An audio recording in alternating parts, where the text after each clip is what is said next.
raining outside. Absolutely pouring. What a beautiful day it is. Absolutely pouring it down.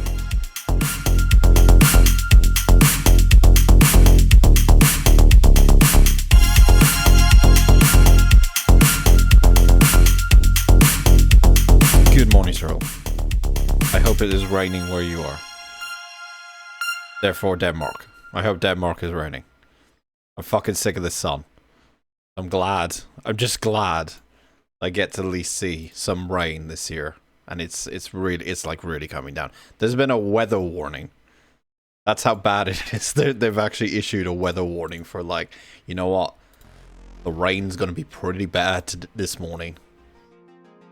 It's possibly a flood. I don't know. That's probably why they've issued some sort of weather warning. I don't know. I'm just glad I don't have to deal with a fucking sun beaming down in my face, like the horrible sun that it is on a Saturday morning when I'm trying to stream in a very hot room most of the time. But either way, good morning. It's sun is shining again. I tell you, happy. Good morning and welcome to the final stream before everything changes again. I am so desperate to do this stream refresh. I am so desperate to do it. Not just because, you know, things have gone wrong, especially with this mic. This mic went wrong this morning already, right? No spoilers if this mic is going or not, but it has caused some issues. This mic is a renegade. I changed the settings last night and I was like, right, I'm gonna boot up the computer, just restart, like turn it off and turn it on, like, you know how a computer turns on.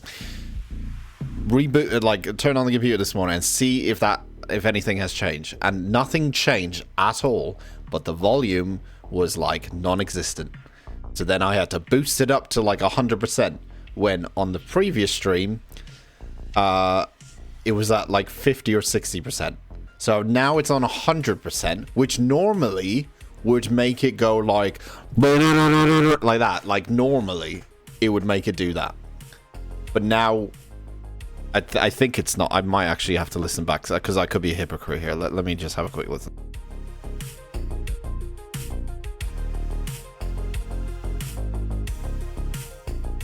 No, okay. It seems fine, okay? It's driving me nuts. So, I don't want to give anything away. I don't want to say this might be the Blue Yeti's last stream. After 8 years, and after me praising it, for that amount of time, like literally a couple of weeks ago or like a month ago, saying it was the best mic I've ever got. Nothing wrong with it. You don't need any other mic. I think it has malfunctioned. I think it is just, it's past its time, and possibly this is the Blue Yeti. This is Yeti's last stream. We're just officially calling it. Deborah was called the chair. Yeti is Yeti, or Blue. We'll call him Blue. This might be Blue's last stream, his last go around before he hits the retirement home, and we will welcome in a new partner friend to the stream with open arms, and hope they don't fuck up. But we'll see.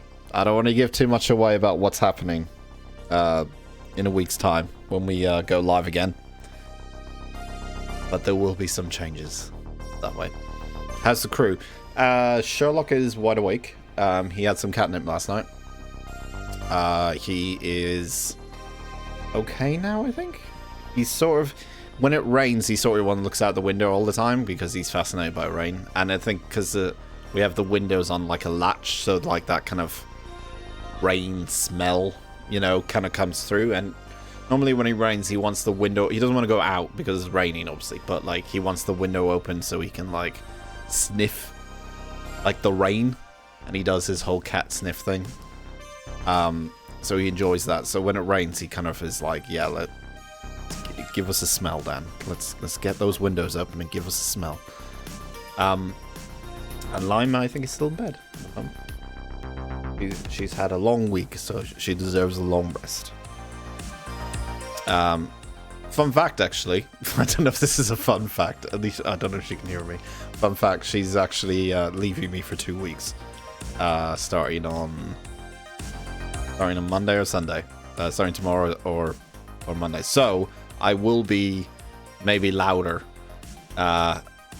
come next week, let's just say. There'll be less people in the house, just me. It'll be old times. For about 2 weeks, it will be me and Sherlock.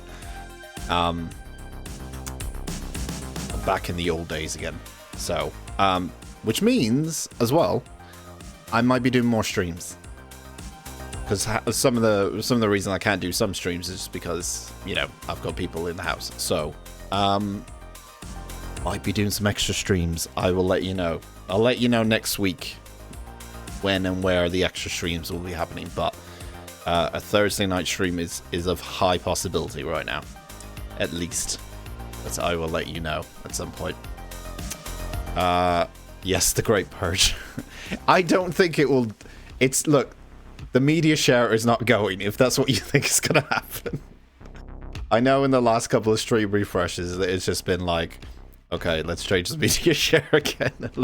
I think the media share is working really, really well. Like, this is the first time where I've like, I think it works pretty well because it's like the easiest way of like submitting things now. Either through Twitch itself or just on the Discord or whatever. But the only thing I will say, because I do have a thing I want to do with the media share, I don't know if it's going to work, which is why I'm giving myself the next week to make it work and see if I can make it work. The only thing I want to see if I can try to slightly change a bit is when the links are being posted on through the channel points, that they don't show on the chat, because I just don't want to fill the chat with links. It's fine now. It's just that if we get, and I trust you, Turtle, when you're putting stuff through, but if we get someone who's new, and they start putting links in, and it is like a dodgy link, I don't want that showing on the chat, and I don't want that showing on Discord either. So there's an easy way kind of around it. You can kind of block certain URLs, and you can only allow like YouTube or YouTube short URLs, so that's the easy kind of way around it. But I've been caught out with that before, because someone submitted a fucking YouTube video once, and it was a really bad one, and it was just uploaded like really recently, and that's how they got around giving me a really, really bad video to watch on stream. So I'm looking. There's a way I can do it. There's a way I can do it. There's a couple of ways you can do it, but there will be like a slight change to it, but it's not going to remove anything. It's not really going to change much, but there is a slight thing I want to slight changes I want to do to it, but yeah. Eating the Yeti, I think that's officially what we call it. Yes, that rain smell. Yeah, I get why he wants to smell it. Like, the cats are curious creatures, so whenever, especially with smells, like any kind of outside smell, like he'll just stick his head out of the window and just kind of like have a good old sniff for about an hour, and he'll fucking have the time of his life and stuff. But yeah.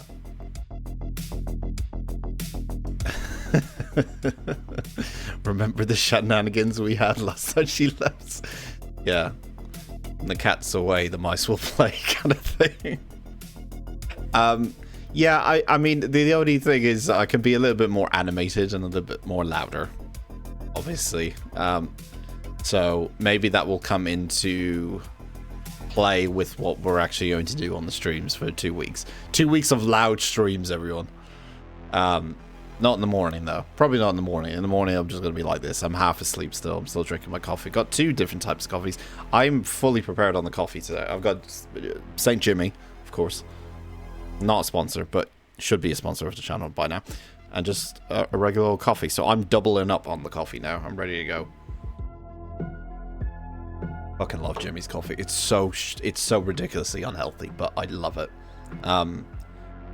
It's part of the reason of me going to the gym, so I can work it off. or call the coffee I drink off. I had a really like, you know when you have one of those like stupidly caffeine days where you're just like, I'm really fucking tired today, and then you get to about lunchtime or about 12 noon or whatever, and you realize you've had about like 5 coffees without even noticing, like 5 cups of coffees, and you're just like, fuck, I'm going to crash later. And I did, and I crashed hard, but I slept pretty well. But I crashed at about like 5, and then I developed a headache, which is not a good idea. But I slept for about, I think about 10, 11 hours because I was so over caffeinated. But you just forget, so, like, there's some days where I'm just like, I forget how much caffeine intake I'm having. It used to be quite bad, if you remember, I think very early streams, when I was drinking Red Bull as well. That was bad because I would have coffee in the morning and then have Red Bull in the afternoon. And I sometimes will have it on stream. I remember I was drinking on like Thursday night stream, or like nighttime stream. I don't think it was a Thursday, but it was like when we were doing primarily the night streams and stuff. I was drinking Red Bull at about like fucking 8 o'clock at night, and I was like, what am I doing? Like, what the fuck am I doing in my life? Not good. And I tried to not make it as bad or like seem as bad because it was sugar free. Like, no, Red Bull is bad. Red Bull is bad, but it's there. Like, Red Bull is good for an emergency. That's how I look at it now. If I need a Red Bull, if I really need a Red Bull, I'll have like a small 250ml can. But I kind of quit it like a long time ago. Like, I used to drink it every week, and then I just quit it, and I was just like, I can't, because it would fuck up my sleep so badly. And then I try to stay off caffeine after 6 p.m. now. Maybe even before 5, really, to be honest. I saw the media show going. I fear it's the Great Purge. It's me. I fear I'm going to get yeeted like the boot. No! I'm deleting you. Don't worry. I can't. I mean, no. It's not like I'm completely wiping everything I've done and stuff for the last what, year? How long have we been doing this? Year and a half now, I think, or something like that. Especially on Twitch, at least, but year and a half. But no. It's, put it this way. There's a lot of things that I wanted to do before the last Great Purge happened. But the Great Purge did happen, and it kind of caused it all to stop because I had to rebuild again. And now it's sort of like getting all those things I wanted to do originally in the stream, and adding new things, because it's like the more you stream, the more kind of experience you have in like what you think would work well and what you think is going to be like a good thing to have. So on top of that, it's like, what have I kind of learned from the last more than a year and a half now, I think, of Twitch and streaming in general. So there is things that I wanted in there from the first place, but there's also like things that I've kind of like brainstormed in the last couple of months. And I'm like, yeah, that would be cool. As I said, the main thing I want to do is I want to have it like, I want to make it as fun for like new and old people to kind of join the stream and stuff. And I don't mind having chaos in it, but there is a kind of limit to the chaos I want to have a little bit. So I don't want to say too much because I like giving surprises to people. I don't spoil too much. But it is a lot of stuff. And it's not just like Twitch related stuff. It could be content related. It could be other things. You know, I don't want to. I'm saying too much now. I'm gonna spoil it if I say too much. But yeah, it's the refresh, and the reason why I put it on myself to do it is to have like, it's not just to keep doing the same thing. Like it's sort of like taking a seat back and going like, okay, what worked, what didn't, or what can be improved on. What is something that could be like looked at that would be like, okay, that would be good if we improve that. So it's more of a like, it forces myself to kind of take time out to just go, right, I'm not going to stream for a week, and I'm going to focus on like doing stuff or planning stuff or making stuff better.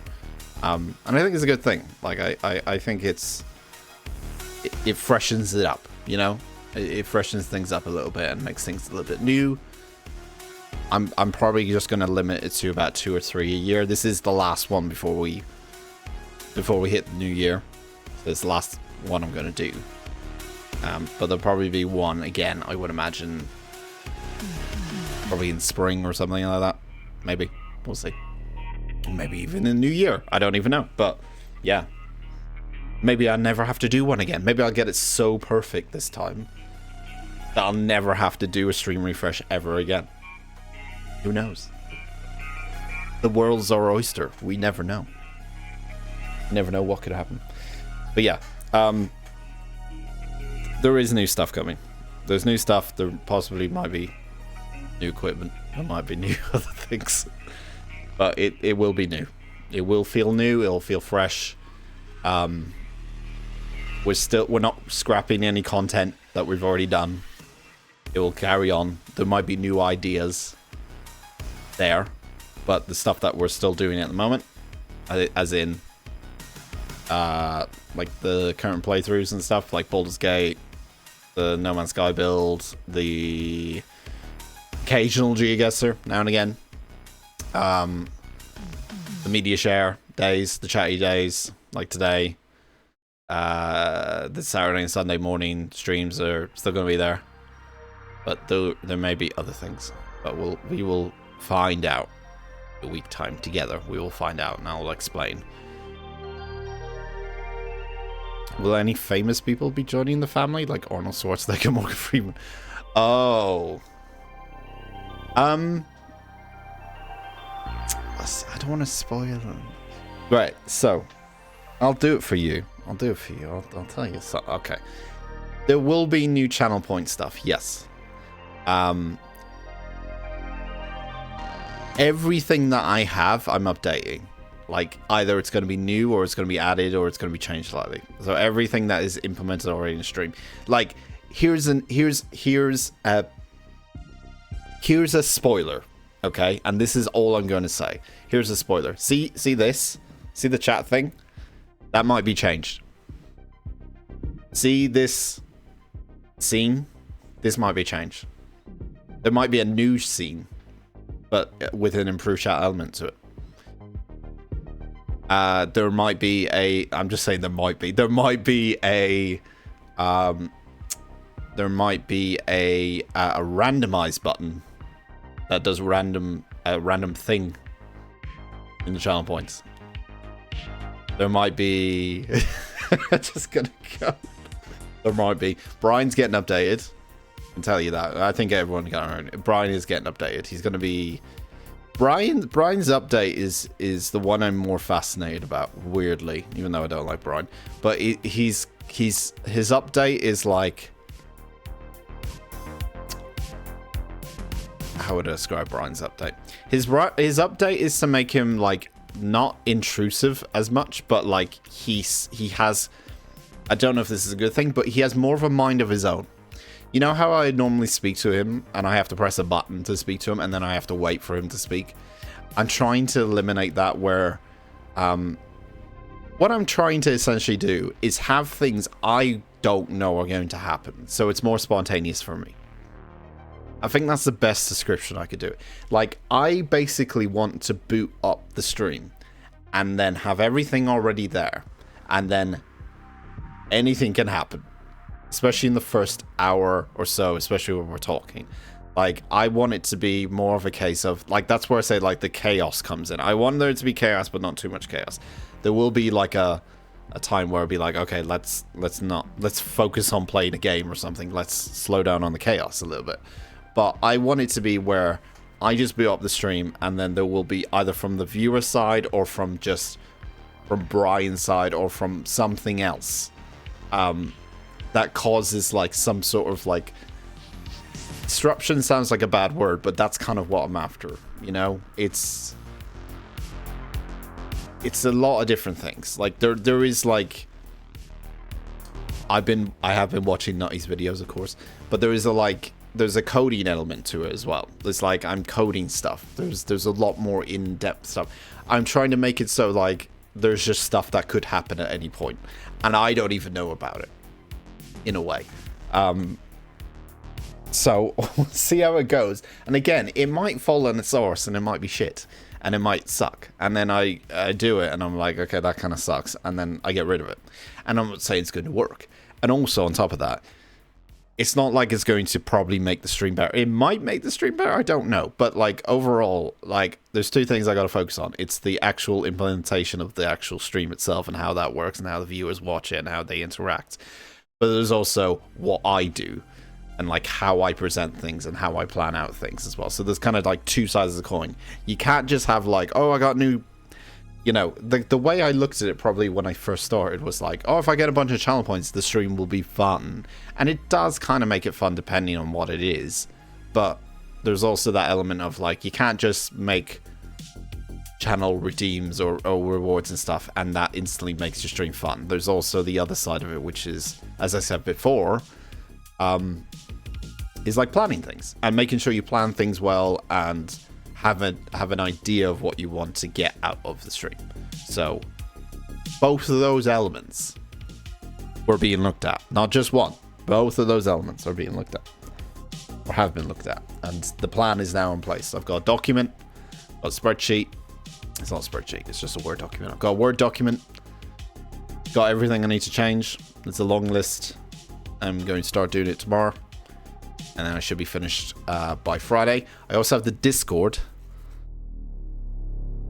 the bot, maybe streamer boy, the digital Dan boy. What, a digital version of me? I don't know if I can handle a digital version of me. I think that's too much Dan. That's too much Dan for one day. The Discord's also going to be updated as well. So I've been taking Discord training lessons, sort of. I've been watching a lot of YouTube tutorial videos about Discord, server building and stuff like that. And I want to also make that also. I want to update that as well. It's all right. The Discord we have, like in terms of layout, it's pretty straightforward. But I want to make it in a way that it's a bit more welcoming, a bit more fun, a bit more other things you can do in there, you know. So I've got that to do on top of that as well. So we got stuff. We got plenty of stuff. There's plenty of stuff coming. A lot of stuff coming. You just have to wait and see. You have to wait and see. Like I always say with the refresh, you gotta wait and see. Definitely didn't give any hints or spoilers in this particular explanation of it, but I probably definitely did. Either way. But yeah, I will be back basically after this stream. I don't know how long I'm going to go for today because I'm just talking. Who knows? I talk a lot, but kind of my Twitter name anyway. My Twitter or X handle is Dan Talks a Lot. So, yeah, I don't know how long I'm going to go today. I doubt I'm going to go for a full 6 hours, but we'll go as long as possible. I'm going to finish the media share playlist because it's a long one. But we're also going to talk about... What are we going to talk about today? We're going to talk about Gamescom. Oh boy. We'll talk about Gamescom. Gamescom was fun. And interesting. I know I put my, like, face on Discord with a very stereotypical I'm disappointed face on it. It wasn't really because of Gamescom. It was just more or less... It was like... Fucking Peter Molyneux. Bless her heart, right? I'll get to it in a minute, but bless her heart, Lima was watching Gamescom with me, and when Peter Molyneux came out, I fucking flipped. I literally was like swearing, pointing at the TV. I was like out of my seat going, not in joy, in anger, going like, fucking Peter, why is he here? And she got her video camera, she was videoing me, my reaction, and before she actually hit record, I was like, don't you dare film this. She was laughing so hard at my reaction to it. And I was going on about it for about like 15 minutes. I don't even know what his game was. It was just, I was in a trance, a blur or something. But I don't even know what the game is called. Because I was just so angry when I saw him. And it's weird because, you might think I really like Peter Molyneux because he was part of Lionhead, and if you know anything about me, I have a really, like, tight, not affiliation, but I spent a lot of my life playing a game called The Movies, which was made by Lionhead, which Peter was a creative producer on. And we would, like, because we were, like, in that community for, like, 7, 8 years, like, really in there, like, we were... Some of us were like moderators of the forums and stuff like that, and we would like talk to Lionhead, and Peter would drop us a message now and again and stuff like that. Like, you would think I would have some respect for the man, but I don't, because A, of what everyone knows about with Peter Molyneux, and B, I'll be careful here. B, what some people have told me about Peter Molyneux that I can't share on stream, but you can probably guess what they might have said about Peter Molyneux. It's already kind of been widely reported anyway, I think, about how loud and shouty he was to a lot of people at Lionhead, because especially when Microsoft bought him. But either way, I didn't think in all my life I would see him on the stage, and I wasn't prepared for it, and I was just like, oh my god. And then that's when I put out that picture, because I was in the kitchen getting angry, and I just put that picture on Discord. I was just like, oh, for fuck's sake, why is he back? Why does you know what annoyed me so much? I'm already getting into it. You know what annoyed me so much is the fact that they gave him a stage, that Jeff was like, I know they kind of pay for it and all, but they gave him a stage and time. And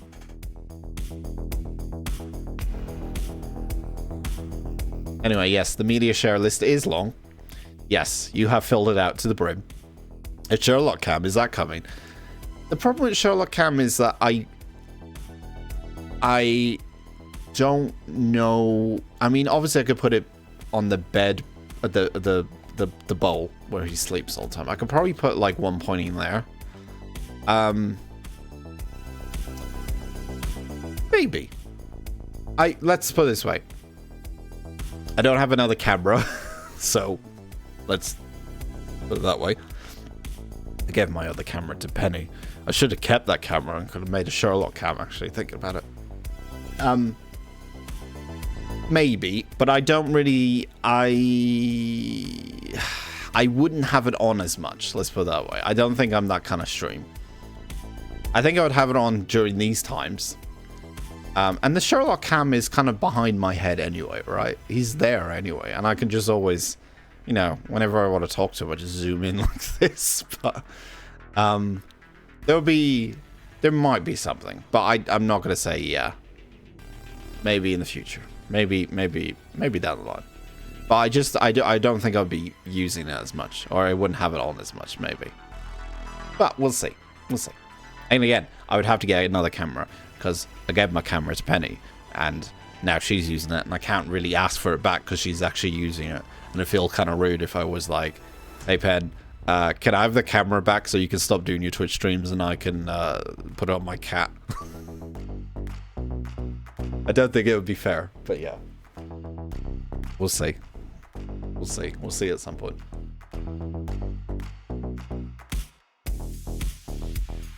Oh god, what is this?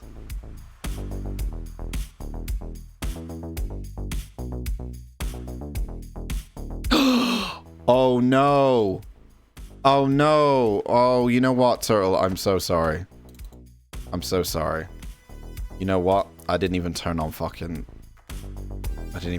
TTS. I forgot. I was so occupied with everything else. No, it's my fault. No, it's my fault. No, this one's my... See what I mean? I just want to press a button and everything is there. There's so many things I gotta press. I'm so want to do this stream refresh so I can press a button and everything is ready. That's it. Alright, now. I didn't read the message, so I don't know what you said. I didn't read it yet. Let me do a test. I know. Wait, it doesn't matter. I think it's okay. I know how to revive E3. Spice the E3 with political wrestling. Peter Molyneux storming onto the stage, ripping apart his shirt and then Punch Jeff Keighley in the face before jumping into the crowd and a huge fight will start. Bethesda boys tossing chairs. Microphones used as batons. Your supporters slugging it out against Ubisoft Copas. The WWE 3. If this is your first time here, you have to fight. The WWE 3? Okay. So you want the political brawls, but in E3 fashion, basically. You want Jeff Keighley, punch Jeff Keighley in the face. I mean, it'd make it more fun. I think if one thing that, you know what, the one thing I think people found with Gamescom, and I think us Europeans kind of found it more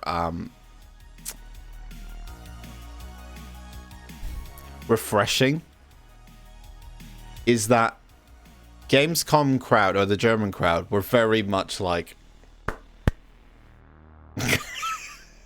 and you get, when they go to E3 or an American audience or whatever, they're just like, yeah, oh my god, that's amazing. They show like a fucking pixel. It's like, ah!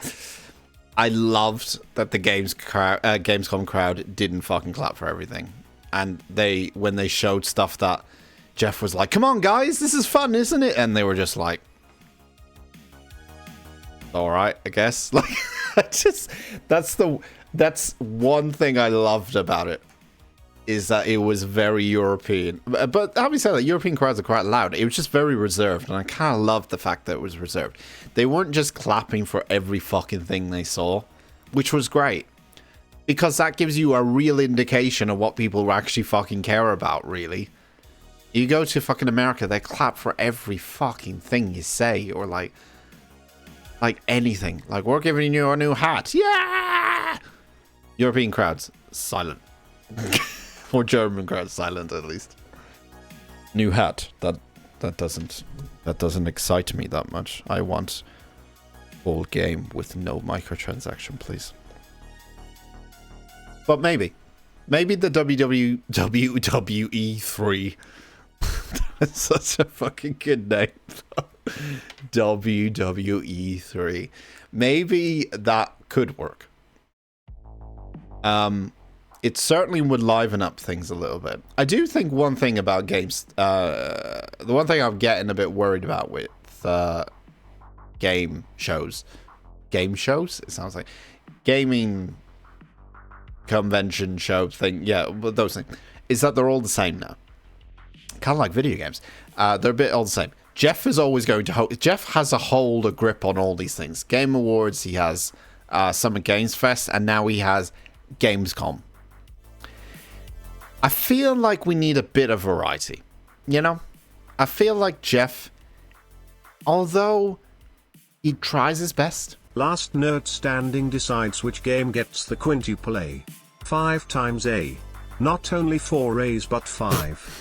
Pay-per-view or get a ticket to the show and get in on the brawl. Right. Help your game out. Yep. First timers has to fight. Okay, so first timers must fight no matter what. So that's on the ticket. Like, you must fight. It's the terms and conditions. You have to fight.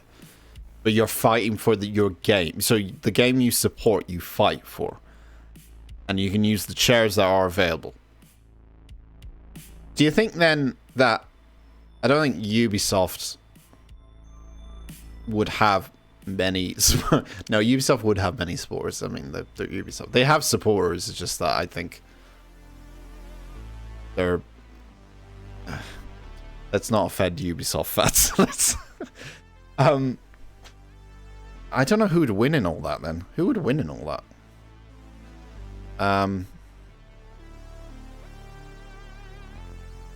Who would be the best fans in that kind of scenario then?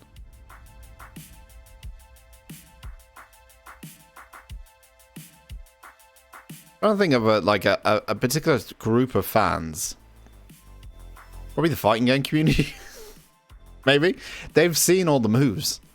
So if let's say like NetherRealm Studios or something, like we'll say they'll probably be good. They'd play Mortal Kombat. Be Capcom, maybe. Street Fighter.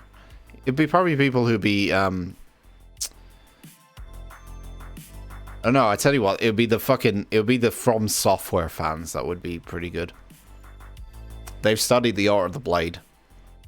And they understand, like, they've faced some very tough, difficult fights in their lifetime, so I'm pretty sure they would be able to master it. I think the people that would lose pretty quickly would probably be the EA Sports fans. Oh no, they might be... No, maybe not. EA, what do EA have? I'm guessing then each developer or publisher would have a leader, which would be like someone like a Peter Molyneux, would be like a Andrew Bott from EA. Phil Spencer would be a leader, I guess, leader of Xbox. Would the Xbox people be quite good fighting that? I don't know. Maybe if they had a bunch of Xboxes with them and they threw them at people. I'm not suggesting you throw a console at people, but either way. Having said that, which one would do the most damage, a PS5 or an Xbox? I think it would be the Xbox. It's just like a brick. It would do more damage. I think with the I'm just looking at mine at the moment. The PS5 is more like a fucking... It looks like an Alienware kind of PC. Like a mini Alienware PC. But like, I think the Series X, if they were armed with a Series X or a bunch of weapons, then they definitely would do some damage with those sharp corners on the side. 4 corners as well. The Switch wouldn't do any damage. It's flat. PlayStation 5 might do damage. Although the PlayStation community does have more members in it. So you have a bigger army, but the weapon side on the Xbox side would be better. They've upgraded their weapons. They've done the skill. They put the skill points into their weapons. Definitely. Nintendo, I think, might be the weakest group. I'm just saying because Nintendo's more family friendly, and I think they might back out a little bit more.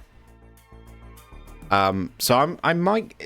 It'd be a hard one, but I might give it to the Xbox community. Might win that one, just simply because of the hardware that they might be able to use.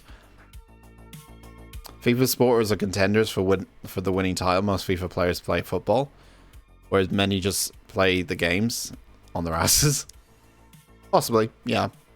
It's more athletic, I guess. But I mean, I play a couple of sports games. I'm not really athletic, but I'm trying to be. I'm going to the gym just the last couple of months. So, but yeah, it depends. I think you could have a toss up between the Xbox community, because if they were armed with Series X's, they could use them as pretty good weapons. It's like Warhammer Total War, like we're assessing the armies. PlayStation will have more people on it, but they probably wouldn't want to throw away the PlayStation box. Nintendo, I think, are out of it completely. EA and EA Sports kind of guys, maybe. And then there's obviously fighting game community who know the moves. And then you got the From Software who know the endurance of fighting as well. So I went to the gym for the sauna. I did. I went for the... I go... My routine is... I go to the gym for at least an hour. Sometimes I'm exhausted by the sauna, yes. Sorry to pronounce it correctly. Sauna.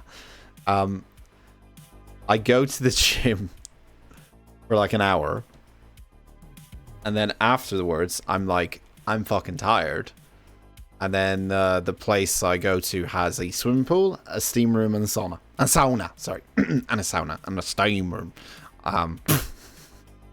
So I go gym, I go for a swim for a bit, and there's also a jacuzzi there. They've now put a jacuzzi in the area, so it's pretty good. So there's also a jacuzzi there. So I kind of rest my muscles when swimming and like just kind of refresh a little bit.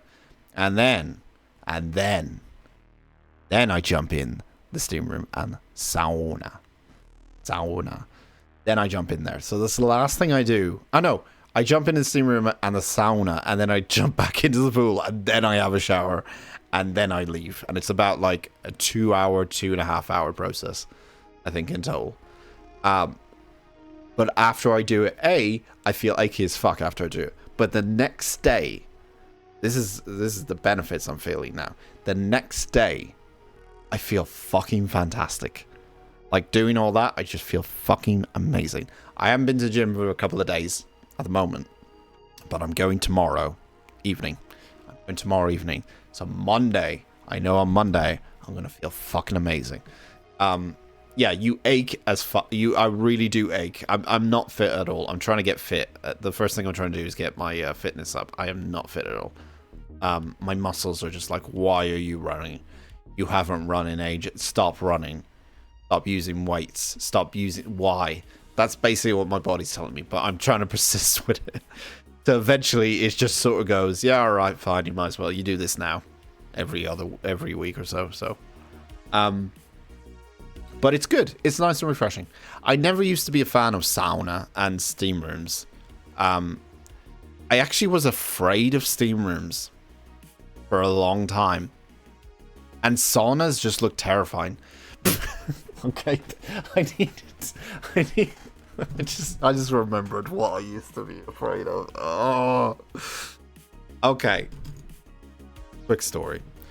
So yeah, when I was younger, so I wasn't allowed in the steam room when I was younger. I'm talking about like 10 years old, because you weren't allowed in because your lungs aren't developed yet. So they didn't allow anyone. Sauna. Yeah, I said it. That's how I pronounce it. Sauna.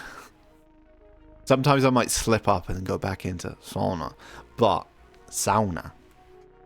Sauna. I always say the sauna. I just sometimes go back to my old ways and say sauna. When I was 13... Sorry, when I was 10, I saw a steam room for the first time and a sauna. I saw it for the first time when I went swimming. And Finnish people angry. They'll go over it. And I couldn't go in because I think it was like a lifeguard or someone who worked at the place I was at that time was like, nope, you can't go in until you're 13 years old because your lungs aren't developed yet. I was like, bitch, I'm fucking smoking every day. So I was like, okay, fine. But I was able to kind of like peek in. Because I was always fascinated about the mystery of the steam room and sauna. I was very fascinated. This is absolutely true. Very fascinated by what happens in there. Now, you may think, like, well, nothing happened. You sit in. I didn't know that. I didn't know what happened. Like, all I saw as a young kid was a bunch of fucking people who were, like, you know, half naked, whatever, wearing a towel, whatever, walking into a mystified room. This is for the steam room. Mystified room where you couldn't see what was going on. I thought there was a club night going on or something. Like, I had no idea what happens, and I never asked anyone. I just assumed things because that's how my brain works sometimes. And I was like, what the fuck is going on in there? Like, what kind of fucking mysteries will we uncover once we hit the steam room? So I was fascinated by that. Then I saw the sauna, okay, and that was more clear. You could see inside of it, obviously, not no steam. But you can see inside of it, and you can see some benches. And you can see people sitting on the benches looking like this. And sweat just dripping from their forehead, right? In this, like, wood bench area, like, and sort of light on the side that kind of illuminated it to be like they were inside an oven, very much. So that's... I didn't understand the fascination with both of them. I knew that they were hot, but I was like, how hot are they? Like, I knew there was something about, like, hot steam, obviously. The sauna one was like, was more interesting because I was like, there's nothing to see. It's just people on a bench. There's people, I just, for many times, I was just like, do people just go into the sauna just to sit on benches? Like, I didn't really get it. And then I think when I hit, like, 14, 15, and I finally went into a steam room and a sauna. Steam room I went into first because I was like, I was actually more afraid of the... I was more afraid of sauna, sorry. Because that one didn't have anything kind of visible to see. So I was like, what the fuck? Like, what is it? What is it in there that people want to go in there for? Steam room, on the other hand, I just kind of knew, oh, it's a lot of steam. And I went into the steam room for the first time. And I remember there being like an old fat man that was sitting across from me. And it wasn't the biggest steam room at all. And I was still a young boy this time. And he just had his towel on. And we were facing each other, like just straight up, like facing each other. It was not big at all. Like, it was just like a small steam room. But there was like a couple of seats on there. I lasted about 2 minutes. Because A, I was a bit uncomfortable in that environment. And B, I thought I couldn't breathe because of the steam. Like, I thought I was having trouble breathing because of all the steam. I don't think the steam, the heat and everything really affected me. It was more the case of the breathing. I felt like I was like going to lose oxygen or something.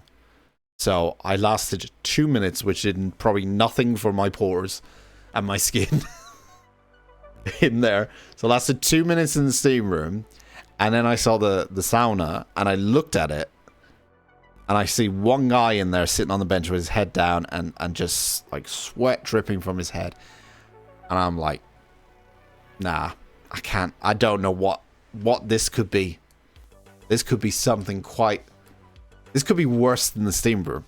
So I never went into the sauna until I was in my like late teens, and then I finally went in there and I was like, oh, it's just an oven.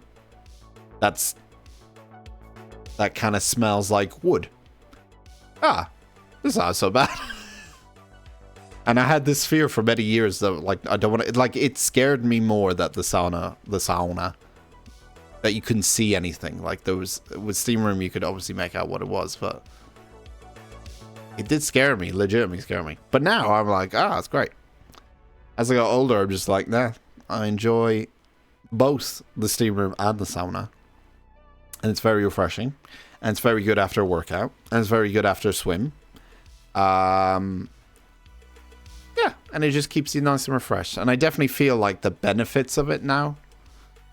Maybe not the first time I use it. Like, if I use it just like once, like every one time every couple of months or something. But because I'm going weekly and I'm going like 2 or 3 times a week now, I'm trying to, I do want to do like 4 times at some point. But I want to get my fitness up a little bit more. I definitely feel the benefits, like, of running, swimming, sauna, steam room. You just like feel like either on your skin or just mentally.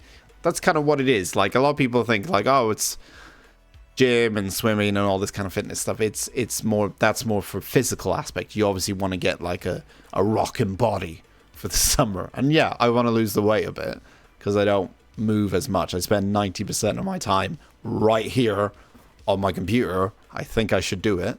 But I think mentally as well, it does actually help. Just reduce stress a lot. Like doing all those things. Get yourself moving, just refreshing your skin with, you know, doing rooms and sauna. Yeah, it's very good. It has helped quite massively. So I am enjoying it. I didn't enjoy it the first time because it hurt. It hurt a lot.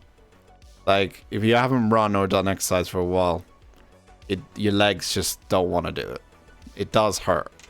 But my legs are starting to kind of go like, okay, we get it. kind of thing.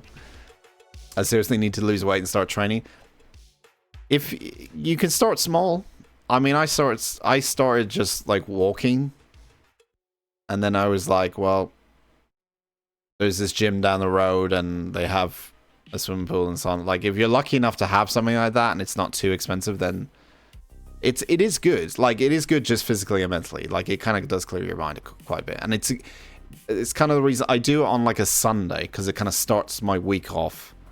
I kind of do all of it on like a Sunday evening, and then by Monday I kind of get, as I said, like the next day I feel like really, really good. Like, I just feel physically and mentally really, really good. and then I'll do it like either midweek or towards the end of the week, just to kind of like detox from the week, get myself ready for a weekend, feel good about that, and all that kind of stuff. But yeah, it's not just like a physical benefit; it's a mental one as well. You've got gear. Oh, okay, fair enough. Yeah, if you got gear, squat, stand, barbell, weights, and bench. Okay. Yeah. I mean, it's all the hardest part is starting. That's the best way I can describe it. Yeah, it's just the hardest part of doing any kind of exercise is the start. As I said, when I did it, and I haven't exercised in a long time, and I realized how unfit I was, everything hurt. Everything really hurt, and I wanted to stop, and I did. But I kept going and going, and now we're like, I think we're over a month now, but like it's over a month definitely or something. But now I like it still hurts, but like it doesn't hurt as much to do fitness anymore, because it's my legs and arms are kind of going like, okay, fine. If this is what you're gonna do now, we'll just get used to it. But yeah. Is the whole mentality lack of sleep, grumpiness, hunger? Again, yeah, it's the hardest part. You kind of have to just in a way trick yourself. The technique I kind of I'll give you a Dan technique. The technique I did, right, to get myself like doing it every single week is so even if I didn't want to go to the gym, I would be like, I'm just going to get in my car and I'm going to drive towards the gym. I might be going somewhere else, but let's just go. Like it's tricking your mind basically. I would say to myself, I don't need to go into the gym. I can just be in the car park. But I just need to go. I'm just going to go to the gym car park. Let's put it that way. So I drive to the gym car park, and then when I got there, I would sort of say to myself, well, I'm already here. Or I would say to myself, well, maybe I'll just go into reception and see how busy it is and stuff like that. And I would get my gear out of the bag, get my bag, I'd get my shoes on and trainers and stuff, and then I'd go out of my car, go in, and then I would go into reception. And I'm already there. So I'm like, I'm already in there. I might as well, like the change rooms is right. I might as well. I'll just go in the change rooms for, like, that's how it is. Like, I would like trick myself into just going, well, I'll just go to the car park. I'll just go to, I'm not actually going to go, but I'll just go to the location. I'll just go to the location.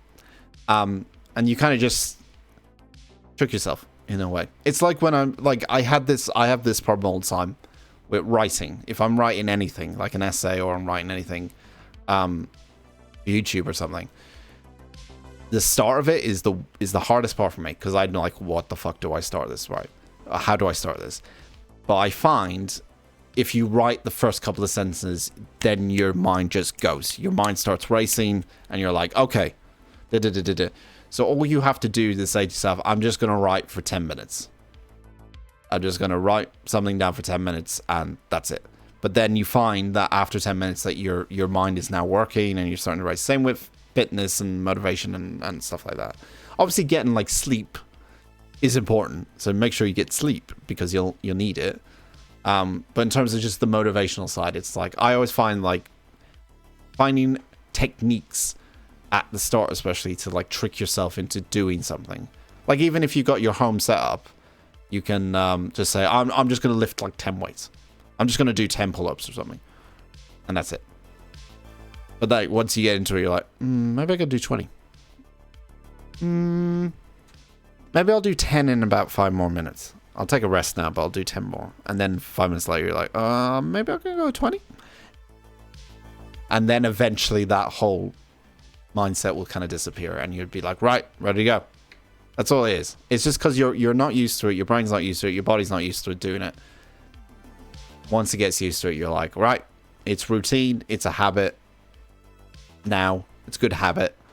And then you get used to it. That's how I feel about it, at least. Everyone's different, though, obviously. But yeah. The pain is DOMs? Delayed onset muscle soreness or something. Oh. Delayed onset muscle soreness. DOMs. Interesting. Okay. You just start easier, ease the muscles instead of going full throttle on the first day? Yeah, I made the mistake of that. on the first day. I was like, I think the most amount of time I put into gym so far was my first day. And then if I look, I've got an app that basically tracks my performance because the gym I go to has like a, it's quite cool. It has like on their machines and on their weights and everything, they have like a QR code.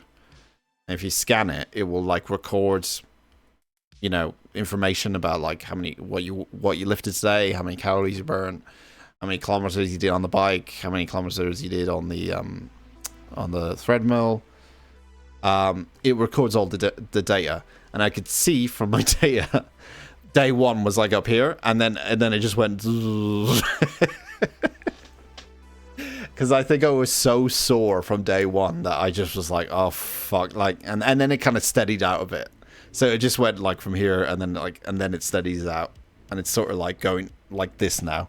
Some days are good, some days are bad, but yeah, first day I went real hard, and I was just like, regretted it ever since, because it was just like, I am too much pain for this shit.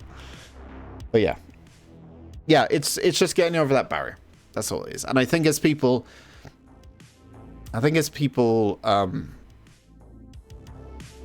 people like ourselves, so people who like spend a lot of time on the internet or on computers as such, you know, we're the hermits of the internet. Let's just we spend a lot of time on the internet, or we spend a lot of time on our computers and stuff like that, and things like that. I do think it's important just to at least have something there, whether it be training at home, or just going for a walk, or even going to a gym, or going for a swim, or the sauna. Maybe not sauna. Sauna's more of a mental thing for me, I think, more or less, or a skin thing for me, or a refresher. But it's good to have at least something, because especially, I mean, it's not even just people who spend, I think a large majority, especially nowadays, a large majority of people, especially because of everything that happened in COVID and stuff, we do spend a lot of our times at our desks or on our computers, not moving. I do think it's even more prevalent now than it was maybe 20 or 15, 20 years ago. I do think it is important that we at least try to, like, it is a good thing to try and do that, because it does, A, physically help you. Initially it'll be pain, but physically over time it will help. And B, mentally, it does help you. And I think those two benefits right now are a lot of what we need at the moment. So I am enjoying it a lot more. I didn't enjoy it at the start. It was hard, but I'm now getting to the stage where I'm actually looking forward to going to the gym, and getting that kind of nice feeling that you get afterwards is the goal. You know, once you have that kind of feeling built into you, then you know the reason why you want to go in the first place. Like, that's the reason why I want to go, because I get that feeling the next day of like, I've achieved something kind of thing, you know what I mean? So yeah, it's weird. I've never had that kind of feeling in a long time, but it's weird. I'm not going to become a gym bro or anything. No, I'm not going to be like on my Instagram is going to be turned into, I haven't taken one photo of the fucking gym, all right? I haven't taken one Instagram photo of the gym. I'm not going to be on Instagram going like, oh. Sorry, hang on. Wrong camera.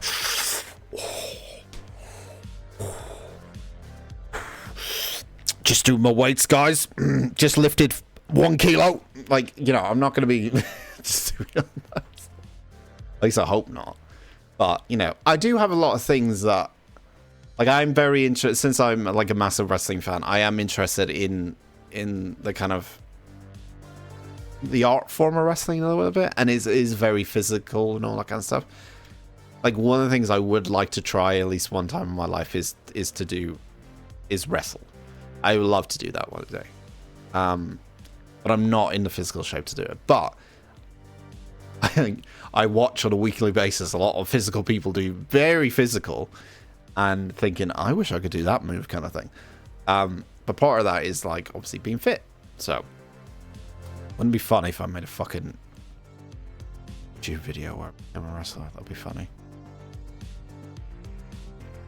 Cut to 5 years from now. Dan joins a wrestling club now. I'm too old to be a wrestler, I think. 33 now. Actually, I haven't said that. There's been wrestlers in the 50s that still kept going, so probably not too old. But I'm in my prime. I haven't reached my prime yet because I'm fit, so I need to find the prime basically, and then maybe we can have some genuine wrestling content and gym bro content on here. But yeah, I will never, ever, ever, ever, ever make content in the gym ever. I would never go down that route. I never want to do that.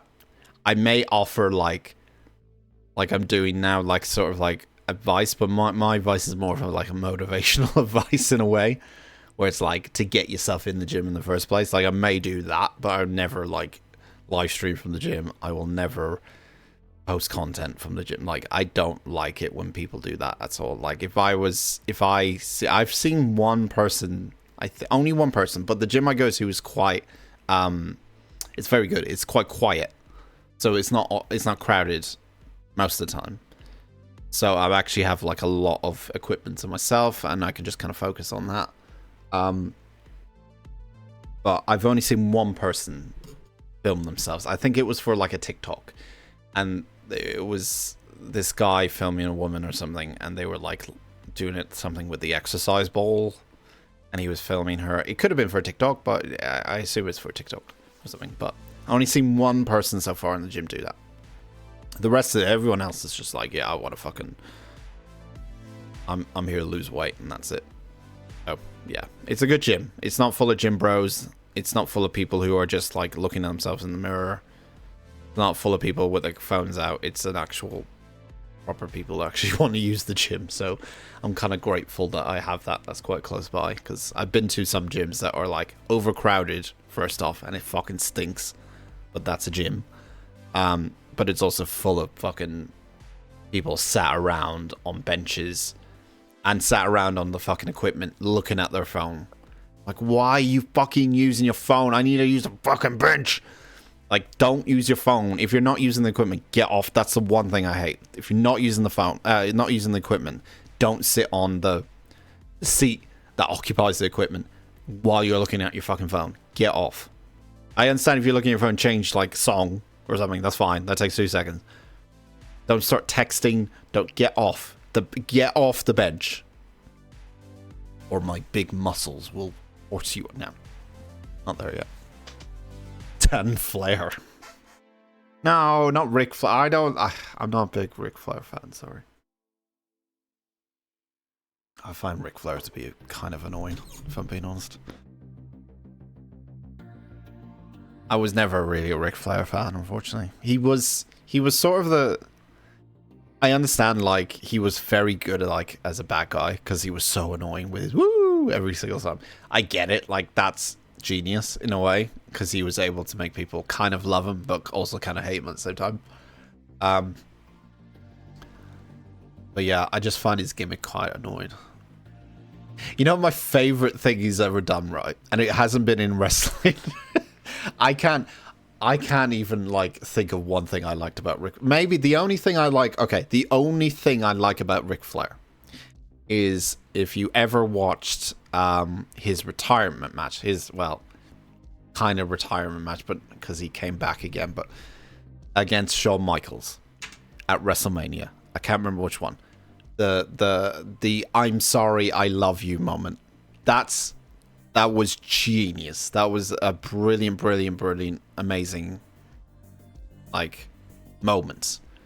And that's how it should have ended for Ric Flair, but he came back and he obviously did. That's one of my favorite moments. The other favorite moment is when he has retired and he was promoting the wings. What was it? The fucking chicken wings that he was promoting? I think I played... I'm going to find it now. We're on media share. We're nearly on media share time anyway. He was promoting these chicken wings that had his branding on it. And they're called Woo Wings. I'm not even fucking kidding. I don't know if I've shown this before. They're called Woo Wings. And there's like a video. There's a video of him promoting them. Oh, God. Let me see if I find it. And every time I watch it, it makes me laugh. And I can't stop.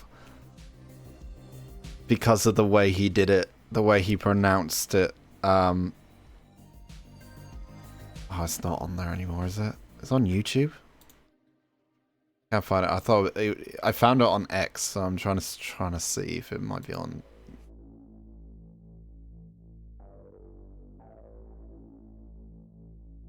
Oh my god. Yeah, now I found it. Okay, when he says wing. Okay, hang on. Let me switch. We will get into in a second. I gotta show this now. Wait, where's my button at?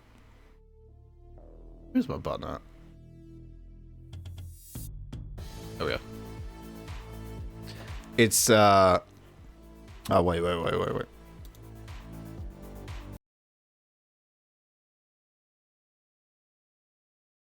It's this one. Wing! Wing! Wing!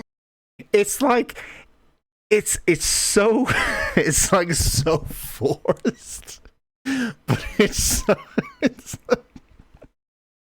like Rick, we need you to come up with like a catchphrase for the wings, your woo wings. Got any ideas there, Rick? Wing!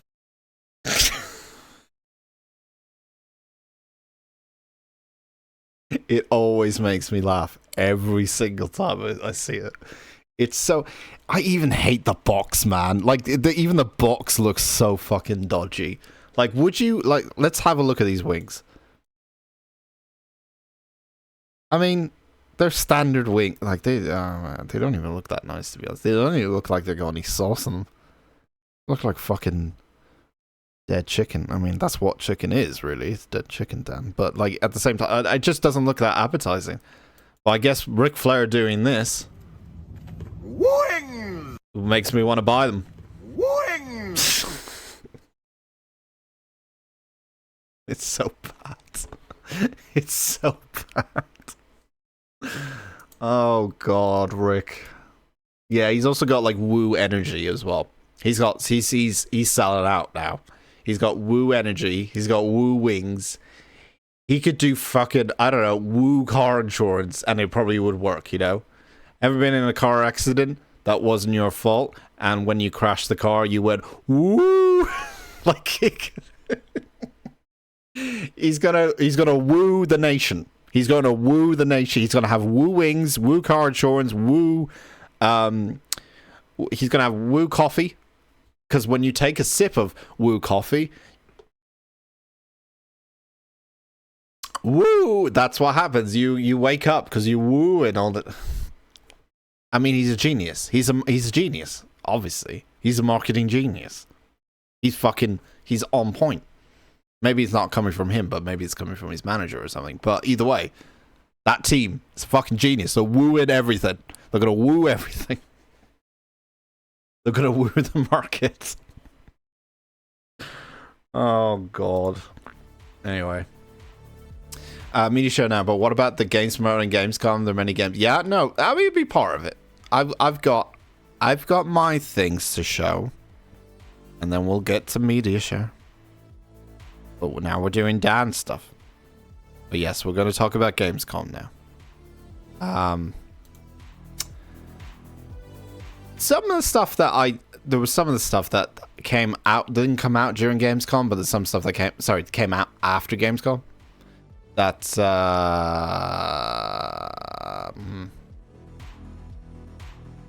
let's look at Gamescom because where is the video? Because I'm just going to quickly scroll through opening night live and I'm going to pick out things. That's how we're going to do this. I'm going to pick out things. I need to get this as a soundbite, right? Wing! I need to get that as a sound effect, right? That needs to be a sound effect. I just realized I need that as a stream refresh. Stream refresh. First thing we're getting. Wing! Those wings look so unappealing. Ric Flair closed the box immediately. He did, didn't he? Go back. Go back. He's like, wait a minute, wait, let's do slow motion. I gotta, wait, no, where's slow? Playback speed. Right. Let's analyze, like we did with the handshake, let's analyze Ric Flair checking out his woo wings, right? So he's like, there they are. Oh, fuck. Nah, never mind.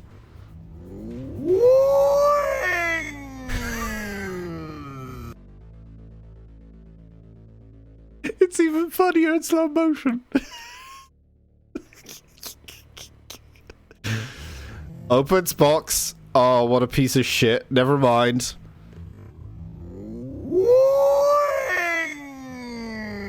He sounds like a... You know those cars that, like, rev up really, like... You know, he sounds like that.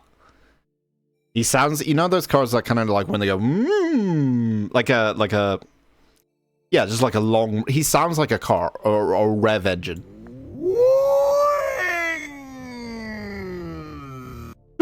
He sounds like a car. Jesus Christ, Rick. It is funnier.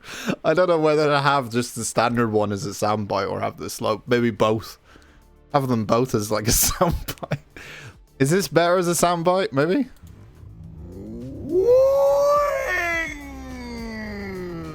Maybe. I don't know. People might not know what he's saying.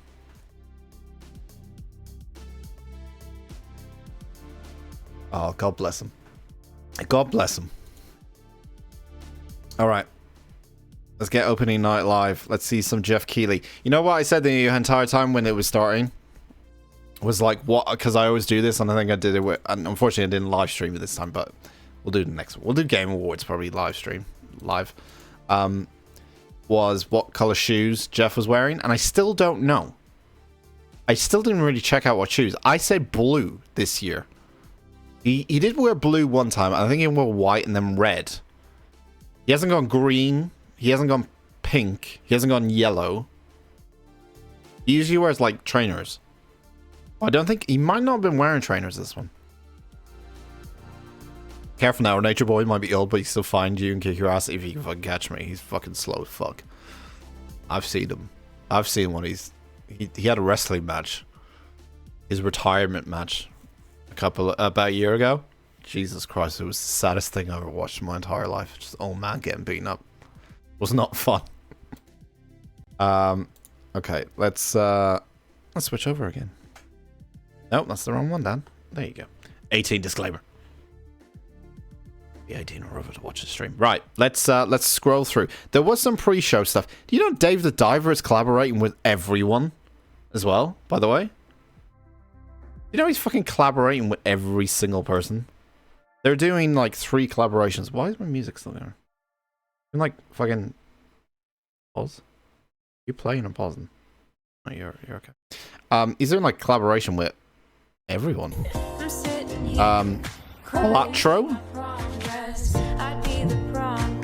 I don't know who this is. I'm Maya. MX. I think she's a singer. Or something. But there's new content coming to Dave. Blotro content? Dredge, I think, was the other one. Or is Dredge already there? I can't remember. Yeah, Blotro. The fucking game. I love Blotro so much. I want to play it on stream one time. But it's just card game.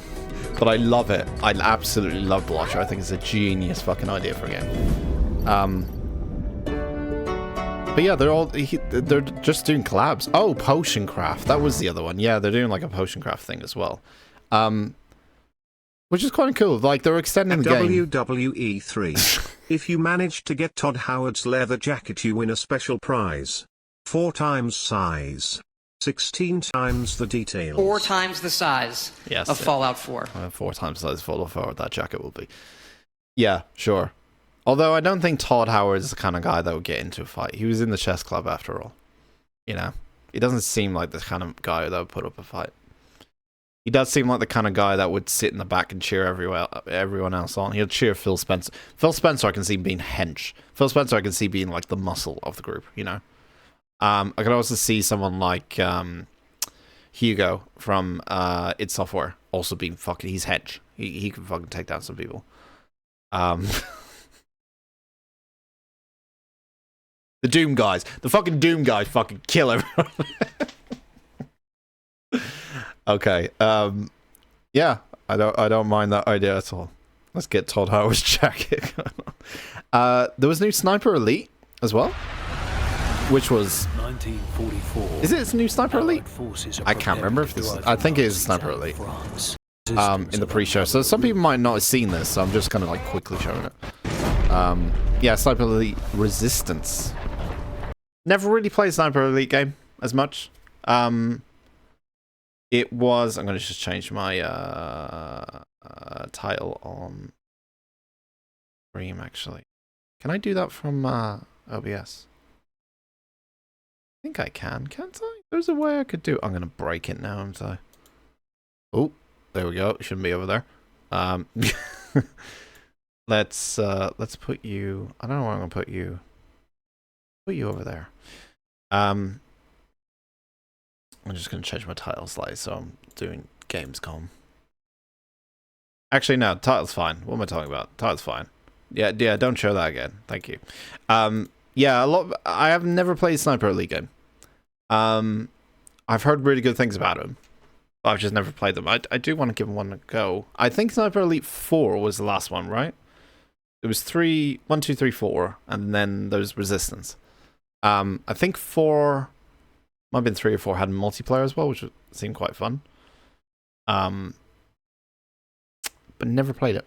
Maybe because my shooting sucks. I don't know. Close. But it will have the big. Also, he had a black cat come on stream, and I was immediately interested in this little bastard over here. And it's good to see that a cat would use his actual beds that people buy for them, and not the one that's behind me, which is ancient years old, like actual new beds.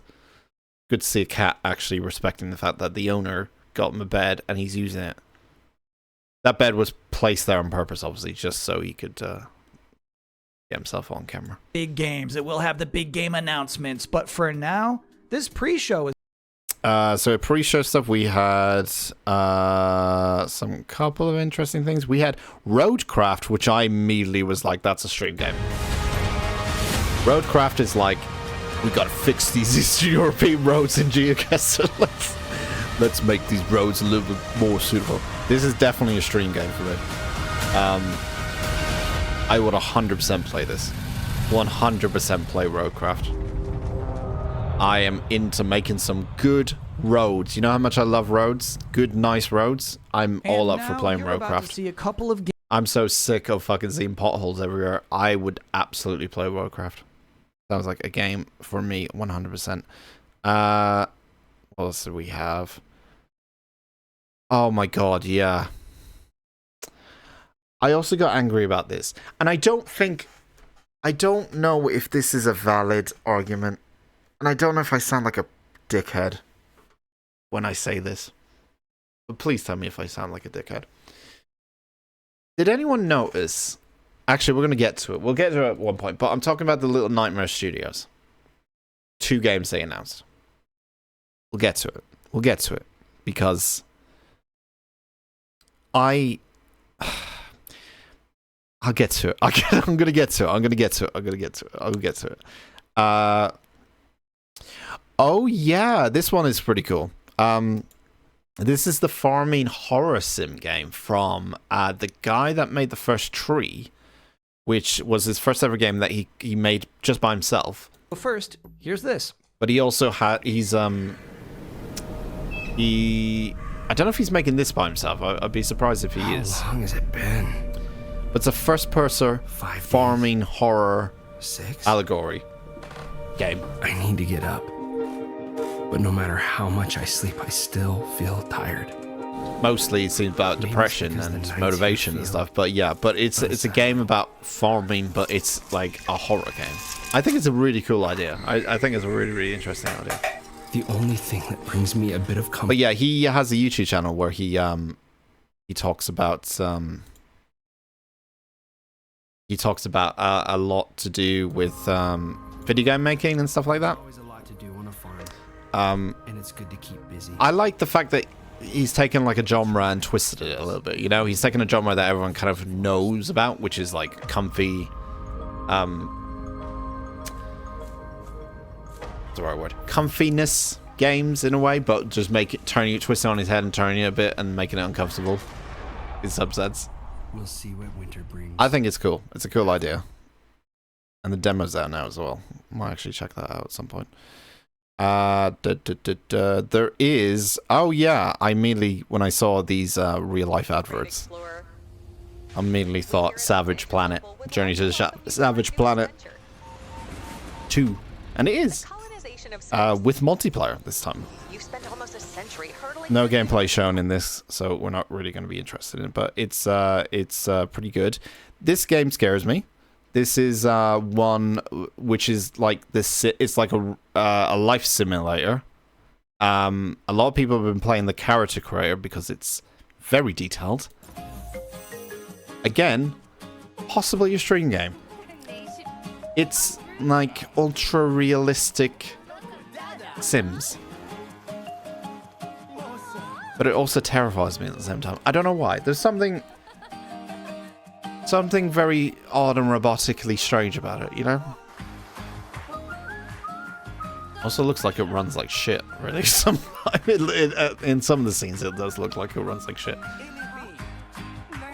I think this might be... You know what I think this might be, this game, in response to? I think it's in response to the popularity with Grand Theft Auto, the role-playing aspect of that. Because a lot of people... What's really popular on Twitch, if people do not know, is Grand Theft Auto 5, but the role-playing servers where everyone has to act like a civilian in the world online, and everyone has a job to do, and the world doesn't run without everyone doing their jobs, and you can go to jail, and there's you got to role-play as a character and stuff. I think this is in response to that, because it seems like that kind of game in a way, but it's obviously not.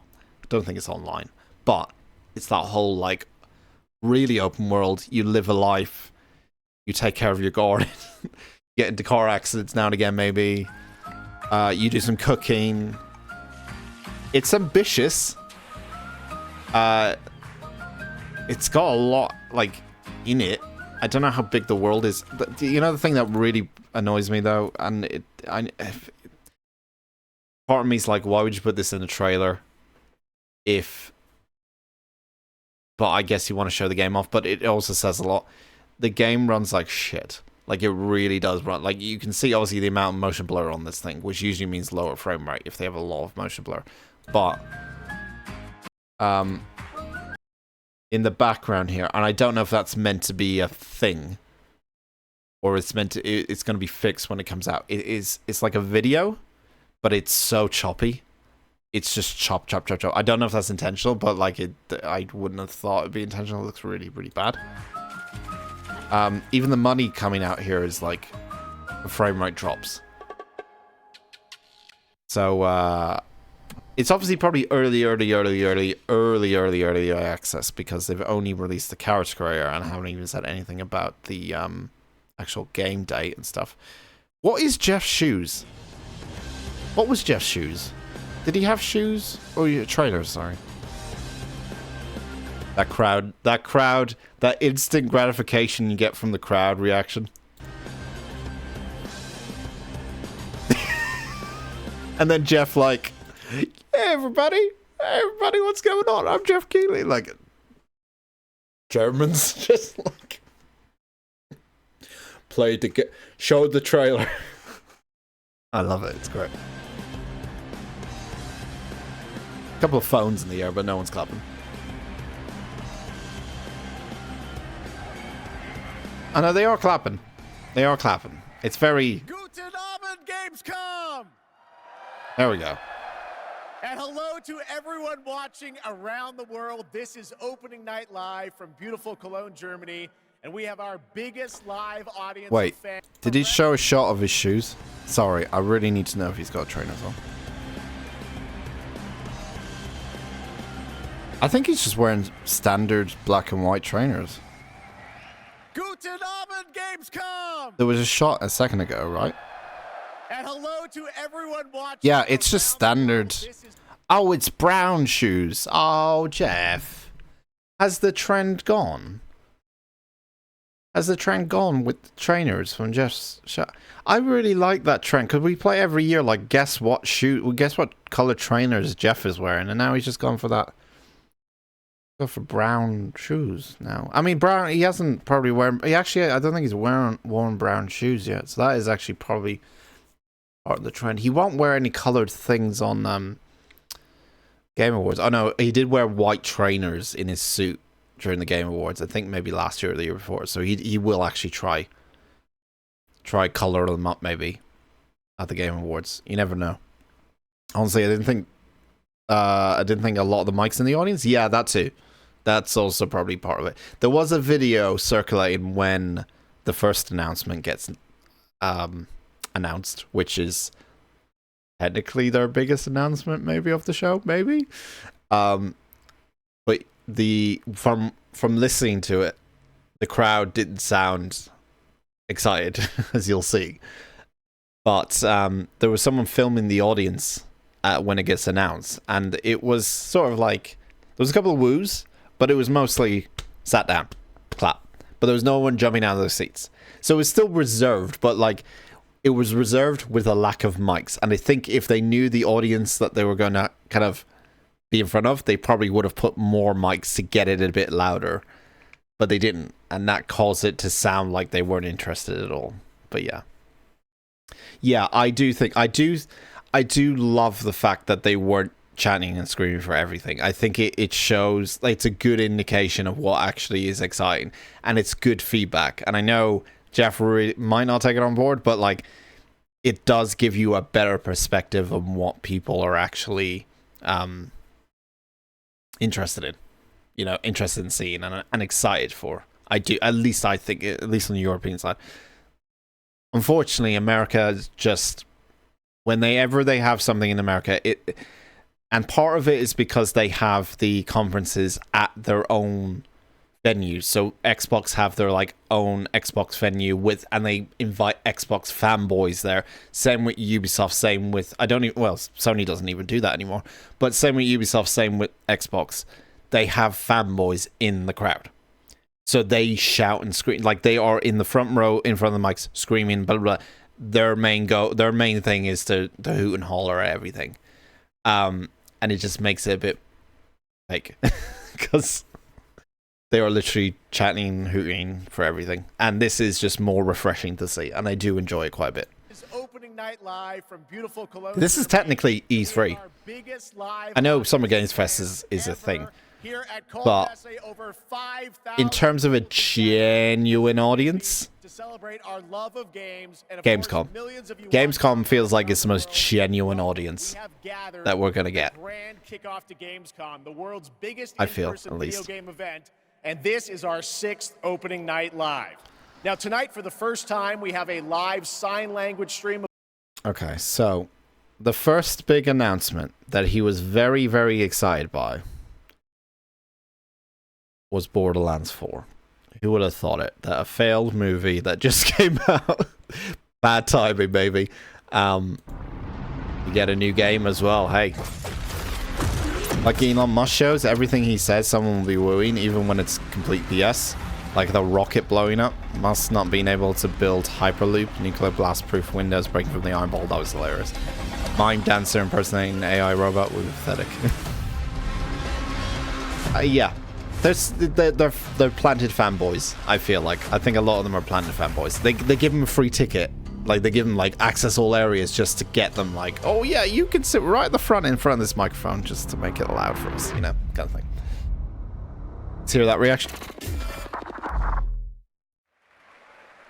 There you go. All right. That's right. Borderlands 4 is coming in 2025. It's a very... Next up... It's a very just like, oh, Borderlands. And that's how I felt when I actually saw it as well. Like, I think a lot of people feel the same way. It's like, oh, we're getting another one? Ah, okay. Like, it's Borderlands. We've got the same game, I feel like. I mean, I know it's improved, and I know people like Borderlands, and that's fine, but it is Borderlands. It's not super. I don't feel like it's super exciting. Even though I play Borderlands, I don't feel like it's a super exciting game anymore. Like, it's not something I'm very like. I'm not on the edge of my seat waiting for a Borderlands 4 game, you know. So, and I do think the movie kind of killed it. I think they were hoping that the movie was an absolute hit, and then release this, but then the movie ends up being a flop, and it's like, oh, well, we have to release it anyway. The TV series was supposed to be combined with the Borderlands game. The TV series? Is a TV series as well? Oh, fucking hell. We don't need a failed movie and a failed TV show. That's going to be bad. Yeah, no, they might be making a TV. They could be, for all I know. Everything is a fucking TV series. Every game now is being made into a movie or TV series nowadays. They ran out of ideas in Hollywood, but yeah, it was a movie and it flopped bad. It is really bad. I haven't seen it. I know one person who saw it, and they're a big Borderlands fan, and they didn't want to talk about it. That's how bad it was. Yeah, Borderlands isn't my thing either. It's a game I played Borderlands 2 quite a bit. I enjoyed Borderlands 2. Co-op Borderlands is fun, but in single player I don't really find that fun. It's just kind of shoot, bang, bang, numbers game, and repeat. Find new weapon and repeat. Find new weapon and repeat. It's a bit boring for me. October 25th marks the release of Call of Duty Black Ops 6. Oh yeah, they gave Call of Duty Black Ops 6 like a fuck ton of time, which, in all honesty, it was gameplay. I think. I hope it is, at least, or it was some fake gameplay. It looked kind of fun. But it's Call of Duty, and we're also bored of Call of Duty, so we'd like to possibly move on. I thought this trailer was absolutely fantastic. I'm going to just play it. I'm not excited about the game, but I thought this trailer was brilliant. Future is here, and we are ready to play. Let's take a look at this fun trailer. Yeah. Having said this, I know I dig on Ubisoft, and I know I dig on, like, on occasion Call of Duty and stuff like that, and I dig on Peter Molyneux. Actually, Peter Molyneux's a different exception, let's put it that way. But I don't want games to fail, obviously. We've had a pretty shitty time this year with games and studios and things being cancelled and things being delayed. Like, I don't want games to fail. I want things to be... I want to play good games, and if there's a good game coming out, I'll pick it up. That's kind of why I'm like... I might get rid of the hit and miss thing next year. I'm doing it this year, obviously, and we'll review at the end of the year. But I kind of feel like it's a bit of a hypocritical kind of thing that I'm basing stuff on. But it is just a prediction thing. It's meant to be a bit of fun, but either way. But I want Ubisoft to make a good game. That's why I'm so pissed. That's why I'm angry at them all the time. That's why I hate them. That's why I don't like them, because I feel like they have all this resources and they have all these talented people that work for them, and I feel like just obviously it's from the top somewhere, like I feel like they should be making the best games available, and they're just not, and they're making the same stuff, and then they put out statements saying AAA and all. And it just doesn't make them look good. It just makes them sound like they think they're too big for their own boots, and they are. And they are too big for their own boots. They used to have big boots, and they lost them. They went for smaller sides, but they still feel like they got their big boots. But they've lost them now, and they still feel like they're that company that everyone kind of really liked, and they're not anymore. They're just making bad stuff. And I feel like the potential they could have with the franchises, with the teams they have, with the amount of employees they have, and obviously they make a bad game, those employees lose their jobs. So I obviously don't want them to make bad games, because we have less developers making games and there's less games out there. But I feel like they need to kick up the backside and kind of go, right, your games suck. Go back to the drawing board. Rethink all of this kind of stuff. It's fairly obvious advice, but it's just like it doesn't go through, I feel like sometimes. And it's not even, no matter how loud the fans are sometimes and the people who played the games, I feel like it doesn't get through to them. And I think the only way you can get through to them is by having, people be genuinely angry that they're not making good games. Like, you should be making really good games with the budget, with the people behind you, with the talent, with everything, the studios you have, the licenses. You should be making really good games, and what they're doing is making passable games. They're making stuff that is now feels like a conveyor belt. It feels there's a lot of studios that do that. Call of Duty is another one. That's a conveyor belt game. Ubisoft is a conveyor belt company. Just chug one out, chug one out. Sports games, conveyor belt. Chug one out, chug one out, chug one out. They'll keep buying it. Why? Because there's nothing else like it. Because we have the name. Because we have the Assassin's Creed name. Because it's a sports game and we have all the licenses and we're rich and we can buy them, so they have to play it, and they will. Doesn't mean they like it. Doesn't mean it's good. Cookie cutter games, yeah. I feel like there's too much of that going on. I feel like there's the same shit. I feel like not...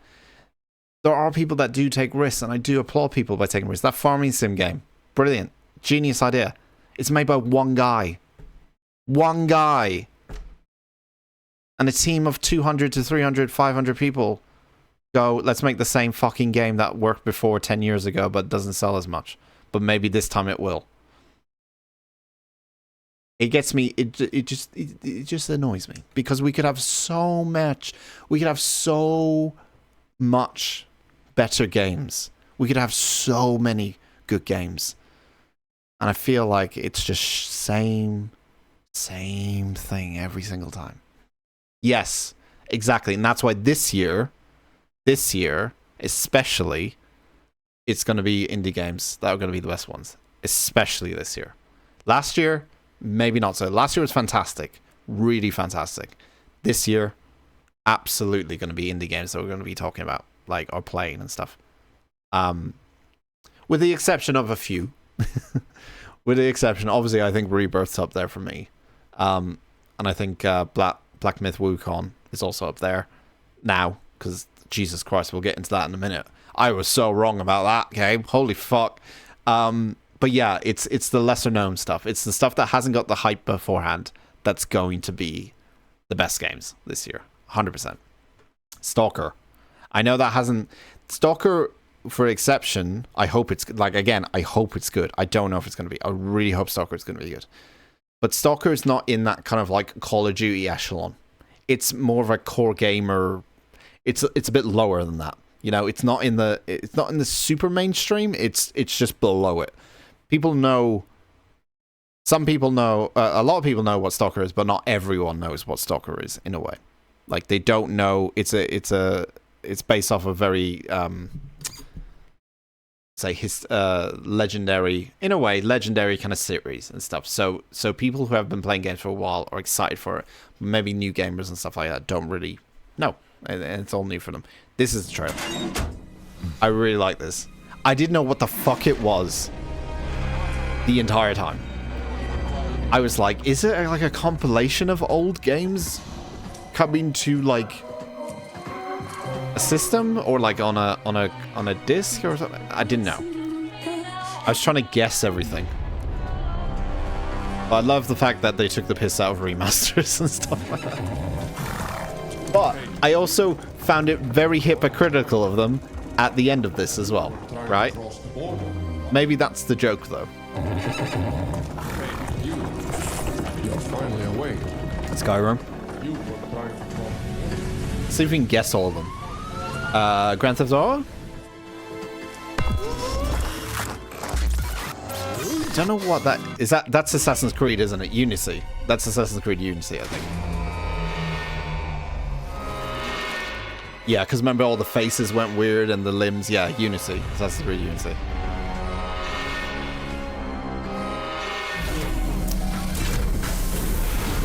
The guards are GoldenEye, I think, or James Bond GoldenEye. I can't remember what that. There's something about that tattoo that reminds me of something, but I know it's the goat.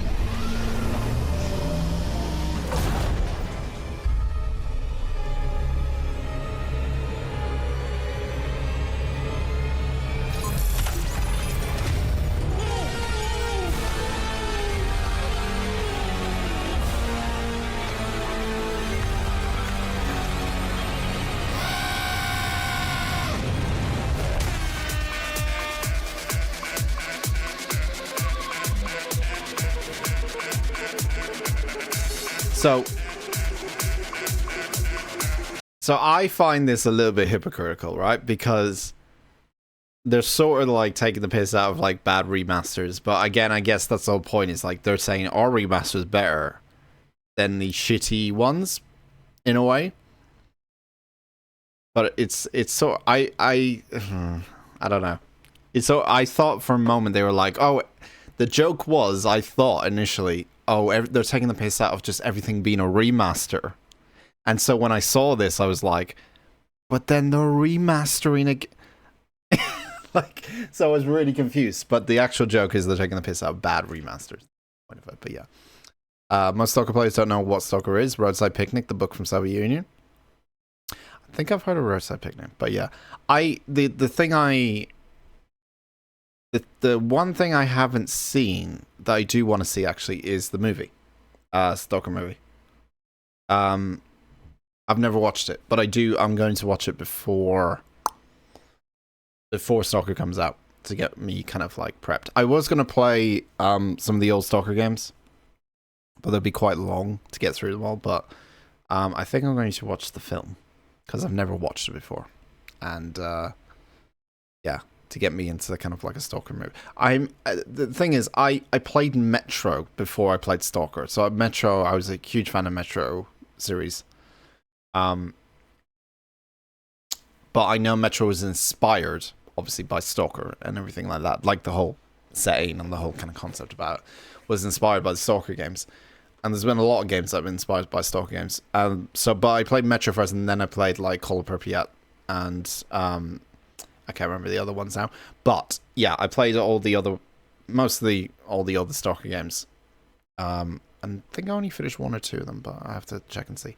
Stalker movie's long. It's an old movie. You can watch it on YouTube, on Moss Films YouTube channel. Oh, okay. I think I saw it on Prime as well.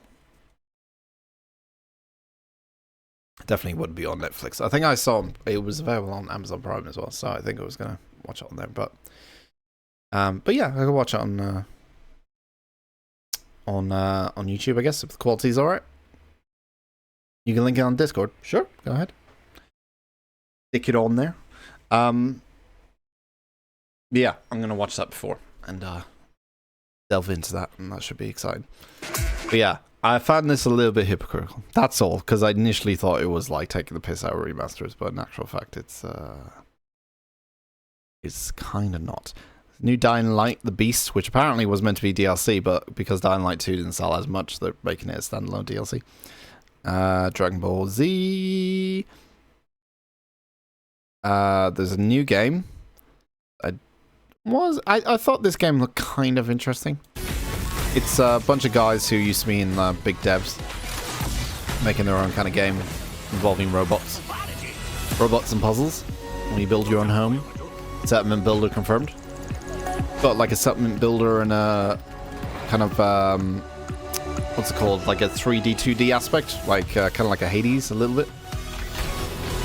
Action RPG-ishness about it, co-op-y. Looks fun. Looks kind of fun. This was a new Life is Strange developer game, and it looks like another Life is Strange game. You're in a band, and we're cool, and I don't like these games anymore. It's just, again, talking about same old, fucking don't know entertainment. Jesus Christ, how many fucking Life is Strange type of games are they going to make? Fucking hell, I think they're just absolutely milking it at this point, but yeah. What else did we get? What was this? Space game? No, it wasn't space game. Everything to lose. I missed this one. But even more to gain. Arc Raiders. Oh, yeah. Okay, yeah. There was only very little shown. That was no gameplay and stuff. This one, I got... So my friend was watching it at the same time. I got a text message, and I think we both said at the same time, or around about the same time, Game of the Year. Not this one. Oh, this. This. Game of the Year. Right here. Game of the Year. This. Forget about Stalker for a minute. Forget about GTA 6. Forget about all the other games. This is Game of the Year. Come on, people. This is what we wanted.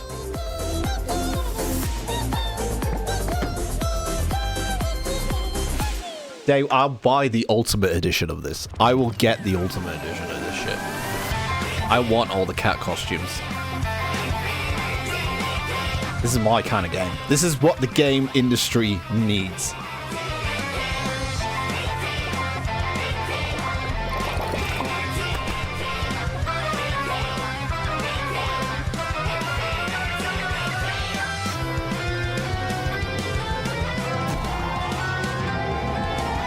I have no idea what's going on.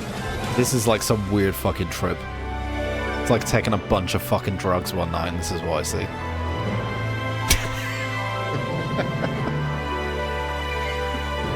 Like when you just go full on Infinite Nikki. Come on, people. The coziest open world game. It's already said it's the coziest open world game of all time. Completely forgot. It's close. It is close. Was it September?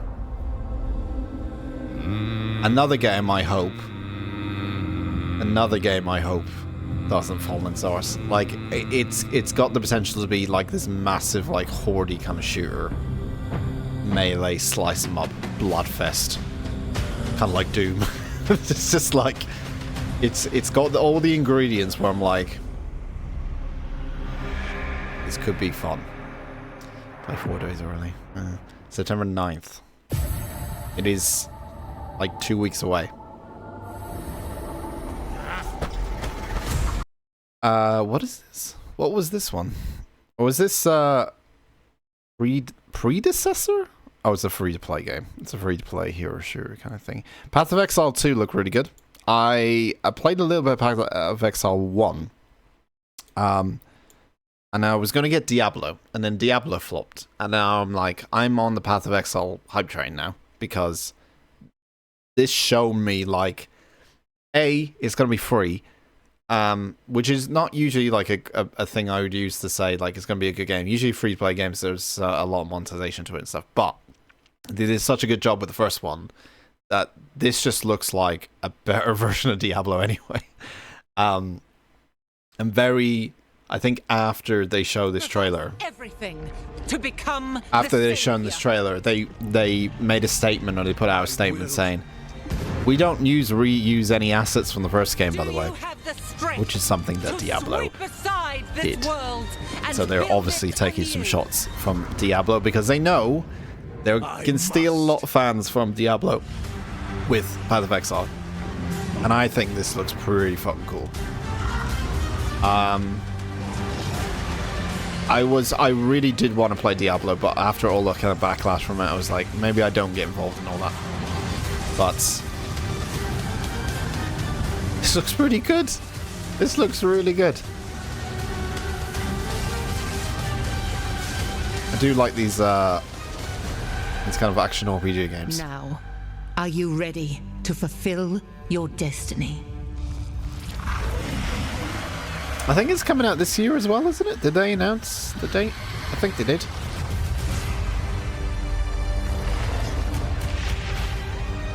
Might be early access as well, like they did with the first one. Yes. Yep. I am ready. November. I'm jumping on that. 100%.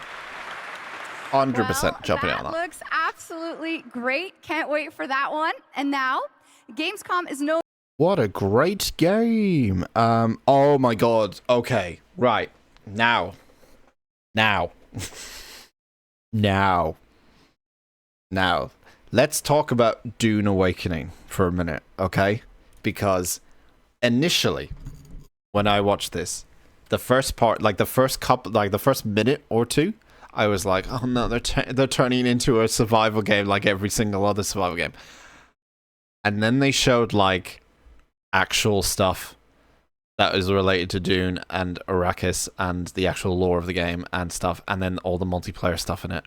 And now I'm like, I actually am quite fucking excited for Dune Awakening. I legitimately, I'm a Dune fan, but like only through the movies, not the books. I'm not gonna say like I read the books. I haven't. I like the world though. I like the kind of whole political aspect of it. Like having something like this that's online in that world with a bunch of like people and a bunch of friends, like.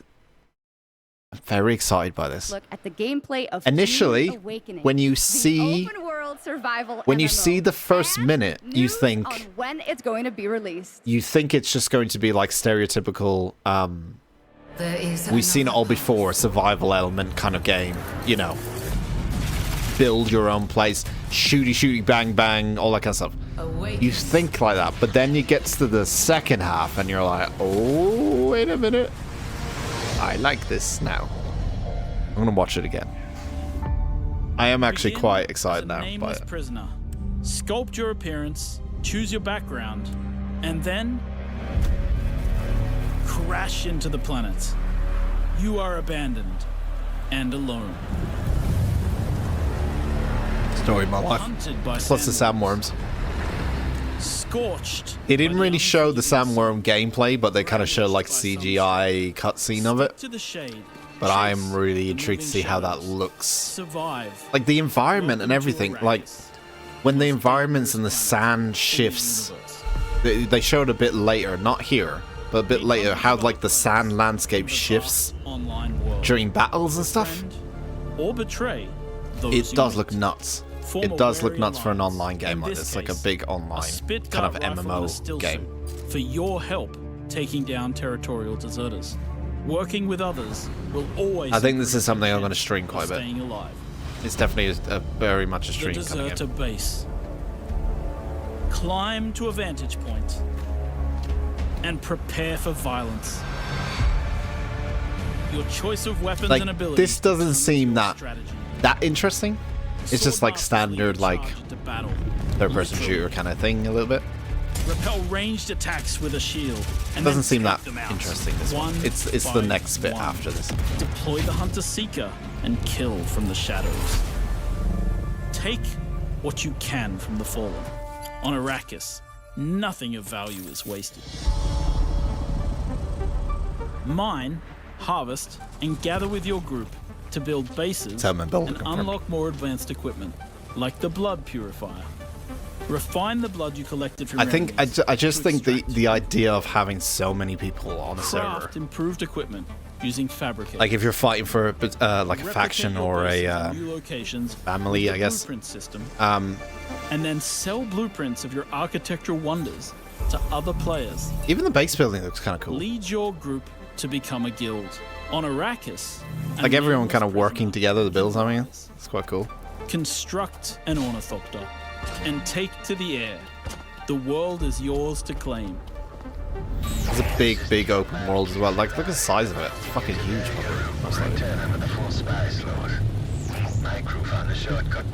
The in-game radio provides insight into key events happening across Arrakis. Map the desert. Discover landmarks, wrecked ships, stuff. And now we're getting into the good stuff. Filled with forgotten technology. Like the exploring element of it and everything. I love that. Vast planet. You can explore unique locations, uncover valuable resources, and search for secrets amongst the shifting dunes. And then return to civilization triumphant with what you found. Harko village throngs with people, spice traders, guild bankers, this looks really good. Smugglers, this really good. House envoys, and of course, other players. I wonder if it's going to be, I'm guessing it's going to be a mixture of like great houses of Dune. Players and obviously like NPCs and all that kind of stuff like you would expect. But remember, to play politics, you need power. And on Arrakis, spice is power. Spice. In the deep desert, beyond the shield wall, this is the fun bit. Scour the landscape, hunting for spice. Every spice blow has the potential to become a heated battle. with multiple guilds vying for the precious melange. Even when it looks like defeat is inevitable. Just get a bunch of factions fighting over some spice in the middle of the desert. But you look in the background, see like the sand shifts? Obviously it's when the worms come out, but like the sand shift and everything, it's much more than just like a worm comes out of the hole. Like it's like the whole environment's shifting, and it's like, oh shit, that kind of like wide open eyes moment where you're like, oh shit, we gotta run now kind of thing. Like it's kind of sold to me on this trailer. It kind of a little bit sold to me on this. Well, you can't. I did think it was going to be like a stereotypical like third-person shooter online kind of thing, but I think that kind of world, if they can expand on that world a little bit and make it very interesting, I think they're onto a winner there. It's an MMO, right? Yeah, full of clowns and party hats, pink afro, I don't think that's the thing. I don't want them to go down that route. I don't want them to go down the route that every other one ended up going, you know, where you have like it breaks the lore of it. I want if they can stick to that kind of world lore, and don't go overboard with it, and have like, oh, we're doing collaboration with, I don't know, fucking Call of Duty, and you can get like I don't want them to do that. I want it to be its own thing. It's like if they can keep it the way June should be, I think they're onto a winner. It's definitely got me interested. We'll have to see when it comes out, but like I'm definitely, my eyes have been what's the word? Have been engaged, have been fund, have been enjoyed. Have enjoyed. My eyes have enjoyed that very much. Right, I want to talk about this. All right, this is the first thing. And I feel like a dick for calling this out, and I feel like an asshole. But I get it and I don't get it at the same time, right? So for the entire week, is it Tashtar? Tashtar. Eyes have been feasted. Yes, that's a better word. Tashtar. I can't remember what the actual studio name is called. They're the people that made Little Nightmares, right? And they've been teasing all week before Gamescom happened that they were going to release a new game that wasn't Little Nightmares game. Okay? And they showed the trailer off. Nightmares 1 and 2. So they previously made Little Nightmares 1 and 2. This is their new game. Now, if you know what Little Nightmares 1 and 2 looks like, that will help with my argument here. Tashtar? In the winter. Right. Now. Looks kind of creepy, right? I thought, for the life of me, this was Little Nightmares 3. This looks like Little Nightmares 3. It does. It looks like Little Nightmares 3, right? It does look like Little Nightmares 3. But it's not.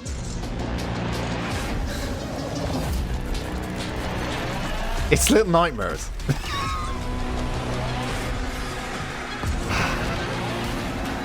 That's not the point. I'm not angry over the fact that it looks like Little Nightmares and they named it something else.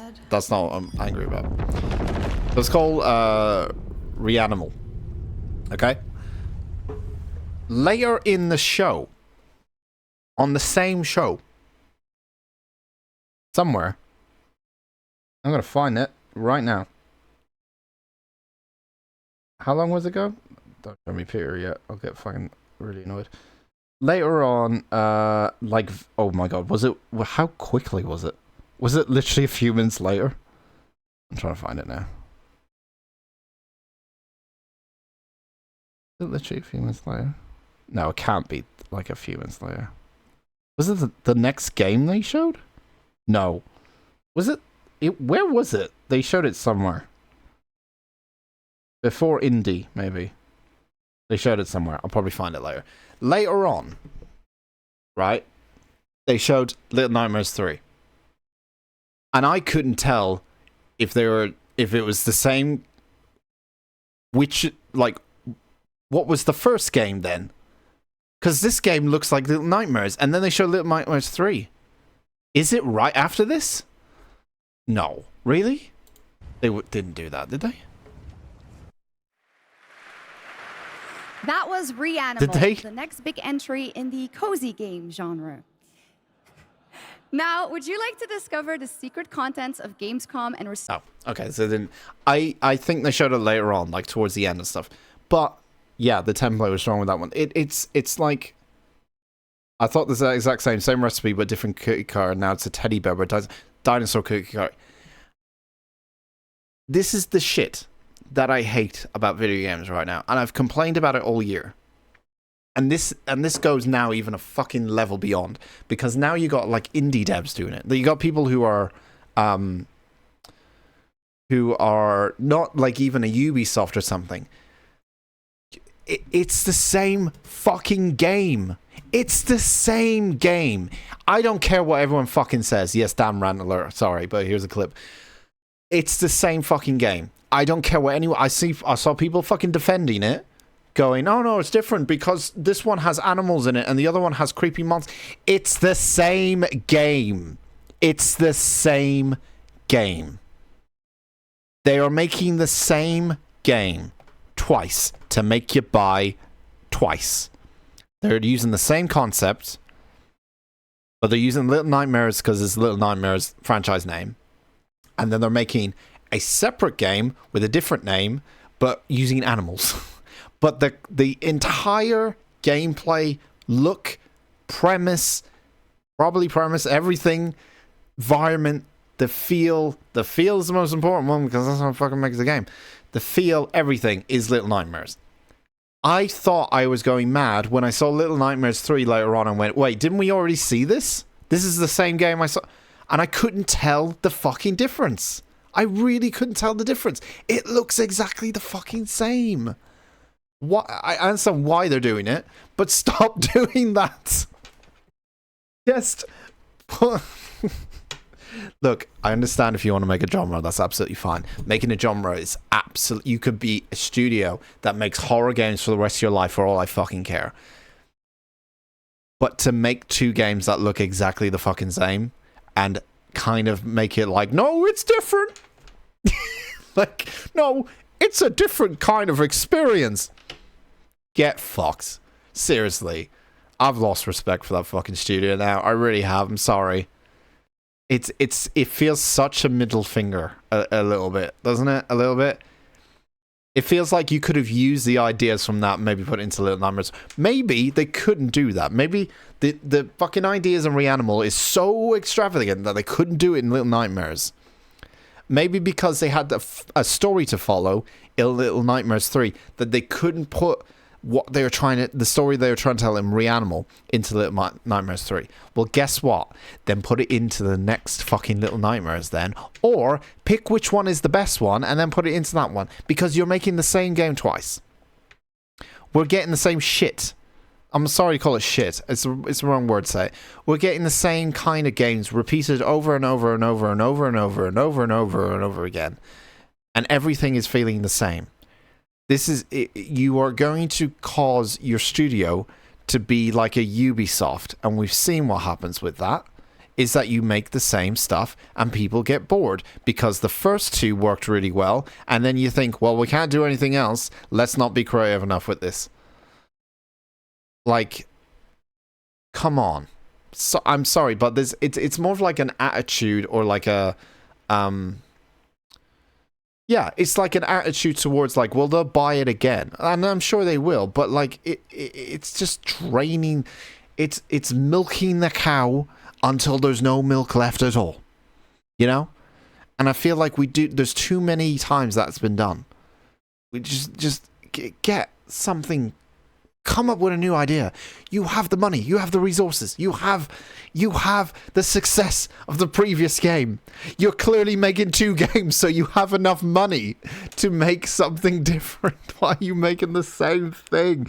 Spread your wings. And hey, if Reanimal is really good and it's success, but you do it in a different style, you can explore that style for the next 10 years and make 3 sequels to Reanimal and make more money.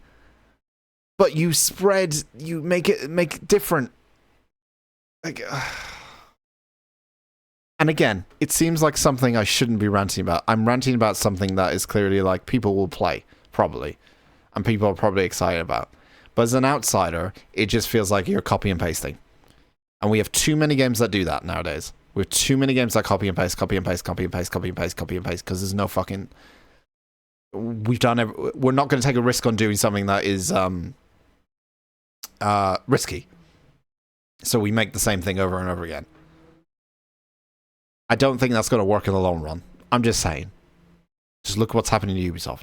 It's not going to work in the long run. Do something different, please. Please, please, please. Bruce Banner strikes again. Good morning, Pen. Hello. I'm sorry, I was in the middle of a rant. I do apologize. I got really angry about Little Nightmares 3 and copy and paste jobs, and I went into a full-on rant. But good morning. How are you? Are you all right? But yeah, that's my rant. I fucking don't understand it when you have the money to make 2 games at the same time and you make the same game twice. It's literally the same fucking game. That's my beef. Either way, I wish them all the success in the world. But if it doesn't pan out for you and people complain that you made the same game twice, then sorry, not sorry. Either way. What else do we get? Monster Hunter Wilds look pretty cool. Seth has invited me to the opening night live stage. It's Monster Hunter. It's wild. It's got monsters in it. It looks kind of fun. You beat up some monsters. It's going to sell lots of copies. Hey, it's a copy-paste job, right? No, it's... Monster Hunter is good. It took me a while to get into Monster Hunter, but I actually enjoyed it. I'm actually quite excited for Wilds. I think it's going to be quite fun. What else did we get? We got some mechs. We got Monument Valley 3, which I didn't even know was still going. That's coming exclusively to Netflix games, everyone. You can't play this game unless you have a Netflix account. We're also in that world now as well, where you must have a Netflix account. But hey, having said that, I have played some games on Netflix, on my Netflix account, since I just bought one recently again. I don't know why. Something to watch. I shouldn't really be supporting Netflix, really. They're not really that great, but something to watch now and again.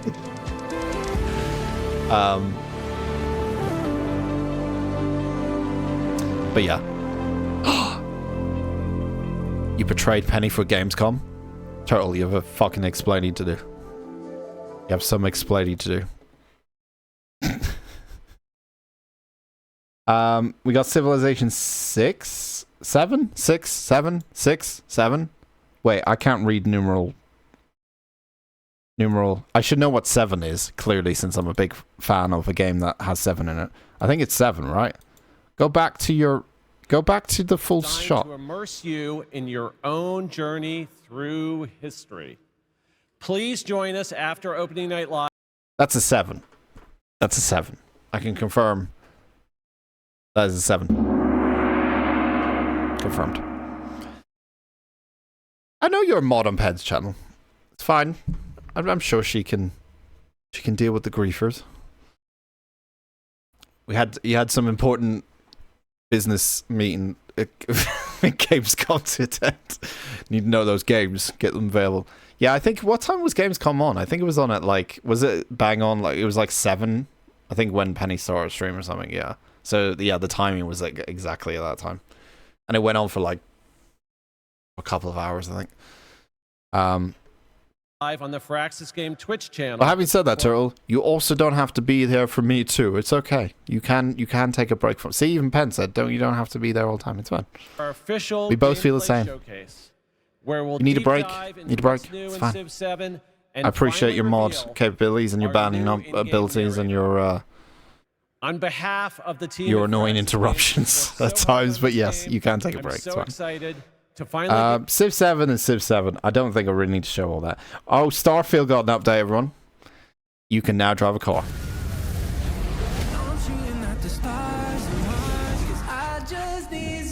Strange choice for music, but Bethesda. You can drive your cars now. Now you don't have to walk all the way to emptiness. You can drive through emptiness to get to your emptiness. The Rev 8 has landed. I do like the fact that they made this into like an actual car commercial. I do like that. That's a props to them, to their editing and marketing team. I do like the fact they turned this into like a car commercial. Should have been in the first. It should have been implemented in the actual game when it came out, but it's fine. It is what it is. I'm sure people in the Starfield community will appreciate that. We had some free-to-play stuff. We had some UN things. Oh, fuck. Yes. This is fucking cool.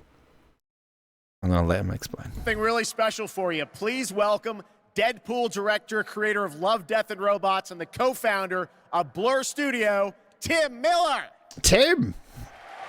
So, Love, Death, and Robots is one of my favorite series on Netflix ever. I love Death, and Robots. I think it's amazing. If people don't know what Love, Death, and Robots is, it's an anthology. I think they've done 3 series so far now. But they usually put out like around about like, I think it's quite a bit. It's like 10 to 15 episodes. Where it's all animation. But every single episode is done by a different animation style and team. And they're shorts. They're like usually, I think they're usually around about 10 minutes, each one of the episodes. And they all to do with, majority of the time, the kind of theme with it is, well, Love, Death, and Robots. But the theme with it is kind of like this dystopian future. Like, a lot of it's to do with technology in the future and Love, Death, and Robots. So Tim Miller is studio head at Secret Level, who was the studio that made Love, Death, and Robots. And they do check it out. If you haven't watched Love, Death, and Robots, it is legitimately fantastic. It's one of the best things on Netflix to watch. It's really quick to get into it.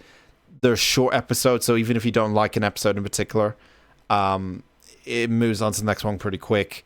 You can watch it like a whole season in a day. I really enjoy it. There's only one episode in Love, Death, and Robots that actually made me feel motion sickness. It's a weird thing. One of them, I can't remember which one it was. It was one of the last episodes. I think it was in the last season. I actually got motion sickness from it, which was really weird, and I couldn't watch it.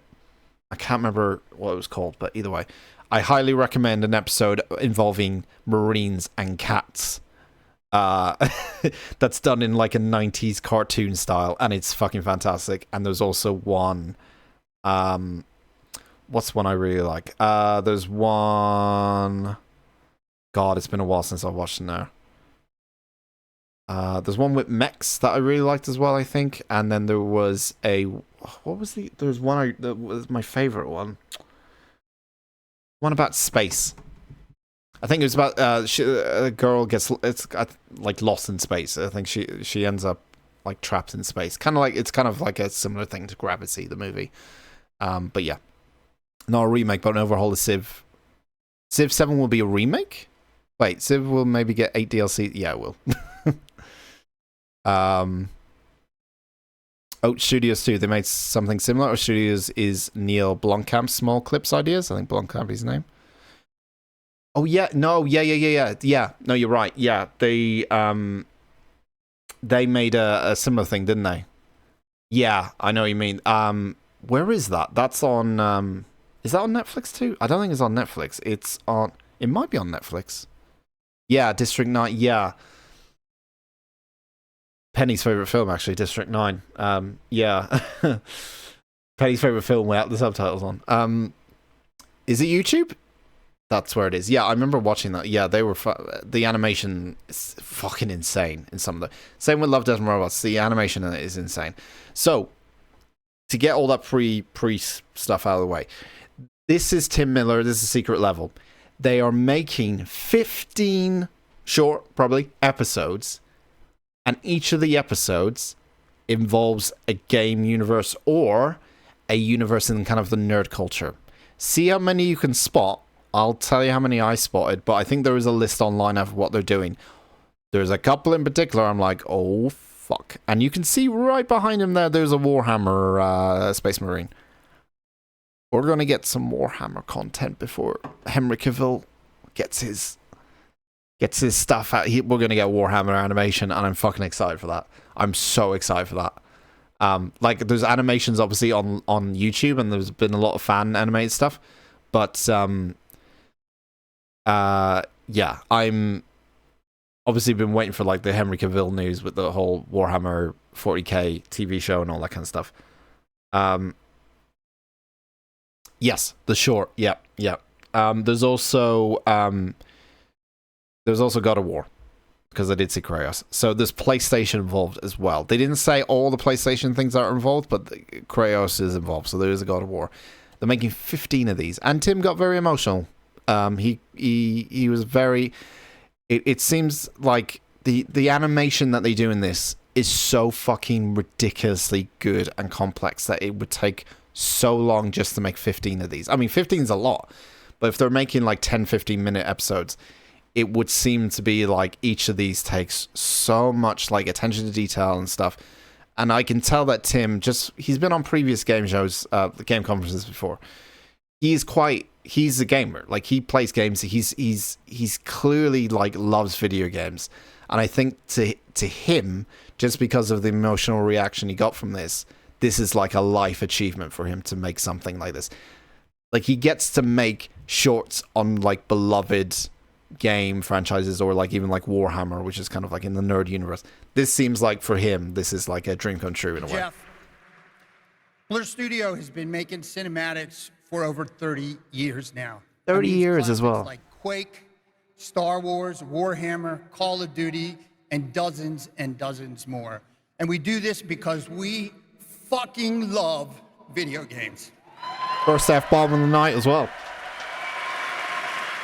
I do genuinely think he's like legit. Like, he and every time a trailer really likes online, video games. We see hundreds and hundreds. He's been around the conferences a lot. This isn't just a one-off. He's been around. We have a series like this, and we could not agree more. And he's been involved in cinematics and stuff. So excited to share this series with you. 15 original episodes created in collaboration with Amazon Studios and the publishers and developers of some of the world's greatest It's a really cool idea as well. I'm really glad that they managed to get this. Existing games, indie. Because you think about it, like, you'd have to go to each individual, like, developer or publisher and go, like, we want to make a short about your thing. And some of them be like, no. Like, we don't know really. You could ruin it. You could make it look really bad. Like, it probably took a long time just to even get this many people on board to say, yeah. But I think the reputation for doing stuff for so long kind of allowed them to, and himself, obviously, the reputation he has, allowed them to actually do this. And it's quite cool. Like, I never thought something like this would be possible, ever. Like, maybe, like, you know, I never thought a fucking Warhammer TV show would be possible, ever. I never thought The Last of Us TV show would be possible. I never thought all these, like, video games being turned into TV shows and movies and stuff like that would ever be possible 10, 15, 20 years ago. But now, here we are. And it's, and some people might say, oh, you're milking it. No, do it, please. Please do it. Because there's some video game universes that need to be explored in different mediums. Look at some of the stuff that's already been released. Look at Arcane. Look at Cyberpunk Edgerunners. Look at what was a good one as well? I mean, look at Last of Us. Look at all them. Like they Twisted Metal. They've been good because the universe and what's there already, if done well, would make an interesting show. Like, the story-wise, universe-wise, would make an interesting thing. You've got the ingredients there. Yes, Hollywood's dried up and it doesn't have any ideas anymore, and it's infiltrating the video game industry. But hey, we get more of this stuff, and I'm quite excited for, like, more of. And suddenly Peter Molyneux storms out from backstage and body slams him. WWE 3-stage fight is on. Chairs will be tossed. Todd Howard will be hunted. Blood will be spilled. Who will win the fight for the Game of the Year award? You just what this is your app. This has now become your dream. This is your dream now. I can tell 100%. This is what you want now. This is your dream. This is your announcement. You want WWE 3 happen. It's a pretty good name. I really love WWE 3. That's a genius name. That is an absolute you need to fucking patent pending that thing. You need to make sure no one takes that, because that is a genius actual idea. It is your greatest idea. It is a great idea, yeah. We need an animation of that. That's what we need an animation of. And classics. So we've been working on this show for 3 years. I get a little upset, choked up, sorry. 3 years as well. I cry a lot. Sorry. I know games take like a long time to develop, but like 3 years to make animation is a long time. On shorts, animated shorts as well. All right. We've been working on it for 3 years, and I'm very emotional because I'm so excited. And it's finally time. So please enjoy the world premiere teaser of Secret Level. Oh. This was the loudest the crowd were the entire time, was for this. This was the loudest I heard them as well. It is our love. Shows how exciting this is, right? Like, people actually want this. People actually enjoyed the idea of this. This is a new idea. This is really cool. Do you see when new ideas and cool things come together, how people like it? I'm so excited for this. Oh my god. Come on. Yes. Give me your fucking Warhammer. Give me the Warhammer. It's time. Sifu? This world has waited for your arrival. Outer Wilds? Yeah, the Outer Wilds. That one's Outer Wilds. Don't know what that is. I don't know what that is. That looks like Destiny. It is you. I think that's Destiny, yeah. Destiny's, that'd be kind of cool, I guess, maybe? Because you are the chosen. If they do that right. It's a bit complicated, the lore of Destiny, but either way. All those moments. Was one of them Halo, I think? One of them was looked like Left 4 Dead as well or something? Adventure. Mega Man. Kratos. Just Ghost of Tsushima was there as well. This, right, so go back. I thought this was Cyberpunk. I don't think it is. It doesn't look like it's Cyberpunk. It's some, I think it might be related to either, did I say Outer Wilds? No, the Outer Worlds, whatever it's called, the space one, the Obsidian one. I think this is the Outer Worlds. This one. I thought it was Cyberpunk for a minute, but yeah. D&D as well. Dungeons and Dragons. They're making animated show for as well with the dragon. Yeah, which is cool. Pac-Man, which is right at the end. You have a game to play. It's not far away as well. December 10th. I wonder what the fucking Pac-Man thing is going to be about. It's just him chomping through everything. Really good. Really good. I think that was really good. And obviously, as I said, it's the loudest I heard the crowd during that entire thing. Which just goes to show, like, new, interesting ideas, no matter if it's like TV show or something. It gets people excited, man. There's a new Kingdom Come Deliverance 2. Which I'm still yet to play. First one. We also got a bunch of fucking Penny's games. Fucking Genshin Impact updates and shit. I don't understand why they announced this update. I think this is the Genshin one, isn't it? Or no, this is the new game the Genshin guys are making, right? I think. Or is this Hokkaido Star Rail or whatever that I played? The same thing, by the. No, I think this is the new Genshin, the new Genshin game, I think. No, and yeah, it is Endless. So this is already out, but this is like an update or something. But it's made by the same people. But they announced like 3 different things. This is Honkai Star Rail. On the battlefield by heart.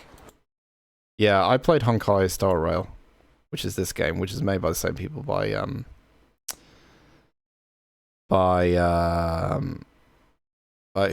made Genshin. I don't understand why they would announce a collaboration coming in Q3 2025. Like, if you're announcing a collaboration, do it like closer, right? Surely you wouldn't. Unless it's a big deal that these guys are getting involved. I'm not sure. Honkai Star Rail is the same as Genshin, but it's turn-based. It's a turn-based RPG, but it's the same art style. Same looking characters. It was okay. Like, it's an okay free-to-play game. I kind of found it somewhat interesting the first couple hours, but it didn't click everything in terms of a turn-based like RPG for me. There was something missing about it that was like, eh. And I wasn't really excited about getting new characters and unlocking new characters as much as other people would be. You know, I found it a bit. All you do is level up characters all the time, and it was a bit grindy and stuff. And I was like, it wasn't that exciting for me. But the new Batman VR game, which looks kind of alright. If anyone remembers, like the VR game that originally came out for the Oculus, I think. I played that in full. It was really short. It was only about like 2 hours long. But I really enjoyed it. It was really fun.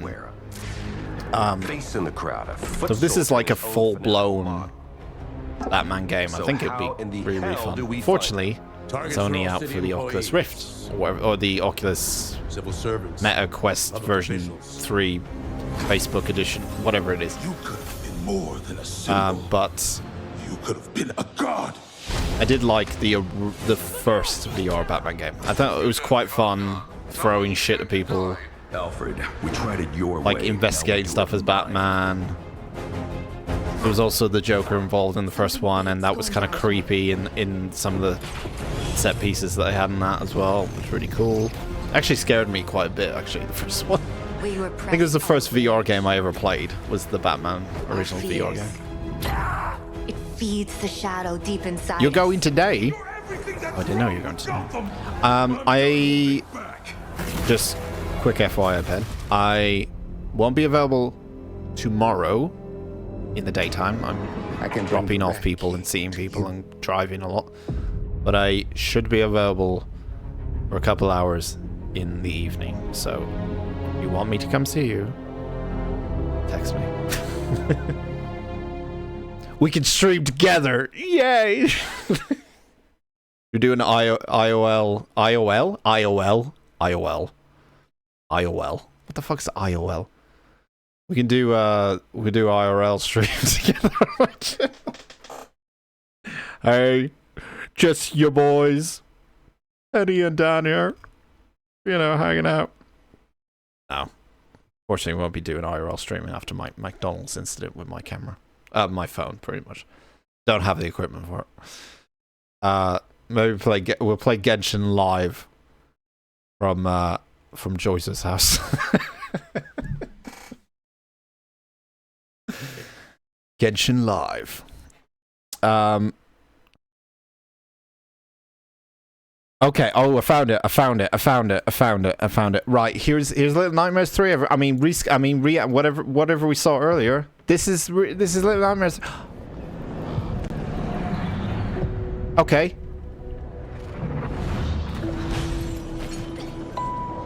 What's the difference? I tell you what the difference is. Nothing.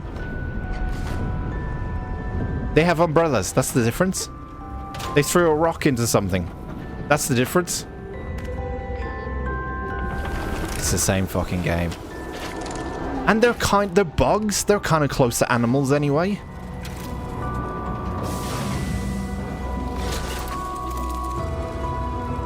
The only difference with this game is that there's like grotesque humans. The other one has animals. This is the only fucking difference. I can't believe they've done this. I honestly can't believe they've done this.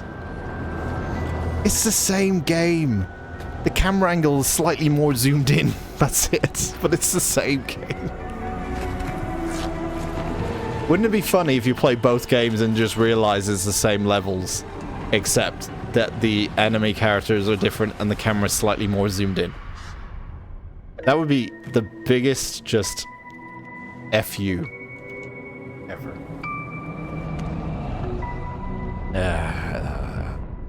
I like this game. This looks fun. Hurdling, or whatever it's called. Hurdling. Where you herd a bunch of buffalo? Weird buffalo? It was made. This is made by same team that made Firewatch, which is nice. Hurdling. Looks like a nice, cozy game with some dark undertones, and definitely all for that. But it's probably going to make me cry, more or less. There is a difference. There's cinnamon cookies in a dinosaur shape instead of a teddy bear shape. That's a beautiful game. Hurdling from Panic and Okamotive, and I'm so glad we could share that with you tonight. Definitely not. All right, Gamescom, we have. It seems nicer than beating up the monsters animals. Yeah, it's nice to have a little bit of a change. Too. Titles like Populous, Dungeon Keeper, Magic. Okay, all right, get the clips ready, everyone. Here we go. I'm about to get into my fucking Peter Molyneux rant. Here we go. Right, this is for people who don't know, weren't here earlier. When this happened, when I was watching Gamescom, I got so mad that I stood out in my chair and started shouting at the TV. Lima was there, and she tried to film my reaction because she was laughing so hard about how angry I was about this bald man that appeared on stage. I got so angry that I don't even know what he announced. I don't even know what the game is about. I was just in a rage, and then I went to the kitchen and took a photo of myself and put it on Discord of me doing this because I was so annoyed. And I dismissed the entire conference because of this one moment. Games, and many of you did too. Titles like Populous, Dungeon Keeper, Magic Carpet, Theme Park, Black and White, and Fable. And tonight he's here. And the movies, and I think Theme Hospital as well, since he was at Bullfrog. So he's made some pretty legendary games. A legendary UK developer, everyone. To reveal his brand new game, which he's secretly been working on for the past 3 years. Please join me, Gamescom, in welcoming to ONL, Peter Molyneux.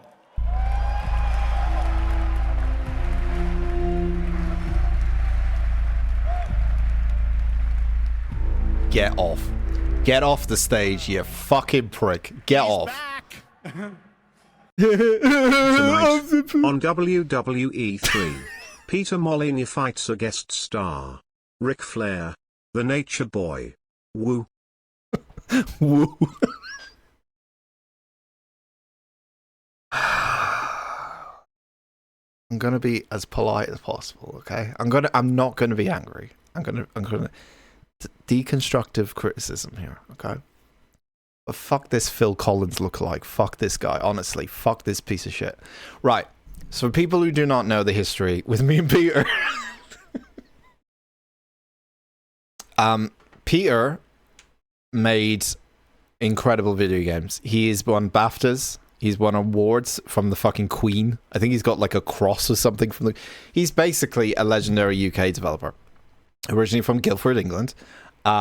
He made Theme Hospital. He's from Bullfrog. People remember Bullfrog? They made Theme Hospital. I think they made... Yeah, Bullfrog made Theme Hospital. Theme Park World. Populous. Fable. Black and White. Legendary. Fucking absolutely put UK developers and UK game studios on the map. Because this man was leading teams. I was so infatuated with those games that there's a lost documentary that never went out on Different Level, but I still have the footage, so I can prove it if you want me to prove it. Still have the footage, but it never got released on Different Level, where I went to 2 Point Studios to interview the developers of 2 Point Hospital and now 2 Point University, who were ex-Bullfrog, Lionhead Studios, that Bullfrog turned into Lionhead Studios. People who worked with Peter. They ended up leaving for reasons, as I'll say in a minute. But they worked with Peter, their boss was Peter, and we talked about Peter while I did the interview. Peter Molyneux is an interesting character because the very quick historical thing about Peter is that he made these legendary games. First at a studio called Bullfrog Studios, and then it got turned into the Lionhead Studios. Lionhead Studios made one of my favorite video games of all time, and that community I told you I was part of for 8 years that got me into kind of film production. The game was called The Movies. I've talked about it a million times. There's stuff on Different Level about it. There's stuff I've talked about on here before. Go find it. It's all online. There's a podcast about the whole entire story about the movies that I made with community members. That's on Different Level. That's still up there if you want to have a listen to it. It's very good. I think it's very good. So what happened with Lionhead Studios was that they eventually sold them. Were sold to Microsoft, and this was a little bit of a scary time because we thought, as very dedicated community members of Lionhead Studios and the movies and all these kind of games that he made, or that the studio made, that everything might not be okay if you sell to like Microsoft and stuff. But we were assured, and this came from Peter's team, assured us during that time, everything's gonna be okay. This is just to fund the studio going forward for bigger projects. We want to make a new Fable. They were in the process of making a new Fable game at the time. The Long Journey, I think it was called, or something Journey. I can't remember exactly. From what I know, which I'm not going to go into detail, and I'm going to be like that kind of guy going, I've got all the receipts, guys, and I'm not going to fucking tell you. But from what I can not tell you or go into detail about, when that purchasing happened, and I think it's already been reported online from other sources, but I also heard this as well when I was doing the filming of this documentary, that Peter was a dickhead. He would not be entirely fair to people. His demeanor changed. He went from this guy who was very passionate about video games and then he suddenly went into kind of like, I'm Peter Molyneux. I've won awards. I'm the best UK developer in the country kind of attitude a little bit. And so people at Lionhead didn't like this, and a couple of them left because they were just like, the fucking environment here is pretty shitty and Peter ain't helping.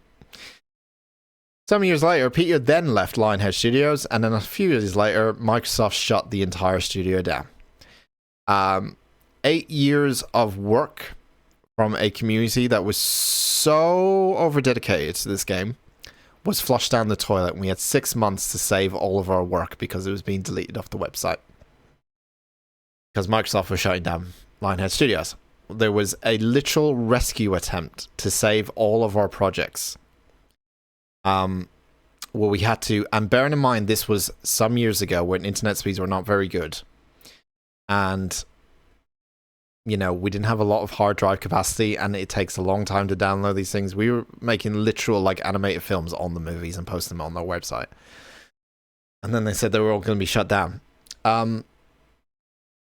So the rescue attempt was to download every single one of these, or as many as we could, or at least the most notable ones. We couldn't save all of them, obviously, and keep them on a different website. We had about 6 months to do it. We didn't manage to get them all because I think it was about 3,000 submissions over the last 8 years.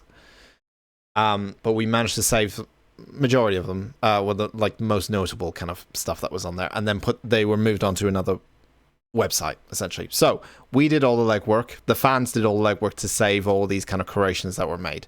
We thought at least Lionhead would like keep the servers up, just because we were still using it and we're still active, and there's still like a couple of hundred people like still using it. I get it. They have to shut it down. Microsoft buying a studio, closing it down. It's Microsoft's fault, obviously, but Lionhead can't do much about it. So that happens, and while that's happened, Peter Molyneux leaves Lionhead Studios and goes to his own studio called 22 Cans. Appropriate name for his fucking stupid studio. He forms his own studio called 22 Cans, where he makes a game, I don't even remember the name of it, called Curiosity, I think. It's a phone app game.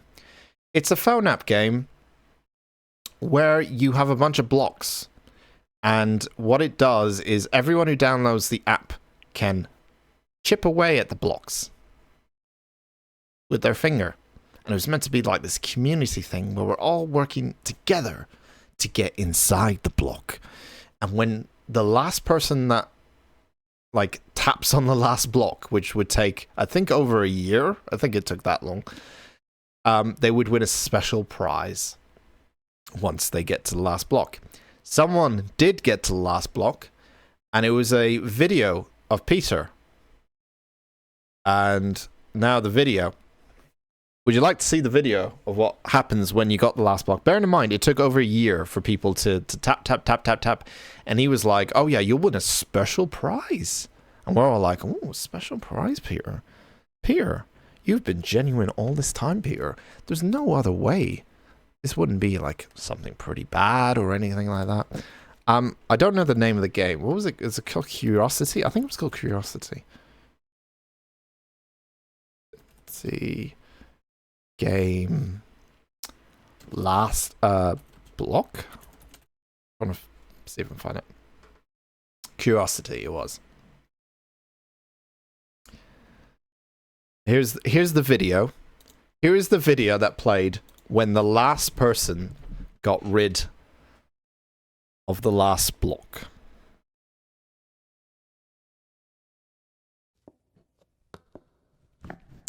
Welcome to the end of Curiosity.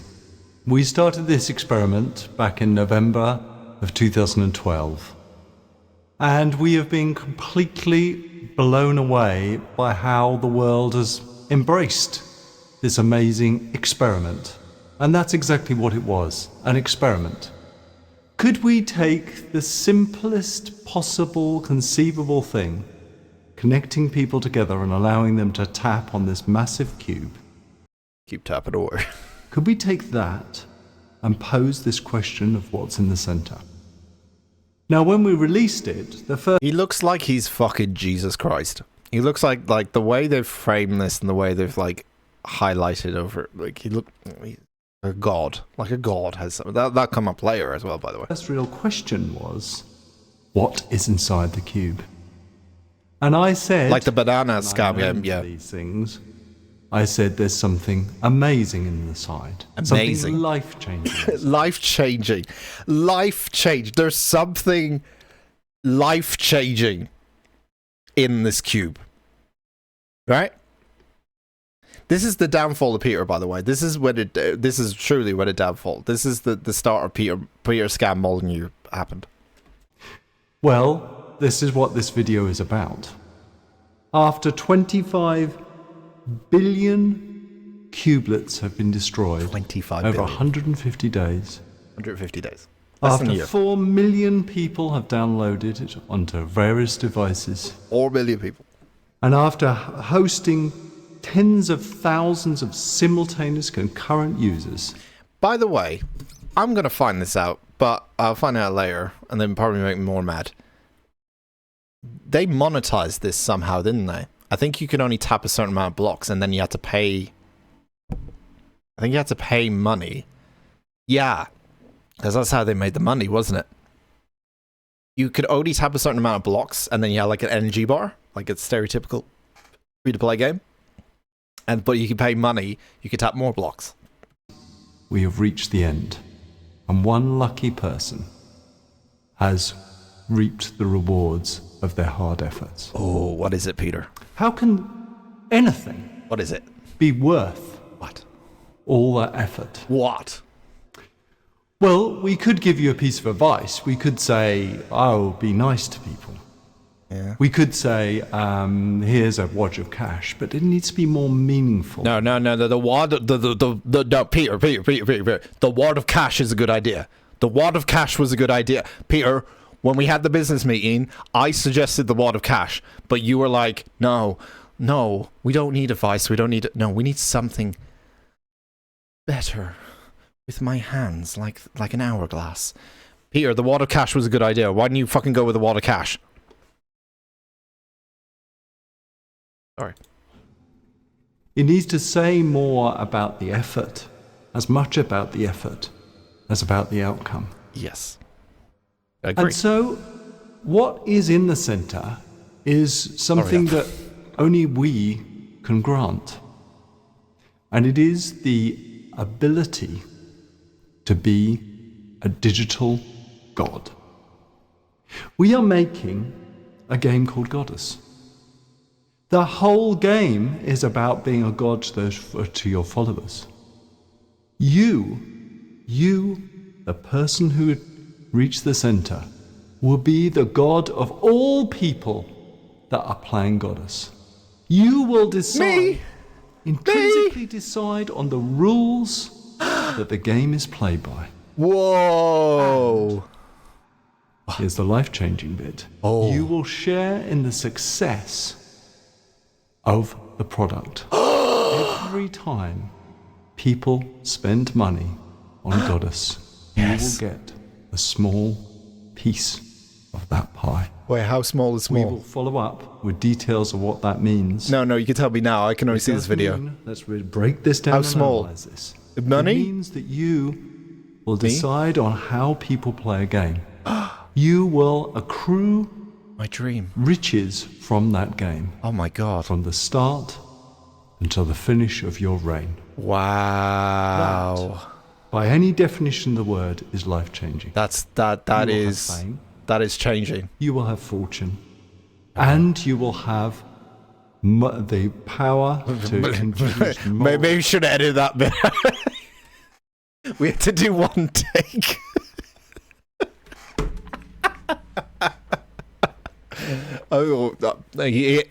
We used to go back in the day. We used to call him One Take Peter. We used to, back in the day, Lionhead. We used to call One Take Peter. He used to do one take. Maybe we should edit this out. And you will have the power to introduce morals into a game. Oh, my favorite thing. This idea of allowing one human being. I'll wrap it up here. The entire game genre. Came to us many years ago. Great. And it's only now. Yep. How long is this? All connected. 30 when minutes, the whole of the gaming universe is connected together, that we have the power to do it. Okay, cool. And I hope that you will find that this is worth those sore fingers that you may have gained through tapping. Yeah, my fingers are bleeding. I hope the world agrees with me that it is a worthy prize. I had to go to the hospital for like 3 weeks. Because, they're bent backwards. Thank you very much for all your efforts. I'm sending you the hospital bill, but hopefully, the royalties will actually pay for it. Curiosity. We may, who knows, start another experiment even more intriguing. And that they did. So, this is a long-winded explanation of Peter Molyneux's life, but either way. So, I tapped so much as a hole in my phone. If you pay money to tap blocks, you're an idiot. Well, it was more of a case he hyped it up to be like that. It's a life-changing thing. It's it's we can't say what it is, but it's life-changing. Immediately, people were like, money. It's money. It's got to be money. It's a lot of money. You'll be rewarded with morale boosting video every day for putting Molyneux. That's your piece of the pie. He probably thought about that. Was his idea number one. Probably, most likely. So, just to reiterate, the prize was that you would be in his next game called Goddess. Now, bearing in mind that he has made a god game before, as in you are a god and you control people and stuff, called Black and White and Black and White 2. Excellent games, really excellent games, legendary PC games. So this idea that they're making a new god game was pretty fucking cool, because Peter Molyneux's making a new god game and everyone's like, oh fuck, it's like a new Black and White game. We're fucking gonna be, it's gonna be absolutely amazing. Let me just go to the Steam page of Goddess for you. Let me just see. Visit store page. Let's just go here. There we go. Now, bearing in mind, this game came out originally in early access, so I'm sure by now, because it was what was it, around about, was it 2014? What did he say? 2016, 2012? Around about 2012 when that announcement came through. That surely the game will be absolutely... No, that's the wrong button. Surely a game that would be absolutely... what's this? Mostly negative? 25% of 7,237 user reviews are positive? Okay, it's definitely the right game. 22 cans limited. Okay. It's still in early access. It's been over 10 years now. Okay. Goddess is no longer available on the Steam store. Okay. When was the last update? Was a beta? Uh-huh. Okay. Actual scam. This is unfinished. Completely unplayable. Dead game. Had a good start, never finished. Dead, broken, scam of the game. So, basically, now the person who won the prize... the person who won the prize from that fucking tap blocking game never got to see the prize. So not only did he scam someone from the Curiosity app, from someone like the last person to you win a life-changing prize, the actual prize itself was also a scam. It was a terrible, terrible video game, if people don't remember. It was so bare bones and so basic and so lackluster and was still in early access and never came out of early access because the game was not even fucking ready to be in early access in the first place, let alone finished, that they scrapped Goddess, the game, after a couple of years because they realized they couldn't finish it. So that's two things that Peter's done in quick succession. Well, not really quick succession, but linked together. When he's promised something and then promised another thing, and then that promise has defaulted the two previous promises and dead.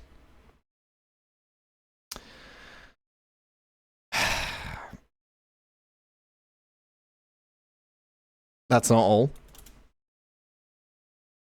That's not all, everyone. I haven't even got back to the fucking announcement yet. That's how long this fucking history lesson has been, alright? If we can go back to his if we can go to his Wikipedia page really quickly, you can see that at 22 cans, he's made Curiosity, What's Inside the Cube, which was 2012. He was a designer in that. That led to nothing. He made Goddess, in 2014. He was a designer in that. That led to nothing. He made Goddess Wars, which was a what was this? He launched a Kickstarter campaign to raise funds and met the funding goal. How much did they raise? They raised a lot, didn't they? $500,000. $500,000. Company launched a Kickstarter campaign to help crowdfund the cost of producing the game. The campaign made its funding of $500,000. Not only was it in early access, there was a Kickstarter for it to raise money for it. Although the game was only funded 2 days before the campaign ended, any remaining pledges will be put towards stretch goals and features such single player modes, all this kind of stuff. So essentially, it was a mobile and a Windows game, and yeah, it was called Goddess, and it was called Goddess. What was Goddess Wars then? Was Goddess Wars like an expansion or something? It doesn't have it. All right, never mind. It was done around the same time, so I assume it was like part of it or whatever. It's part of Goddess, whatever. Then Trial the Frontier Challenge, which doesn't even have a Wikipedia thing on it. I'd never heard of this. Apparently, he was an uncredited designer in it. And now he's got Masters of Albion. Right? Which was apparently announced in 2023. I missed that one. And then he got his own stage. Day one DLC, probably. So, if you look at this, he has not really made a game since 2012. Having said that, he was creative consultant on Fable the Journey, and that's when he went a bit apeshit with everyone. From what I heard, he went a bit apeshit, and then he just left because he got angry at everyone. From what I heard, but as a lead designer, which he has been most of his life, he hasn't made a game since 2010. 14 years ago. Okay? He hasn't done nothing for 14 years ago. So, now let's all watch what he has to say about his new game. I haven't seen this bit because when this happened, I was in a fit of rage in the kitchen, not wanting to look at his stupid face. So I don't know what this is. I know what, actually, now I'm thinking about it. Hold on a minute. Now I'm thinking about it. Masters of Albion, that's Fable, right? Albion is a... Wait a minute.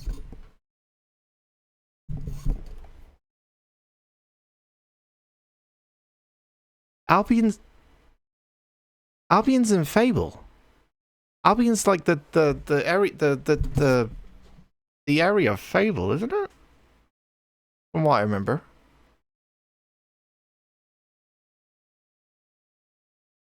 Does he own the rights to Fable then? He owns the rights to Fable. Is this what I think? Is he basing a game off Fable? How does he own the rights? I thought Microsoft owned the rights now to Fable. What? Is it? Maybe he's just using Albion as Albion name. Oh, that would be more scummy. If he's just using Albion as in like, it's nothing to do with Fable. Although it is. I'm Peter Molyneux. What an incredible honor it is to be here on the stage with Jeff. Yes, Peter. He's an amazing guy. This is so fun. So a couple months ago, you and I had lunch. And Jeff, you know what? This made me lose respect for you now. You have fucking Peter out on the fucking stage, and I don't even give a shit. Yes, Lime, I'm talking about Peter. I'm sorry.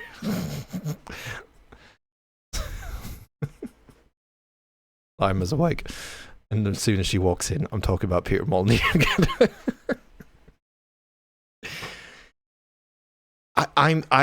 His good friend Jeff Keighley.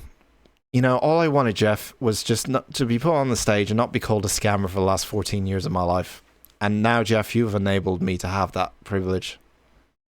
And I'm very thankful for it. Let's see what he has to say, because I was in a fit of rage when I saw this, and I don't know what the fuck Peter said. London, I was like, what are you working on? You're like, well, I've actually been working on a game for a number of years. You've kept very quiet about it. Yep. You really wanted to let the game speak for itself. But tell us about Masters of Albion. Right, so after messing around on mobile, what the hell was I doing?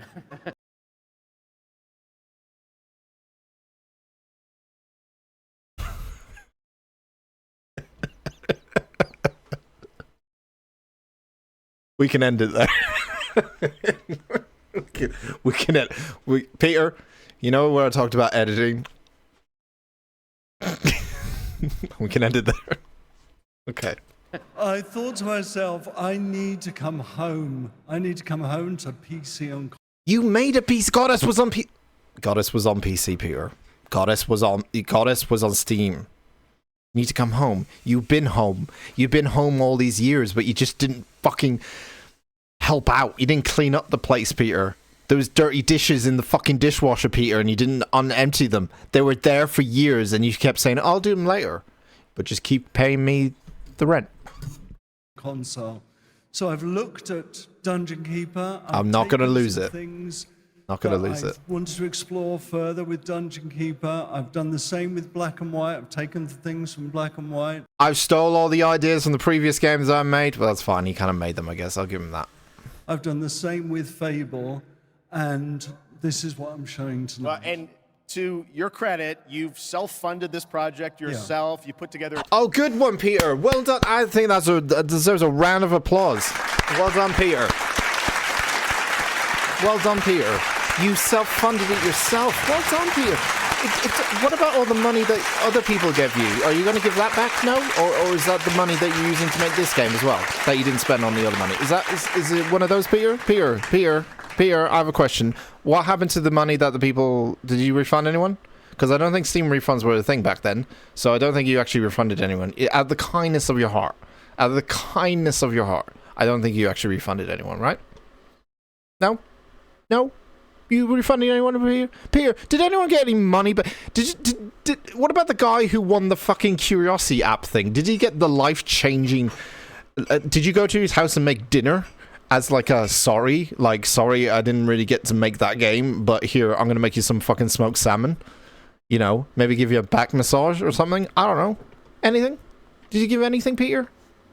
Peter? Anything at all? A team of a lot of veterans from those games. Yeah, I mean, I think my first exactly, Ped. Exactly. I needed to bring the old team back together again, so I'm working with people like Mark Healy and Russell Shaw and Ian. Oh, Mark. I know, Mark. Right, the people that helped on and created Black and White, Dungeon Keeper, and Fable. Yep. Yeah, I know, Mark. Let's have a look at Masters of Albion. All right, here's the world premiere, Masters of Albion, from Peter Molyneux. I have not seen this, so here we go. This is Masters of Albion. We're a team of 20 people dedicated to making something new, unique, and different. New, unique, and different. Okay. Here we are. This isn't. No, you fucking liar. Go back. In-game footage. All right, that's not in-game footage. I don't see this in the game. This is not the game screen. This is representation of in-game footage. This is a cutscene of this is in-game. Here we are in the familiar vast world of Albion, packed with stories. This isn't game footage. This is edited. This isn't game footage. Lie. Could I react to a song? Maybe. By day, you're tasked with building the town up, gaining resources, Try and me. earning money. Okay. By night, your Okay. town Game. will be attacked by many. Okay. So now it's game footage? Is it? Okay, now it is. You can design anything. The food that people eat, the clothes they wear, the weapons they use, the armor they fight with. There is a strategy behind every creation. Wait, you make hang on, you make sandwiches? I'm not complaining about that. I'm saying that's a fucking great idea. Even feed them rats. My town's working hard. Dude, it looks so much like Black and White though, even the fucking hand. Food. It's such Black and White game. Or yeah. Oh my god, it's such a Peter Molyneux game. The picking up of people. Remember I did that when I was playing the movies? Like I know the movies is kind of like Black and White, but like in the movies universe, but it is such a Peter Molyneux game already. I can kind of tell. There's part of me that's like, my nostalgia brain is going, ooh. But then there's part of me thinking, oh wait, it's Peter Molyneux. I should be excited about this. I should be off my chair going, oh my god, I'm getting another Peter Molyneux game. I should be.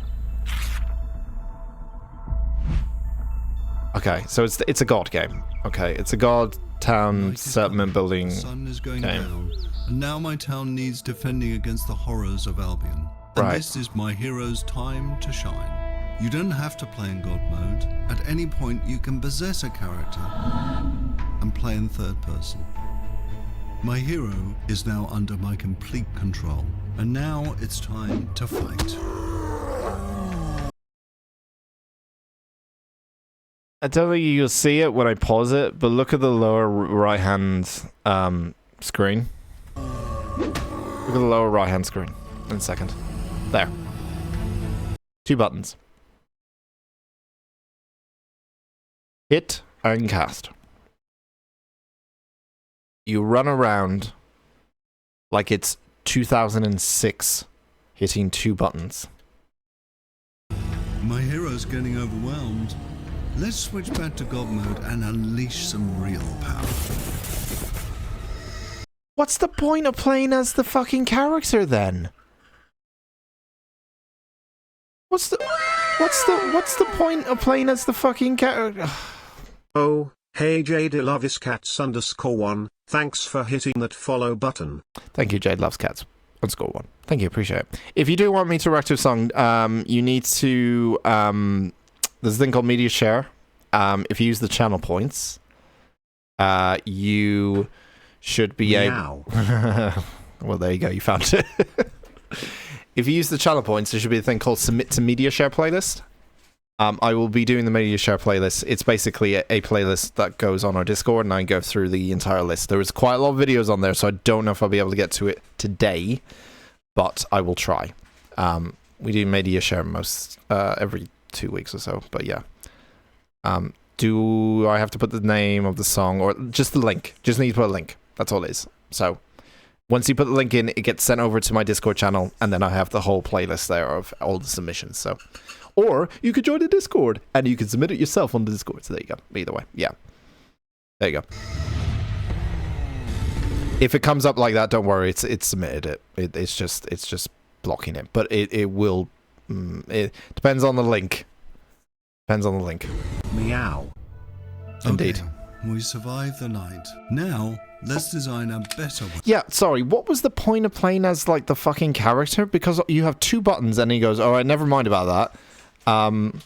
Thank you, Terrell. Never mind about that. Let's now play as a god, which is way more powerful. What's the point of playing as the hero then? Is it just kind of like get an up close thing? But there's no point in it. If it's like, if you're not powerful, right? It's submitted. Okay, there you go. Weapon for my hero. You can be as silly as you want, but bread swords just won't cut it. This is just a glimpse of Masters of Albion, an open world god game full of combat, choices, mystery, and story. Not a lot there, Peter. Like with a lot of your games, not a lot there for me to get you excited about, or get me excited about. For me. Wish list on Steam now. Okay, to give him the benefit of doubt, at least he's not doing like, at least he's not doing early access on it, and he's not doing a crowdfunding on it, to give him the benefit of the doubt.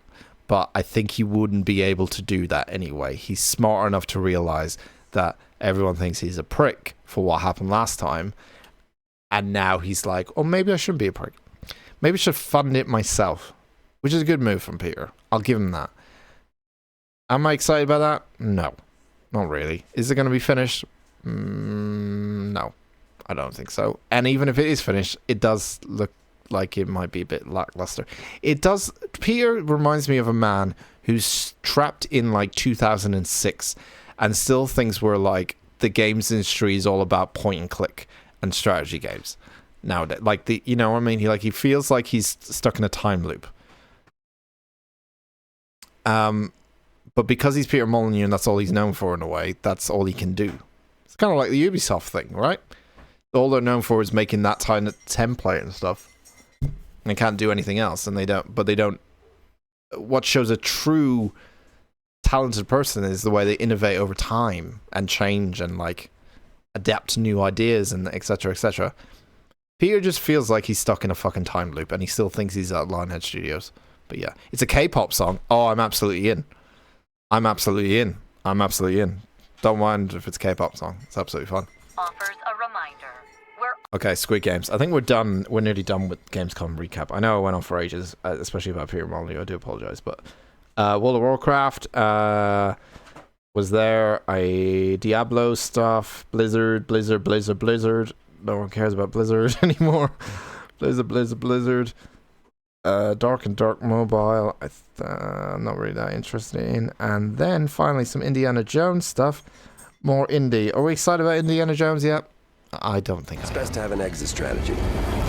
This is an Troy Baker's playing Indiana Jones. Of course, he'd fucking play anyone. What I did find funny is this bit. Not the release date, but what happens next. So, Xbox, PC. There you have it. Indiana Jones and the Great Circle is coming out this December for Xbox, Game Pass, and PC. But there is one more thing. Now, I thought we would get like a Death Stranding to Kojima appearance when he went, there's one more thing. Machine Games and Bethesda wanted to share with you about Indiana Jones and the Great Circle. This was it.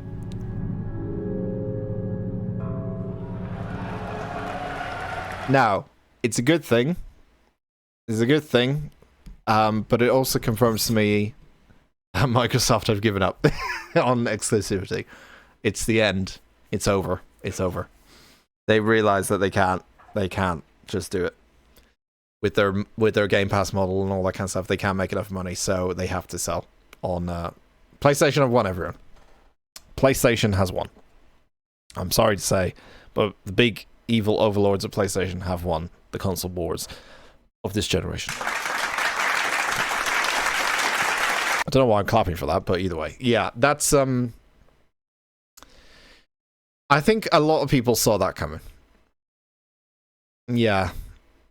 It's kind of backfired on Microsoft when they bought Bethesda and they're like, yeah, we're going to only release them on PC and Xbox, and then they realize, oh, wait a minute, we're doing Game Pass with them as well, and we're also, you know, maybe not selling as much.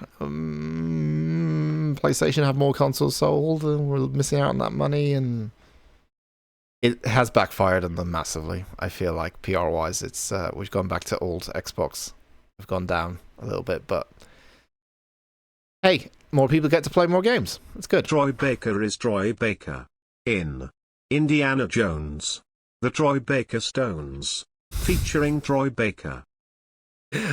Special appearance by Troy Baker. Also appearing, Troy Baker. Yeah, Troy Baker's in everything. He's in every game. I mean, he's a very talented man. I get it, but he's like, you know, when he was in like, when he wasn't in as many games, it was more exciting to get a Troy Baker because like, oh, he's really good. But now he's in everything. So, and you couldn't really tell sometimes if it was his voice because it was only like a certain number of projects. But now you can really tell he's run out of voices. But you can tell, oh yeah, that's Troy Baker immediately. I guess he kind of fits Harrison Ford, maybe. I know Harrison wouldn't do... Imagine Harrison Ford doing voice acting in 2024 for this game. I would love that. I'd buy the game just to hear Harrison Ford do fucking... Oh, it's goddamn stupid Nazis are after me again. Like, I would love to get Harrison Ford into a sound booth and just let him go. Don't give him a script. Just say, Harrison, here, we're making an Indiana Jones game. And be like, what's a fucking video game? And they'd be like, Harrison, just say what you want. Just go with it. We don't have a script. It should be fine. But, you know, just say things Indy would say, you know? The game's coming to PlayStation 5 in spring of 2025. All right, before we wrap up O&L, we do have one final Lima says, I love Harrison Ford. Check this out. I love Harrison Ford when he's a grumpy old man. That's my favorite for... thing of ours. Okay. All right. It's a brother. This was cool. I'm very excited about a new Mafia game. Obviously nothing to show for it, but new Mafia game is cool. See more in December. And I think that was it. That was it. That was everything. So, like, initially I was kind of a bit like... I was kind of a bit disappointed, but it's GamesCom. I wasn't like... I think I wasn't expecting, like, huge announcements and stuff. But for a show, it was pretty good. I think the things that are definitely most interesting were June. 100% June. That has made me definitely more interested after watching that trailer. What else am I interested in? Peter Molyneux's game. I think the one for me was June. I think that was the one that, in terms of, like, I wasn't as excited, but then when I saw what was shown, then I got excited. And I think that the one was June Awakening for me. But yeah, it was a good overall, like, I think the farming sim game as well, the horror one, is an interesting idea. That should be interesting. But overall, it had like a lot of stuff we knew about and stuff that was new, and it was a good kind of mix in the end. I was just mad about the Peter thing, and that kind of clouded my judgment at the end. So I as you can tell, I was definitely mad about it because I went into a whole like 30-minute description on why I hate Peter Molyneux just now. So either way, but yeah. I thought it was great. More games to my liking than any previous shows. Do you think it's better than Summer Games Fest? I think Summer Games Fest had more announcements, like new things. I see Gamescom as more of like a halfway point update kind of thing. And maybe like an occasional one or two big announcements, maybe. Gamescom seems to be more like they're going to show you more of the games that have already been announced. That seems what Gamescom's going to be. Like more focused on, like as an event. If half of them are good, it'll be busy for the next few years as I'm slow playing games. Fair enough. Yeah. Okay, let's do media share before I end stream. I will try to get through every single one of them. There is a lot on the list, obviously. Blame Turtle. There's a lot on the list. I will try to get through them all because we are not going to be here tomorrow. And I have to work on my stream refresh while I'm away. And you guys get to enjoy that once that comes back. How many are there? Too much. There is a lot. But I'm going to try and get through them all today. Is Discord open? Let me see how many we got. Let me do a scroll. Let me do a quick scroll. Where was the last one? When was the last one? It was the Danish one, wasn't it? Or was the breakfast one that you submitted? Yeah. Okay, so we got like... Oh, Jesus.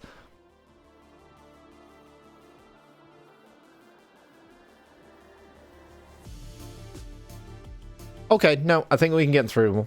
Yeah, I thought it was a lot more than I thought it was, but we did get through a lot last time, so I think, yeah, we should be able to get through them all today. If you do have any other submissions and you want them done now, do it now, but don't submit a lot, because I don't think I'll be able to get through them all, but yeah. How long is each? They vary. They could be shorts, they could be longer videos, but I tried to give like an equal amount to each of them, especially because there's quite a lot to get through. So we will eventually get to yours, but you're unfortunately right at the bottom. It's how requests work, unfortunately. But yeah, let me switch. Let me switch.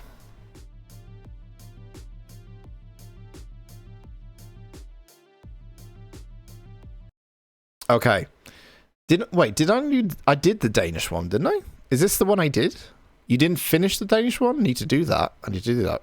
Yeah, less than 5 minutes for each one. Like some even more less, depending on what the content is, but yeah. I didn't finish this one? Is this the one I didn't finish, or is it this one? Okay. Let me do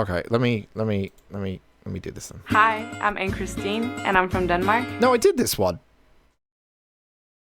I didn't finish the first Danish lesson. Okay, wait, I got up to somewhere. Here, I think. I got halfway. I don't know how to say it.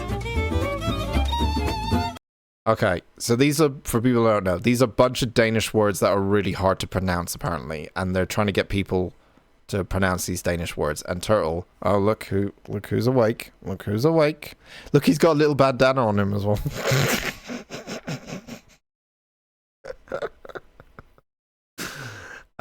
Yeah, Lima got him a bandana, and it has not been removed since because, and I quote, "It is adorable and cute." He is now looking. He's got 10 times more Riz. All right, Sherlock, how are you? Nice to see you sitting on your perch and realizing that the camera's on, so you can get your stuff, get your camera time in. Don't shine. Stop. Okay, I've got people trying to sabotage the stream because the cat's on. Tell him I said psst, psst, psst, psst, psst. Sherlock! Sherlock! Come here! Come here! Say hello? You just want to sit on your perch looking majestic as always. He needs a little fedora to complete the look. We could probably find one. Do you want me? I'll try find a little fedora for the cat. He won't wear it though because he just will do his cat face thing where he doesn't enjoy it. She had a bow on him and it was massive and it was very obvious that he was not finding it fun. But the bandana he seems to like. But it always keeps moving. It's usually on the front of him and then it ends up to the side as he's like moving or scratching his like neck or stuff. But yeah, he's got his tired look on. He's about to go to bed. You can see his eyes are slowly closing. So it's about 12:30, so it's usually around bedtime for him now anyway. So we'll see. We'll see if we can get the fedora, if that's possible. I don't know though. I don't think he's going to enjoy it. Right, Danish word number 1. Jagheader. That seems very simple. That one. After your power nap, yeah. Jagheader. Yeah. No, there's no A. There's no E. H-E-A-D. Oh no, I have to remember the Danish thing where you trail off at the end, right? So that would mean Jägare. Jägare. Jägare. Jägare. Jägare. I'm gonna say Jägare. It's gonna be something like that, like Jägare. It's not gonna have ER in the end. It's gonna have like Jägare. Jäghida. Jäghida? Check. Jäghida. Yeah, they've all gone similar. That was it. You're harder. What? Someone with red hair? Jeg hedder Christine. Hvad hedder du? What? Someone with red hair? Jeg hedder Christine. Hvad hedder du? Jägerstina Jäger. What? That's not the same thing. No, but I'm calling bullshit on your fucking language. I'm sorry. That's not that looked like Yeg. How do you pronounce? How you go back again? I want to hear it one more time. Someone with red hair? Jeg hedder Christine. I heard the name Christine in that. What the fuck? How is that? What? How does that make any sense? I'm not meant to know. It's Danish, I guess. Hedder du? I don't know why. Red header? Jeg hedder Ellen. Okay, nice easy one. I bet you this one's completely different. So I don't know what the symbol means on the A. So like in Irish language, that does mean like we have symbols on our Irish language, so I can kind of use that to my knowledge. If we have like a tick on the top of A's, that usually changes the way that's kind of pronounced. So if I didn't see that symbol, I would just say forar. But because this is Danish, I'm gonna say fora.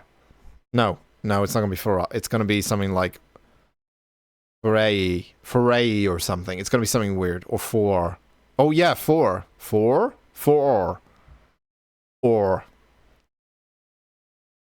Yeah, for.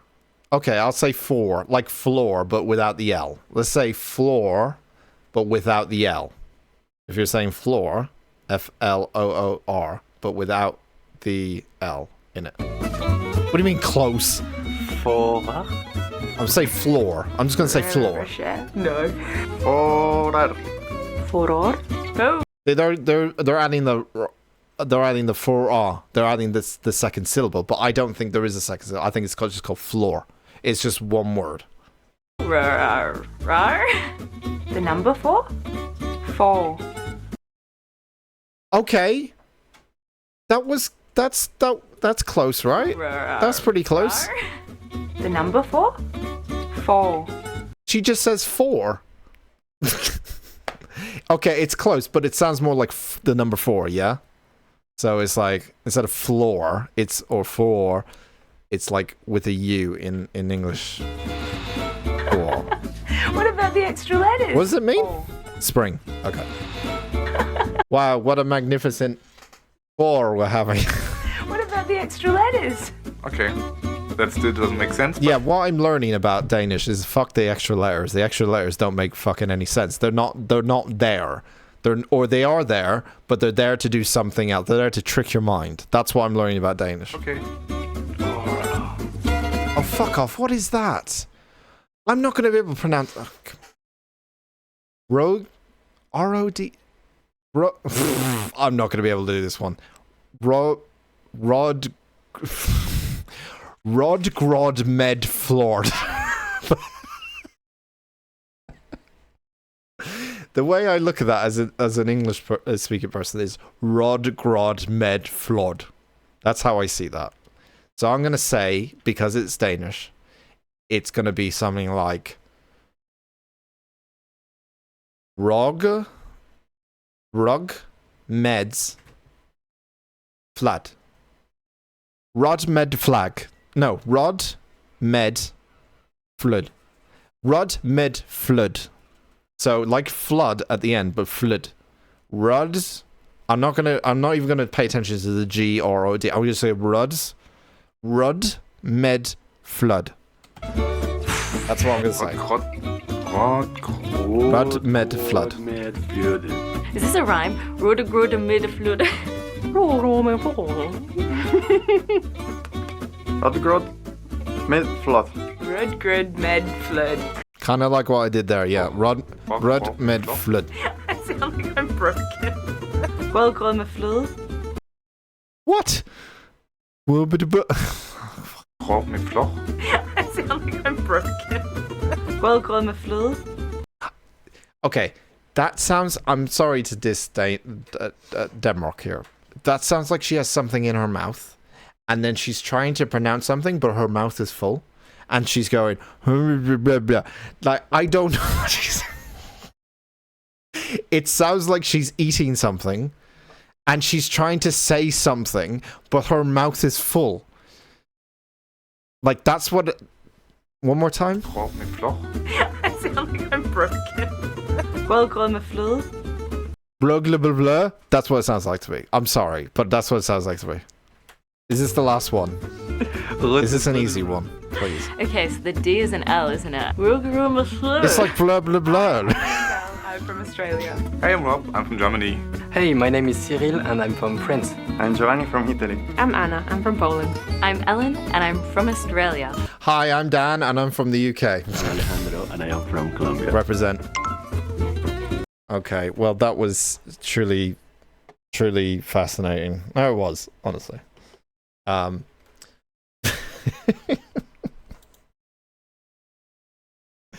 I can never pronounce Danish words. I'm sorry. You give me another one. The next video is another one. Are you Americans try to pronounce it? Okay. How long is this one? Because we've done some Danish language now. All I know about 2 minutes. Danish is the pastry. Okay, 2 minutes. 2 minutes. All right. Æblebrød. Oh, they already pronounced it beforehand, so I can't do it. Apple. What the fuck is the A on the? This is weird. Look at that. A-E. Okay. Appelgrud. Oh, see, I never understood what the A combined with the E. Edelgrum. These are characters that I thought were just for shits and gigs, like in the font category. Edelgrud. Oh, it's apricot. Hakkebøf. Hackaproof. Okay, that one looks more like hackaproof. Hackabuff. Beefsteak. I'll have one hackabuff with whatever the applesauce. Okay. It looks like Hasselhoff. Hasselhoff. Hackabeef. Hackabuff. It's like it sounds different every time. It's its own Danish beef. No, I don't want to say it. I want to see it. So there's the A, the weird A and E again. Fedrimland. Quebec? Sounds different every time. It's its own Danish beef. Fellora. The D is a TH. Why though? Why is the D a TH? Fellora. It sounds like he's saying Federer. Like Roger Federer. It's homeland. Okay. Federer. Fatherland. This sounds like a theme park. It does look like fatherland. Yeah, it does look. Fadraland. I guess that's why it's called fatherland, because it's like homeland, fatherland. Yeah, that's okay. That was so off. That's a beautiful word. Påskesøndagsprædiken. What? Sorry, what the fuck is that? That's not a word. That's a sentence. So off. That's a beautiful word. Wait, stop. Oh my. Okay, I have a question. Why do you have one word for 3 words? What the hell does that... Why do you have one word for 3? Why is there one word for 3 words? So, wait, if I wanted to break this down and went, what's Easter mean? Where's the gap? I am not even going to try and pronounce that. I'm going to pronounce it. Paskek-sond... I have to break it down. It's too long. Paskek-son-da-shred-dinken. Pastor-strek-son-da-shred-dinken. That's Easter Sunday sermon. Why do you not have a word for Easter Sunday and sermon? Why is it one word? Why is there not a gap there? Space between words is a waste of space. We're like Germans on that. Yeah, but then how are you meant to break it down for people? If I just wanted to know the word Easter and I was learning Danish, I'd be fucked here. I'd be like, is it... Wait, go back. Is it past... Is it the first one? Is it the past... This bit? Is that Easter? And then that's Sunday? And that's sermon. Spread dinkin is sermon. I think it's spread dinkin. And how is it pronounced? I have no idea how you pronounce that. Let's... Hang on. Wait, pronounce it. Påskesøndagsprædiken. I don't even know what he said. It was too quick. Påskedagspredikan. That's one word. Oh! Okay, Sondag is Unbelievable. obviously Sunday. Påskesøndagspredikan. What are the Danes doing? What are the Danish people doing? What are they doing? Open their mouths. It's on the complete opposite. Rødgrød med fløde. Rødgrød med fløde. Whoa. No, I went too far. Complete opposite. Red... What's red porridge? Sorry, I have a bigger question. Sorry. I do have a bigger question. What is red porridge, and why is it different from standard porridge?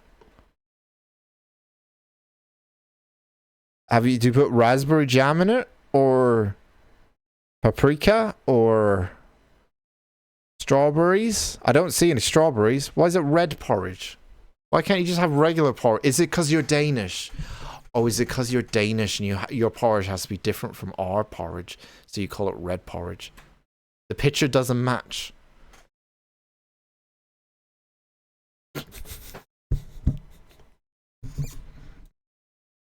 Red porridge. Red porridge with cream? What is this?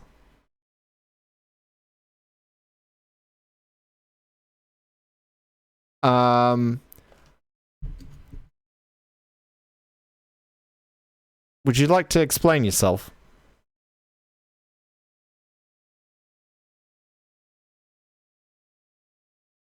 Is that...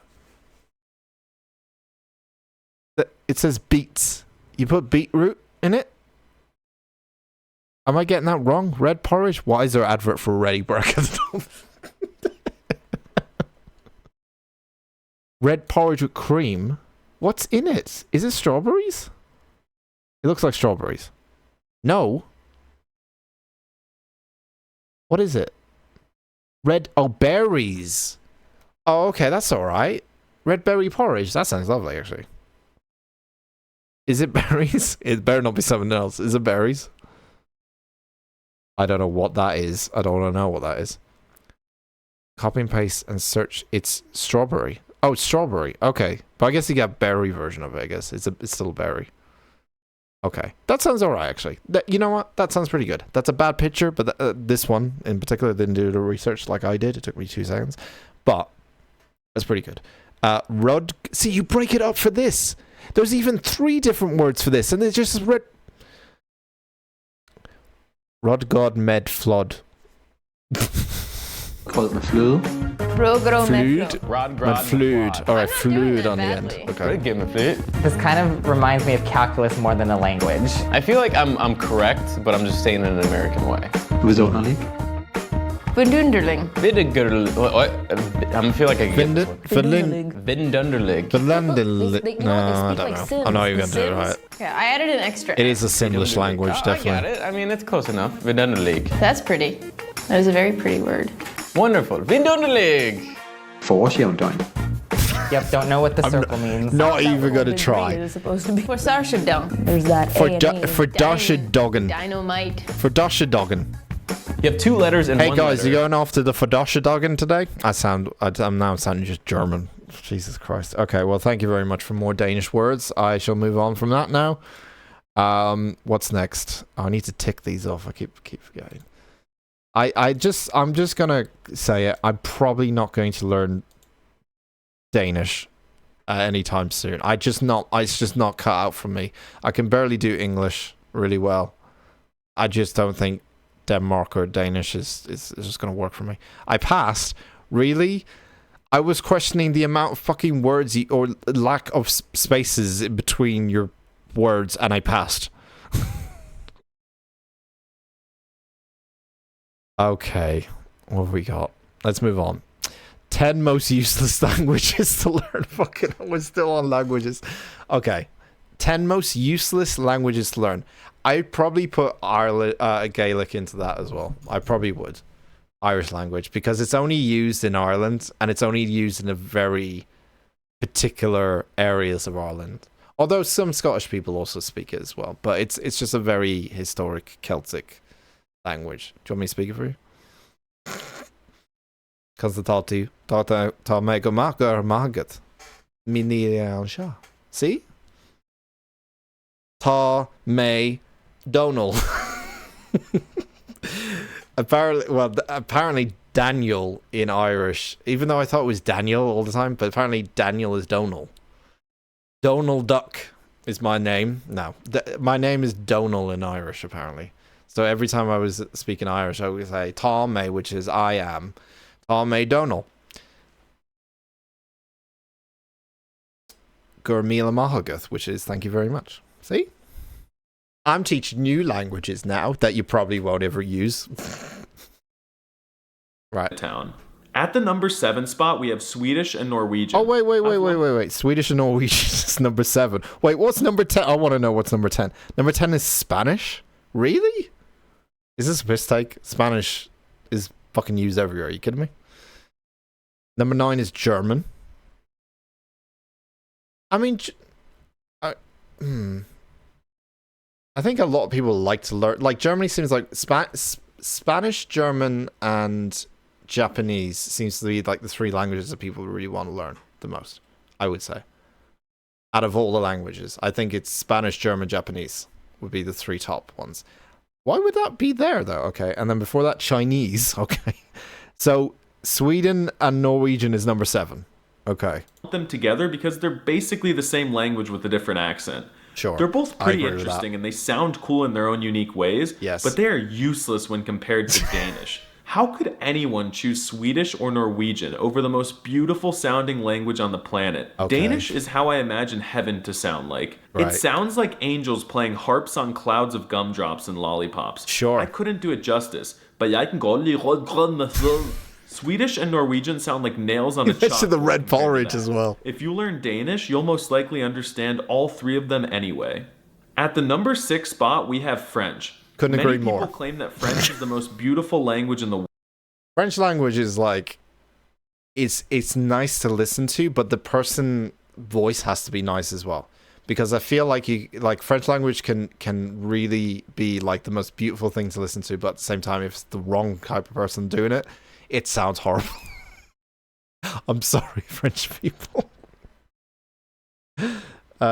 Dutch language is crazy. That might be even as crazy as Danish language as well. Dutch is like, when we were playing GeoGuessr and I was looking at the fucking Dutch road signs, I was like, how the fuck do you pronounce that? That was nuts. Russian? Well, I can't say much because there's a Russian over there, but well, she's not Russian, she's Latvian, but she's being Russian. Wait, number 2 is English? And the Japanese is number 1? Okay, I have to watch the English one as a representative of my own country. At the number 2 spot, we have English. English sounds kind of cool, but there's no reason to learn it since you could learn American instead. English and American are mutually intelligible, so if you learn one, you'll understand the other anyway. I get it American now. is just so much more sophisticated, and there are many more speakers of it. I don't know much about history, but I'm pretty sure that England stole our language, changed the pronunciation of it a little, and slapped a new name on it. Guys, I understand that American and English are basically the same language, but I think that we deserve the rights to the name because we made it truly popular. Okay, look, I know he's making a joke, but okay, fair enough. But when you say English, you mean like the way we talk and pronounce words, right? So, for example, the Americans say garbage, we say rubbish. Okay? So there's certain differences. It depends which one, and it's also like we pronounce words a certain way as well. So we could hang on. The cat's attacking my partner. Sherlock. I have to have a stern. This is my stern word. Sherlock. There'll be no treats for you today. Sherlock. See. Okay, now he's warned. I think he attacks her when I'm not looking, so it's playful attacking, don't worry. Yeah, there's certain words we pronounce that's different than American, obviously, but yeah. Why is Japan number 1? To learn in the world is Japanese. The only, and I mean only reason that anyone ever learns Japanese is to watch anime and it's a... Okay, yeah, I knew that was coming. All right. I knew that was coming. All right, I knew that was coming. Yeah, that's the only reason why people learn, is so they can fulfill their anime dreams and be the weeaboos they always want to be. Okay. I didn't know that. Did you know? Interesting. Okay. Whoa, whoa, whoa, whoa, whoa, whoa, whoa, whoa, whoa, whoa, whoa, whoa, what's this? Why is this disgusting? Whoa, whoa, whoa, whoa, whoa. This isn't... Okay, it's on YouTube, so it can't be too bad.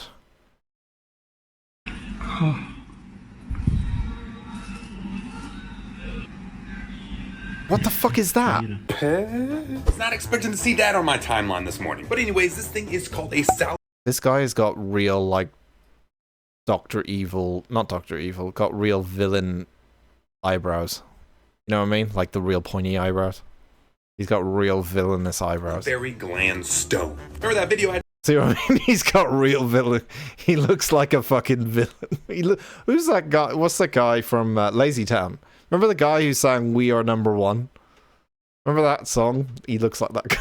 did a couple days ago where I said that you could build up the calculus on the bottom because the saliva under your tongue actually produces some calcium.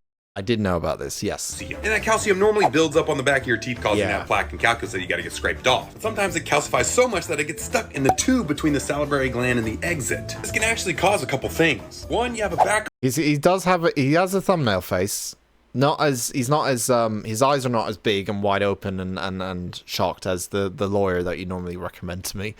But he does have the villainous eyebrows going on. So I guess that's kind of a thumbnail face of it. So it does work, I guess. Up all that salivary fluid and it can blow up the salivary gland, making it huge. And two, immense pain. You normally have people have really sour things or things that make their mouth water a lot, and that will push it out, but sometimes it just doesn't come out. This one, on the other hand, must have been there for a long time. I mean, even though it's girls, I'm actually kind of impressed. What is with this camera angle placement?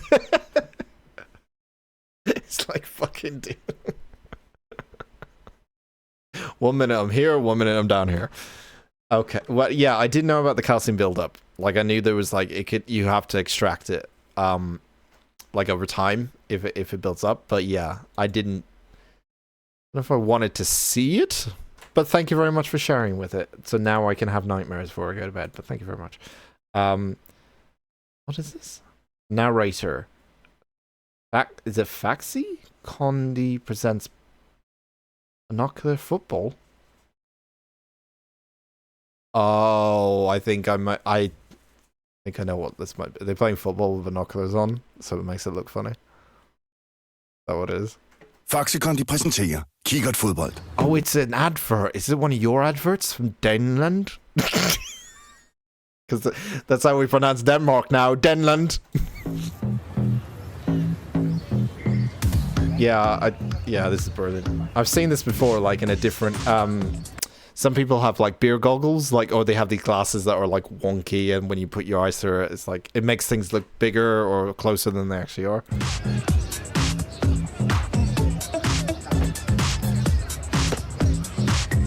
This is for an advert. Good goal. Good goal. Der er mange måder at spille bold på.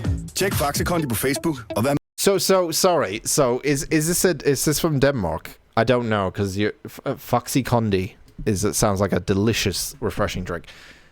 Or is it German? It sounds German.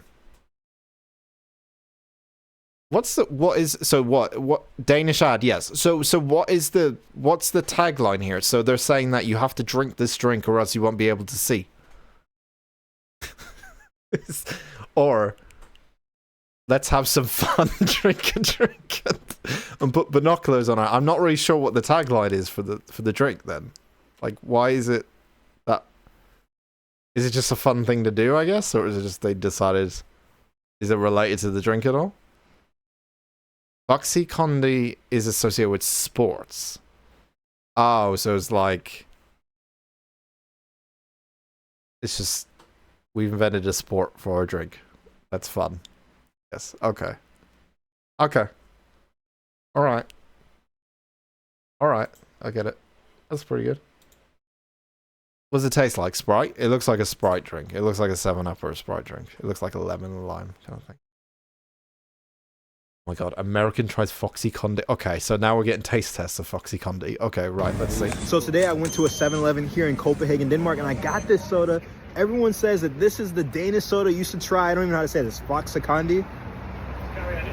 Oh, wait. This is the one you told me to try, right? I think. A couple of weeks ago.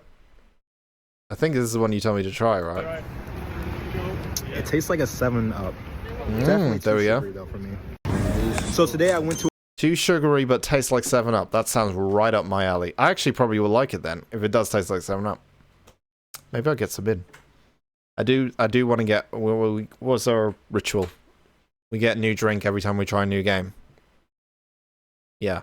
I will try to... I'm going to try to get some international drinks imported. Although, there is a section in our supermarket that usually has, like the kind of... I don't want to say, like, the foreigner section, but, like, it's got a section where it's, like, goods that you would get... It's mostly filled with American stuff now, but which kind of sucks. But, like, they do have stuff, like, Eastern European stuff, and... stuff from Asia as well, so there's like an area that's kind of like hugely dedicated. I might have a look at it at some point soon, see if I can find other drinks. That's where I kind of found the... I don't know if that's where I found... Oh no, that's where I found the Rubicon drink, which it wasn't too bad. That's from I think Rubicon's from Jamaica. I think Rubicon's from Jamaica. It was like a fizzy mango drink. It's quite nice. I did enjoy it. AMSR time, is it? Oh. A little GPU repair ASMR to calm the nerves. Okay. And, I'm not watching 35 minutes of this video. Into here. Okay. Where are you? I'm guessing you skipped to the interesting part of this 35-minute video then. Oh. See right there. So the short is actually inside of the crack. Oh yeah, it all looks crusty in there. Crusty. Yep. Obviously it was powered. Okay, so I'm gonna work on this, and you could just sit back and watch, I guess. Some ASMR cleaning for your enjoyment. Wait, I need to...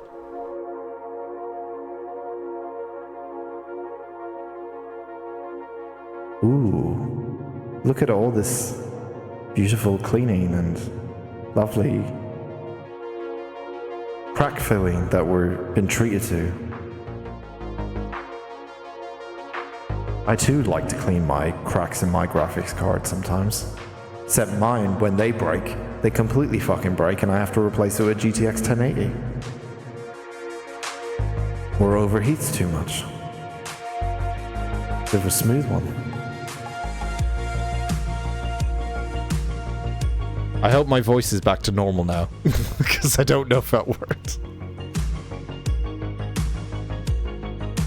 Okay.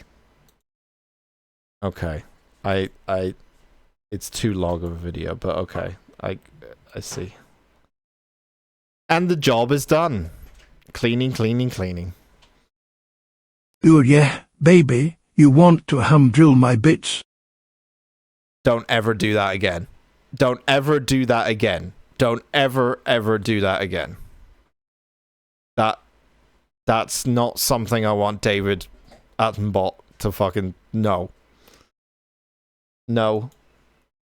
Now I'm gonna have nightmares from that now. I'm gonna hear that in my fucking sleep. Alright. Driving test, would you pass down? Pause the video after his question. Okay? How you feel? Oh no! Is there anything I can do? Can I try again? You know what? I'll ask you a question. If you can answer this one right, I'll let you pass. Okay, thank you. Alright, listen, listen carefully. Alright. There's an old man and there's a young kid at the light. So what do you hit first?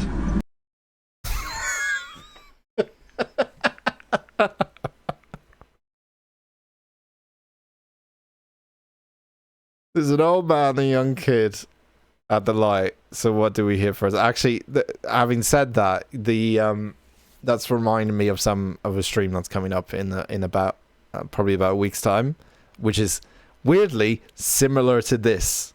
I won't say much more, but it's similar to like asking difficult questions. Let's put that. Who do you hit first?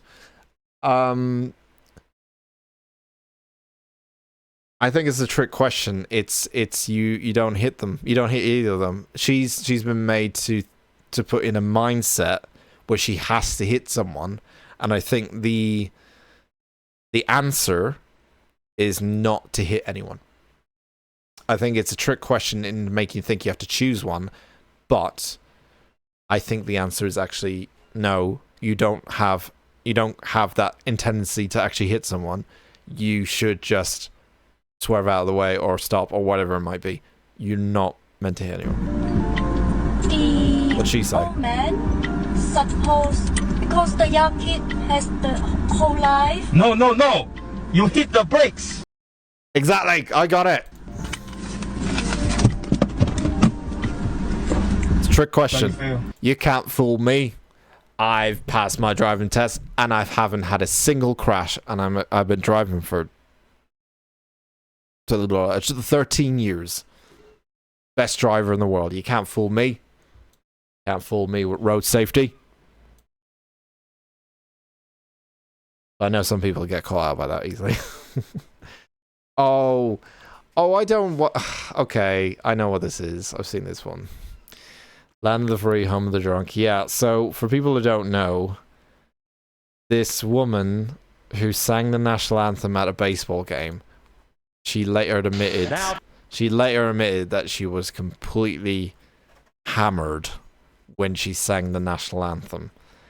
I don't know whether to feel bad or think, why the fuck did you get hammered before you were going to sing in front of a national audience, in front of about like 50 to 60,000 people? Why did you get fucking hammered?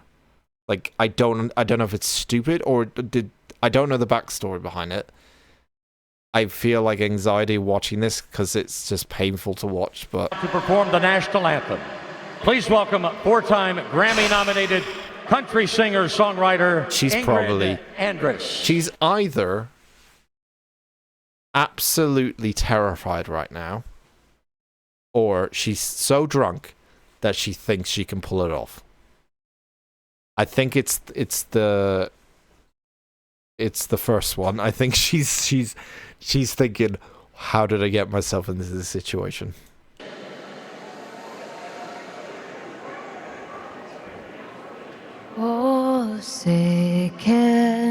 It's not bad. Like this, it's a couple of missed notes at the start, and then it just. It's fine. The dawn's early light. It's not bad. What so proudly we and then hailed by the twilight's last gleam. I think she did an okay job. I haven't seen the full clip, so I don't know. I think she did an okay job hiding it. Maybe. Whose broad stripes and bright stars through the perilous. I think it's when she gets to the very, very high notes that it falls apart. The robots. Were so gallantly streaming, and the rockets' red glare. Yeah, there you go. The bombs bursting in air gave proof through the night. That's when it's. That our flag was still there. Jesus. Oh, say does that star-spangled banner yet wave? It just sounds like a really sad national anthem now. It's just like a very sad version of it. O'er the land of the free.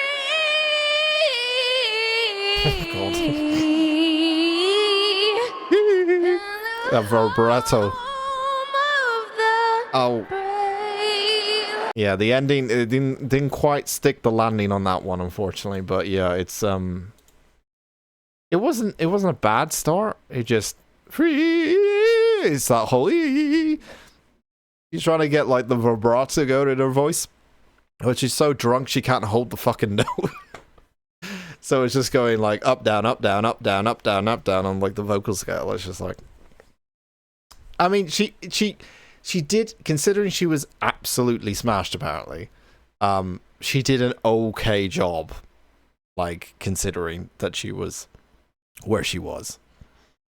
Like, I would have just said, nope, I'm not going out. I'm too drunk to do this. I'm going home. I'm going to go to bed. You can find someone else to sing the song. Or mime it. I would have just said, play a backing track and just let me mime it. I'll be fine. More emotional audience than the GamesCom Germans. Well, they fucking cheer for anything. Even a bad drunk singer they'll cheer for fucking America. And as long as they're speaking about America, they'll fucking cheer for it. Okay. Oh, Kit Boga. Nice. Oh, I've seen this before, but yeah. If people don't know who Kit Boga is, he's actually streaming. He does this streaming now on Twitch.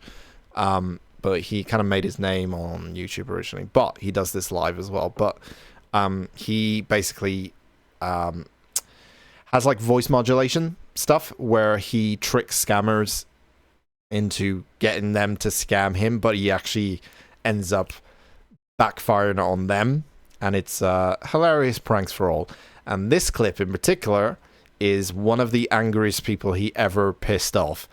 If you've not seen it, prepare your ears, because I know what I've been on the phone with the scammer for over 10 hours, and he thinks he's about to get money, but everything is about to be ruined. Ma'am, listen to me, please. Listen okay, to so me, please. I don't know please, if you see please, it, but I think on the back of the card it was just saying that you can get cash out of it on the Google store. So I went to the Google store. Whoa, wait, ma'am, no, no, no, no, no, no, no, no, no, you don't have to do like that. You don't have to do that. You don't have to do that. Why did you redeem it? You did not have to redeem this. You did not have to redeem this, ma'am. You did not have to redeem this. You did not have to, ma'am. You did not have to redeem that. Why did you do it, ma'am? You need to listen. You need to listen to me. You are ending my life. You are ending my life. Why did you do this? Why did you do this? To give you the money. Oh, he's so heartbroken. I'm really, really crying right now. I've been on the phone with the scammer for over 10 hours, and he thinks he's about to get... Well, tough shit, mate. You should have fucking scammed people. Tough shit. Tough shit. I do like his content. I do think it's genius idea. Genius idea for YouTube and Twitch. Everyone wants to see people get paid back or pay back on them, especially people's scams. Yeah. I can't go camping. So me and my wife are out here camping. I come out the tent tonight to go. Ooh, no, I'm sorry. I didn't come here.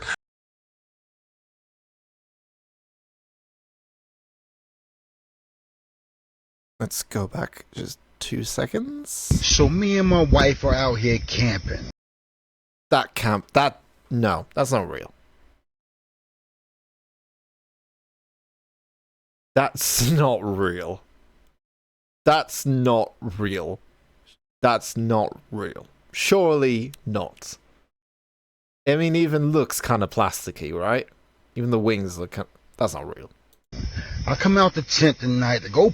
Ooh, no, I'm sorry. I didn't come here. Back up. Get a little closer. Not that close. The thing is, right, I didn't even register what was being said after I saw the fly. Okay, the minute the bug had gotten into frame, I forgot everything that I was already thinking about up until now. And I know what you're thinking, Jordan, what fly is that? It's called the Dobson fly. It's real? And you want to know what the Dobson fly's nickname is? The toe biter. If that thing went anywhere near my toes, keep the foot. I can't look at my feet the same after that. Back up a little bit. Here's the thing, right? For Dobson flies, the males are harmless. They do not bite, but the female Dobson flies do. And it's real? That Dobson fly es un mujer. Okay, that's a woman Dobson fly. That means I go back to the hotel. I'm never camping again. So me and my wife are out here camping.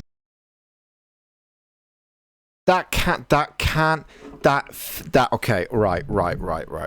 Okay. That can't be real. If that's real, I'm never going to the woods again. Just in case that thing turns up. That can't be real. I'm looking it up. That can't be real. Dobson fly.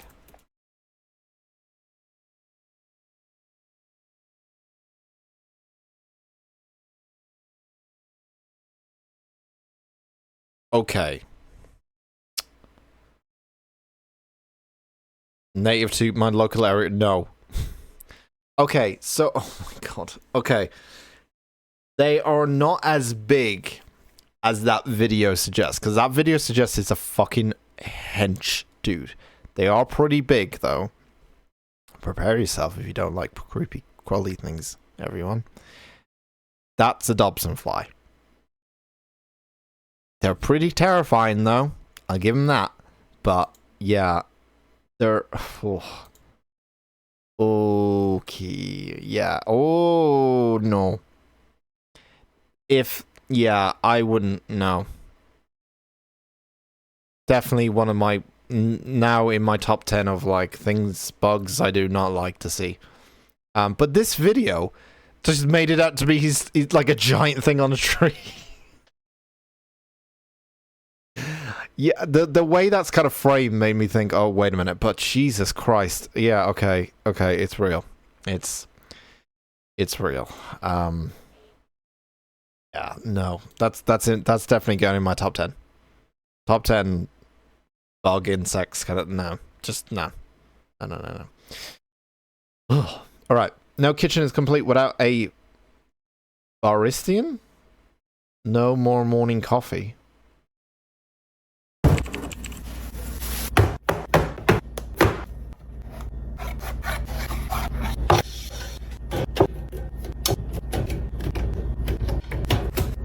But it's martinis. Oh wait, espresso martini.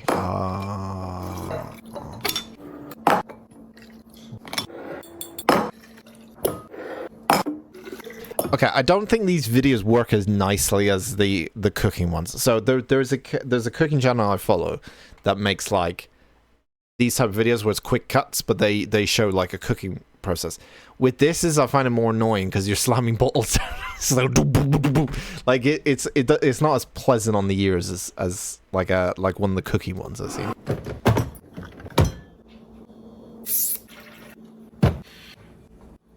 That does look pretty cool though. That does look okay, that's pretty cool. I don't really drink. I want this. You want this? You want a martini machine? I'm not really a martini kind of guy. But I do think it looks cool, especially the bubbles when it's like the upside down and then it starts like using it, the bubbles come out of it. That's kind of cool. It's a cool gadget. It's not, I'm not a martini kind of guy. Floret Pedal Mel. Oh, Colin McRae. Colin McRae reacts to crazy. Oh, Colin McRae reacts to. Is this? Unbelievable. Look at it. Yeah. Yeah, I've seen this one. Jesus Christ. Yeah. The people standing on the fucking road trying to get photographed and stuff and then moving out of the way last minute.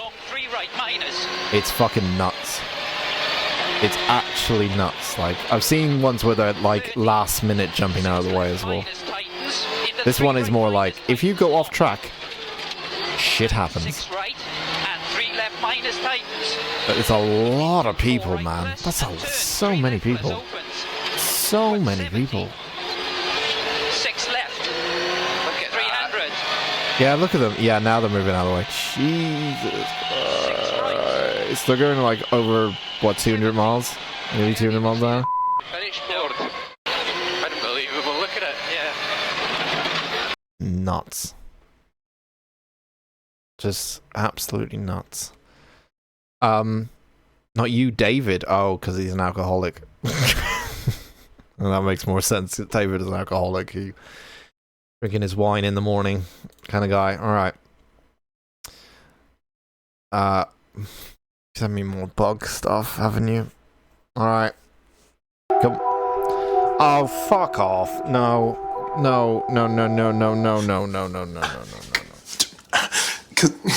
Cause no, right? Come here.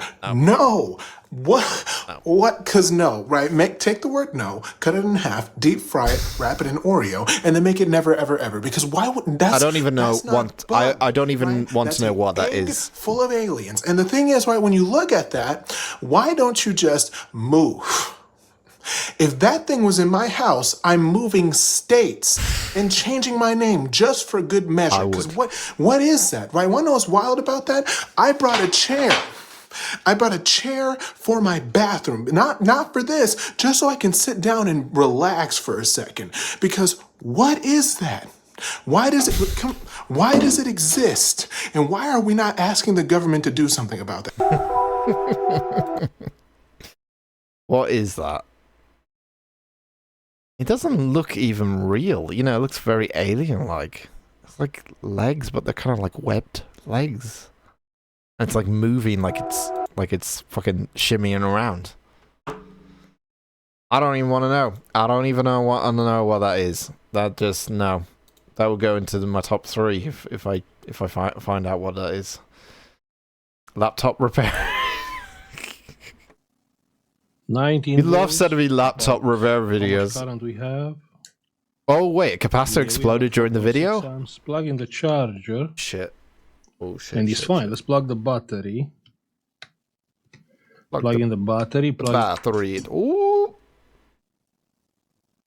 Okay. I swear something blow up. I swear something blow up. It sure did. And I heard the power supply clicking. Means the it's very quick when it does that. Yeah. I swear. Back.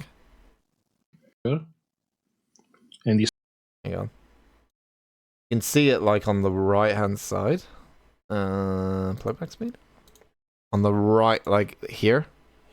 Fine. Let's plug the battery. Watch here.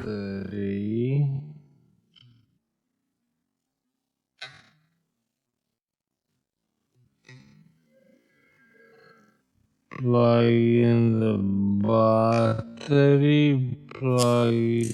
There. Yeah. Little spark. I thought it was gonna be like the whole thing.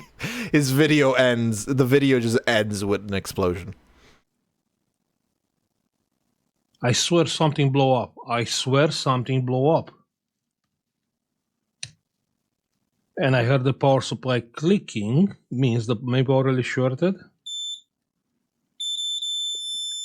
The main power rail has 2 ohms. That's crazy. Laptop is shit. You know why? Just say it. Why? Why do you think that happened? Because it's bad chipset. Because I'm a good guy. Yeah, I could remove all capacitors, and we didn't have this problem. Does it show the damage? No, okay, I can't say which one. But let's check with the thermal camera. Whoa, God! Don't give me motion sickness. That one. Yeah, I seen it. Huh? Which one? Oh, there. Which one? That one. He reminds me of a teacher, this guy. He's like, now, he like wants you to play along. He's like, now, which one is the one that blew up? Which area do you think it's in? I thought it was going to be when it said like a capacitor blew up. Like I've never seen a capacitor blow up, but like I thought like it would just be like the whole laptop just combusts. It just goes, and then the video ends, and you're like, will there be a video next week? GPU caught fire. Oh, don't show me this. I already have my fucking 2070 fucking not catch fire, but like it overheated. This shit scares me. This shit scares me about owning computers. Like having a fucking. If I ever left my PC on, for a while, and I just went out of the room, and this stuff scares the living bejesus out of me that this would happen.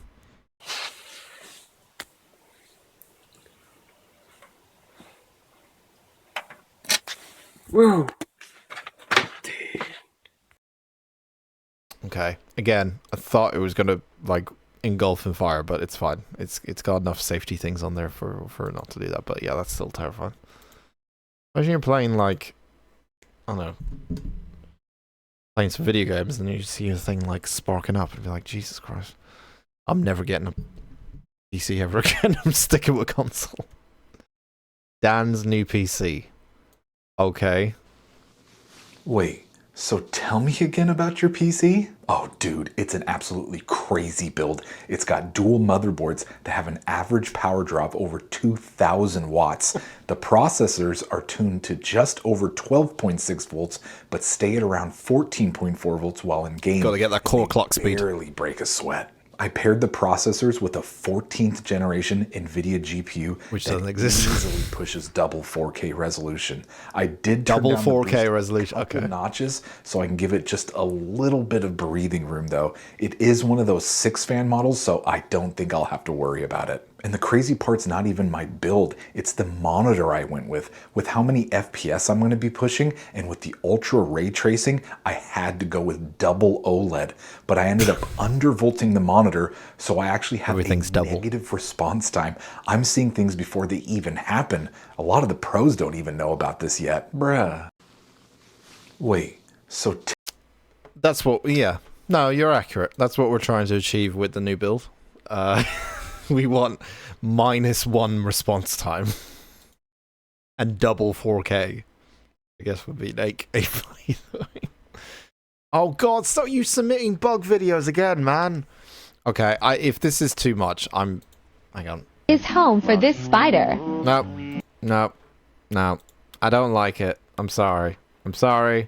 No. Stop submitting bug videos. I don't want bug videos. No, thank you. I don't want to see spiders. I'm alright, thank you. YouTube prank. Okay.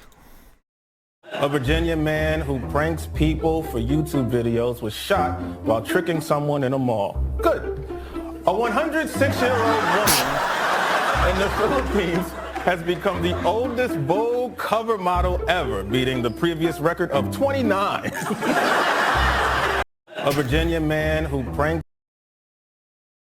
But the spider does tap dances? Is home for this spider. Ooh, see, you know.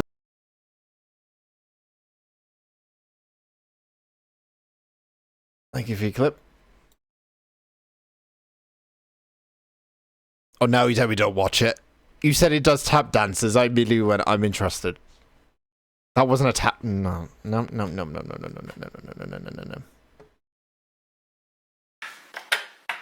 This thing again.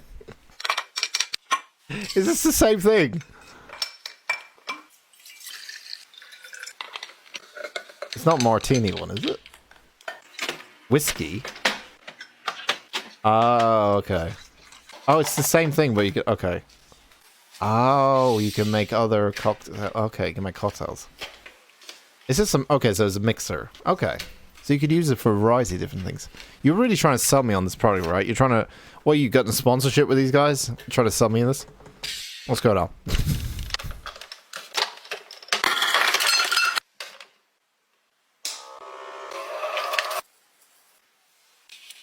Triple berry rimmer? Did that... I guess it is a rimmer, isn't it? Mmm. Looks fruity. Fruity cocktails. Again, not really the biggest fan of cocktails. I like a margarita. I enjoy a margarita, I would say. And a what did I have when I was... I went to where did we go? I forgot where we went to. We went to Tenerife. I had a margarita once, and then I had something else at the bar. No, it wasn't like, because they got the fun names for them where they have like, oh, do you want a blowjob or sex on the beach or a titty fuck? Like they have, that's all they named the cocktails now. It's like a titty fuck, sex on the beach. You don't really know what the fuck's in them. Fake tech. Okay.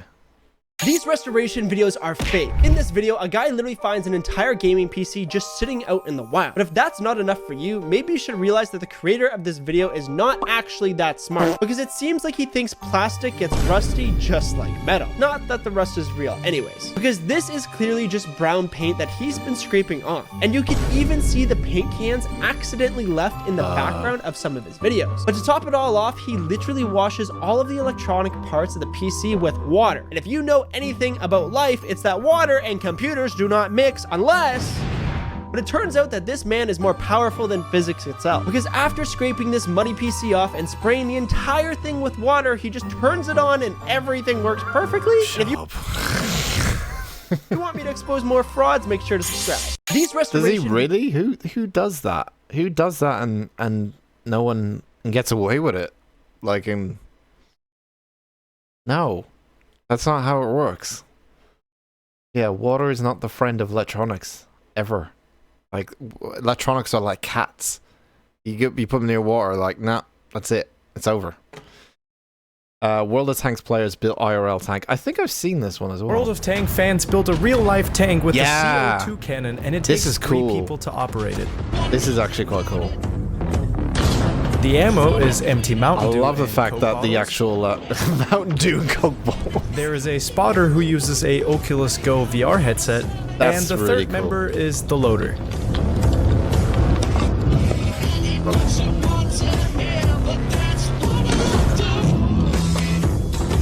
I would play World of Tanks like this. Like I would. This would be the only reason I play World of Tanks if I had it set up like this. This is like when I wanted the. In case you wondered, yep, it's the CS:GO recoil guy. World of Tank fans built a real. If what's it called? When I wanted a driving rig for the driving games and stuff, like I wanted it full on. Still the dream. The dream is still alive one day, maybe. That's the thing I want to build. At one point, is like a full on driving simulator rig. But that's cool. Like that'd be the only reason I play World of Tanks, really, is just to have that kind of like interactivity about it, because it does make it like, it's like when you play VR games, like having that extra layer of interactivity does make it like more engaging and more interesting. At least I find sometimes. That's cool. That's a cool one. How many more videos have we got? 1, 2, 3, 4, 5, 6, 7, 8, 9, 10, 11, 12. Oh, I've already seen what you submitted. Okay. Okay, I will get through these. I will finish it. I'm going to finish it. I will get through them all. Walking the world's longest slack line. Okay, I don't have a fear of heights, but... I'm walking right now the world's longest slack line, 3,640 meters, from the mainland of Italy all the way to Sicily? Over the Messina Strait. Wow! That's a long journey. There's a couple of steps. That's nuts. That's nuts. That's nuts. What the fuck, man? From Italy to Sicily? That's still a big gap. I mean, look at it. That must have some crazy vibrations, though. Unless maybe that's the weights on them that's kind of holding them down. Because you think like the what's the element called? What's the wind element? There's a term for it where like on one end, if it was windy on one end, it would like not ricochet, but you know what I mean. It would vibrate all the way to the other end of the rope. Drag, yeah, in a way. But I'm guessing that's what the kind of things at the bottom are doing is to drag it down so it doesn't do that. That's nuts. That's actually... How did they do that? Let me think. How would you be able to put that together? You'd have to get... Obviously, building it would take some time, obviously. But, like, so you would attach it in Italy. And then... get the other end and get a boat and just drive across and then attach on the other. But then it'd be really heavy, wouldn't it? You'd have to build it piece by piece, surely, right? How the hell would you be able to put that together?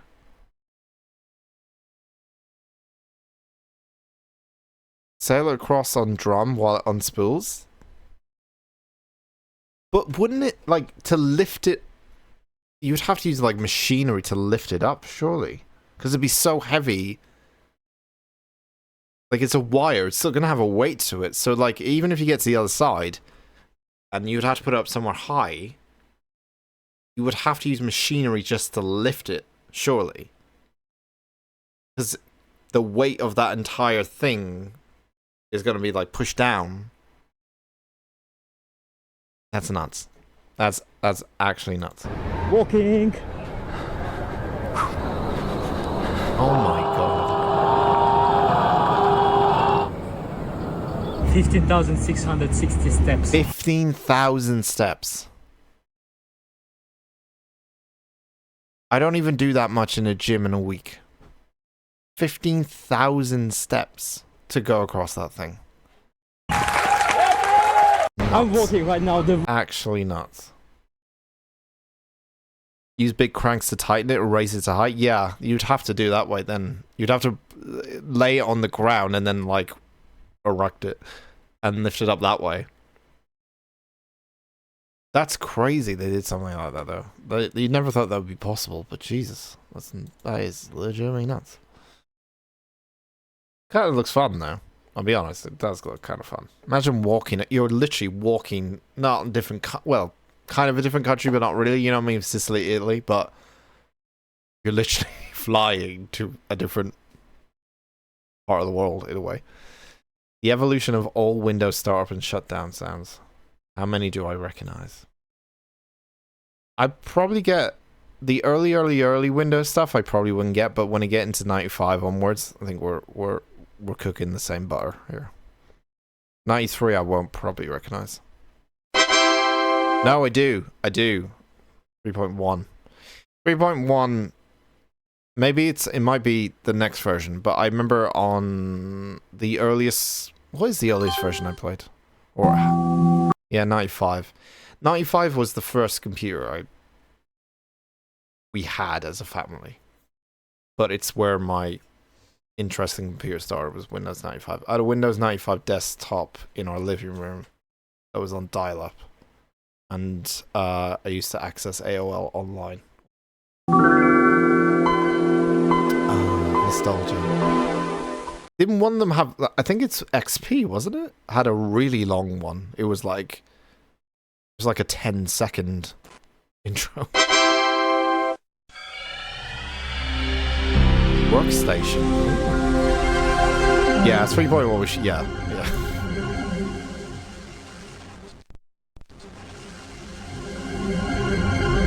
Maybe it was this one. One of them had like a weird, like, undertone about it. Like, it didn't sound welcoming. Oh. That just sounds like the THX intro. Windows 98 is the one I would know. This one. Windows ME as well. Yeah, this one. This sounded like you were boarding the fucking Starship Enterprise when you booted up a Windows 98 machine. Listen to this. Like, this sounded like you were boarding the Starship Enterprise. Captain's log.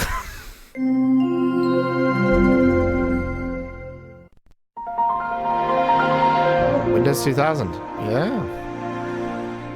That was a nice one. That sounded just pleasant. Windows ME? Yeah, I remember Windows ME. Millennial Edition.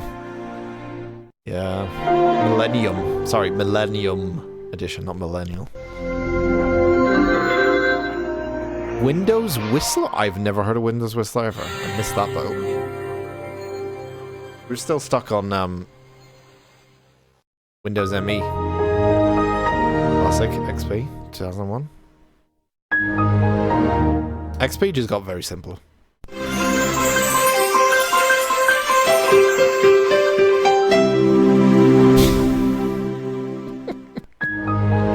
I do think some of them, they go a little bit overboard with it. Longhorn,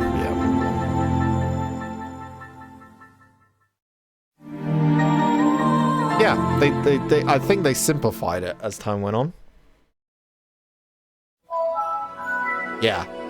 It's now just do-do-do-do. That's it. And do-do. It's very simple. There's 7.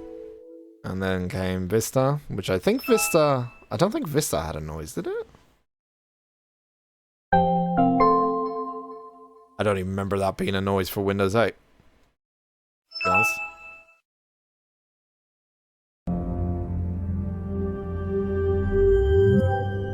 I don't even remember that being a noise. Windows 10, I don't think those noises exist for me. I think I might have turned them off by default. I think now it just doesn't make a noise for me. It just logs me in. I just might have turned them off by default, maybe. Some good noises, good noises. I think my favorite noise, I think it's Windows 95, because it just sounds like you're entering like Star Trek universe. Like you're boarding the ship. Like you've turned the computer on, you're ready to fucking go, and it's like Macintosh 1984 promotional video with Bill Gates. Oh, when he was on the Introducing Macintosh. It does all the things you'd expect a business computer to do. It does a lot of things you wouldn't expect a business computer to do. And it does some things no other business computer has ever done before. Of course, to do all this, you will have to learn to do this. Macintosh, the computer for the rest of us. The development of Macintosh by Apple has been paralleled by the work of leading software developers. It's a great machine. It's a step forward in terms of the way it uses graphics and the speed. And this is a machine that a lot of people are going to be able to afford. That's a very, very useful machine. I was enthused. Microsoft doesn't work with new hardware very often, but we put a team of people on it from the beginning, and we're planning that over half of our retail sales next year will come from Macintosh software. At the back of Macintosh, you'll find 2 built-in ports for connecting a printer, a modem, or to Apple Bus, Apple's own local area network, as well as a dedicated port for an external disk drive. Yeah, a DVI. The image writer printer from Apple is specially designed for whatever they call DVI was a DVI input. By plugging a modem into your Macintosh, you can communicate by telephone with electronic databases and your news telephone services. next to you all the time. You can also emulate DEC VT100 and IBM 3278 terminals. You can expand the storage capacity of your Macintosh with an external disk drive, just like the by one a whole gigabyte, no, megabyte. And if you work with lots of numbers, you'll appreciate the optional numeric keypad. Oh, I do like...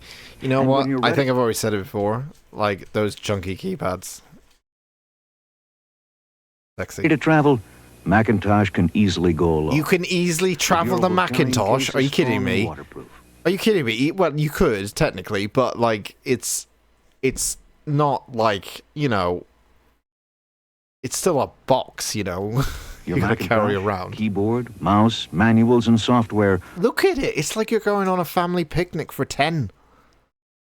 It's not easily... You're gonna get the straps on. Your back is gonna be broken by the time you make it to the train station with that thing. All fit neatly inside.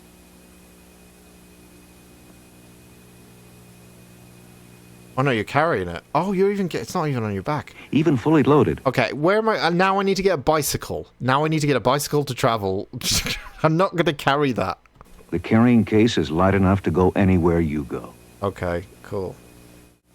The real genius of Macintosh, the world's newest personal computer, isn't its 32-bit microprocessor or its Lisa technology, or that it captures the power of a mainframe on a board 10 by 10 inches, or even that it costs half Macintosh Easy Carry Bag can be yours for only... as much as computers have. That's not the price, powerful. The real genius of Macintosh is that you don't have to be a genius to use it. Well, you had to have some genius because, like... I mean, computers were brand new. Gonna have some, like, it's gonna be a new thing. Either way. Just a tiny wave. What is this? What is that? Oh, Jesus Christ, man. I just played a game about monsters at sea, and you think this is the right thing to do. That's kind of cool. Oh, Jesus. $10,000 per month to work in the North Sea? Is it really? Oh, Jesus. Does look like a fun job. Does look like it has benefits. It does have employee benefits, like so. Jesus. Yeah. I don't know. I think it'd be quite fun, but I'd rather work, to be honest, I'd rather work on a ferry or like a boat than I would work on a plane. I'm just not in, I just don't like planes anymore. But I love like ferries and boats and stuff. I love being at sea. I'm a proper pirate, but I just wouldn't, I prefer to do that than do anything flying kind of stuff and all that. Hammer time? What is this? I told Mr. Knoll, don't do anything. Former Sheriff Jamley Knoll sent to jail. Furious job. Okay. Stupid. Do not try to deceive me, defy me. You will not like the consequences. Today is that day. Is it broken? You are not the law. You don't interpret the law. You don't enforce the law. You're not above the law. I am the law. I find that you are in contempt of this court. I told Mr. Knoll. Jesus, that I thought for a minute he was going to do it like slam, slam, slam, slam, slam, like completely, like just slam, slam, slam. That was some hammer though. He'd be great Reinhardt in Overwatch, wouldn't he?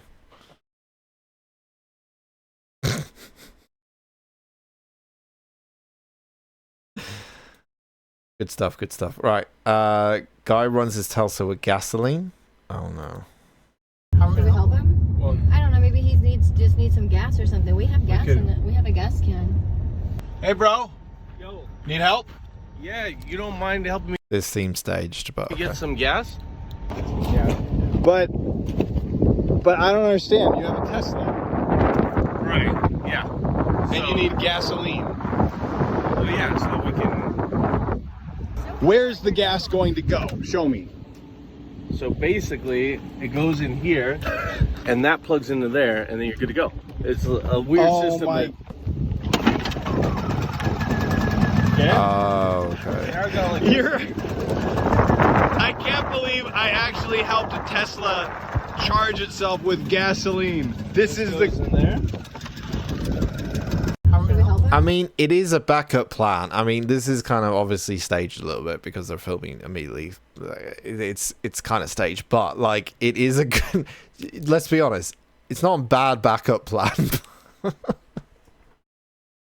You'd have to carry a motor in the back at least, like fill up with petrol if you do run out. But yeah, it is real and true. Yeah, it's not a bad. Well, no, I don't think it's... I think the video is fake. I think the video is a little bit fake. That's all. It's a little bit staged, but the actual reality of the situation by owning Telsa is... You probably would have to do that at some point. You know, maybe some people do that at some point. Save our video games. Oh, no, this is a good one. Stop Killing Games gains ground on official EU response. So the background here, if you're not familiar, is Stop Killing Games is a movement aimed at restricting game publishers' ability to render games unplayable after purchase. They have petitioned the EU, among others, for new legislation regulating how and when publishers can delist and sunset games. In June... Now, I'm aware of this. I know that our good friend of the stream... or someone that we enjoy watching, Pirate Software, got a lot of flack for this because he made a video. It's actually one of his probably most disliked video now of all time that he's done. where he was explaining how he can't support this because it doesn't outline enough detail, because it's applying to all games. And there's a lot of people were like, why you basically, why you so forthcoming with like things that need to be changed in games and stuff you didn't like, but when it's to do with like this very basic concept of like, don't kill off games, aka the crew. If people don't know, the original crew got turned off. So yeah, no, it's fine, don't worry. There's part of me that, like, what Thor said about it, I agree with. I do think it needs to be a lot more, what's the word? It needs to kind of be a lot more details. Because what ends up being is that you are saying that every single game that is developed with an online capability, and he also made a mistake saying that Crew doesn't have a single player campaign. It does. He made that mistake. But what you are technically saying is that every single game that is being made needs to carry on running. What about the people who can't afford it? What about the game companies that don't sell the game very well? And it doesn't have a lot of players. What if there is a legitimate reason to turn it off? So I think that's what he was trying to get at. And then some people saw that as him being like, well, he only stands up for what he believes in, but when there's one thing that everyone believes in, that when there's something that someone else believes in, he's against it. Or he's clearly just like every other game developer who just wants to, is all about greed and all that stuff. I don't think it is. I get his point. I think what does need to happen, though, is there needs to be a there's two things. There needs to be a better, more clearer understanding of when a game's life is going to end. Let's put it that way. Happened with me with the movies I talked about earlier. You know? With the whole Peter Molyneux stuff. We had our basic area or online area that was part of the game be shut down, even though it was active.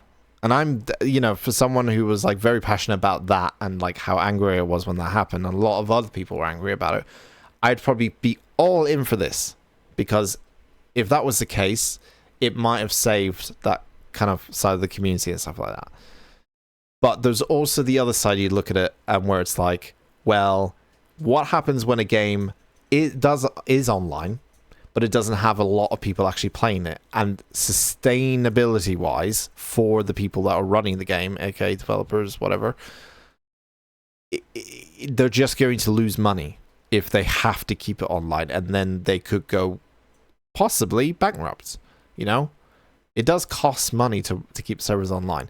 I think there's clarity that needs to be put through from how long they expect the game, or like a guarantee, I think might be the right word, like a guarantee lifespan, at least. Like, it's going to be online for at least this long, and then after that it could still carry on being online, but it depends on how many players are playing and all that kind of stuff.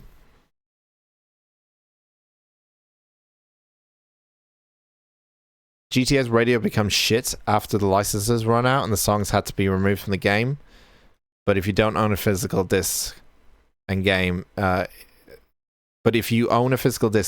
doesn't need to be online.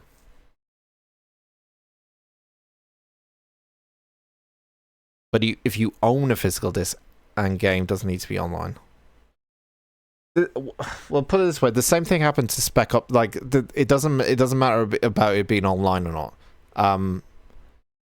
It's sort of similar, like San Andreas, yeah. Like that's something you can't get away from, because that's just like how licenses work. Like, a lot of games, especially like a crew game, that's got cars in it, right? And music. There's usually, like, if you're using other people's, I think they use like real cars in the crew, I think, or it's I'm not too sure, but yeah, they're gonna have music, for example, as I said. licenses only work however long, like 10 years or something, and then yes, after they go out. The same thing happened to Spec Ops The Line. So Spec Ops The Line is a single player only game. Oh no, it does have a multiplayer element, but it's mainly a single player. But the multiplayer is there. It's not very good, but it does have a single player element. This is the more worrying factor, I think, for me. Rather than this, I think this is more worrying factor. Because Spec Ops The Line is mainly predominantly a single player game, they had to stop selling it on Steam. And the reason for it is because of the music licenses. It ran out after, I think, 15 years or something. I think Spec Ops The Line is an incredible game. It has a cult following. I love its bits.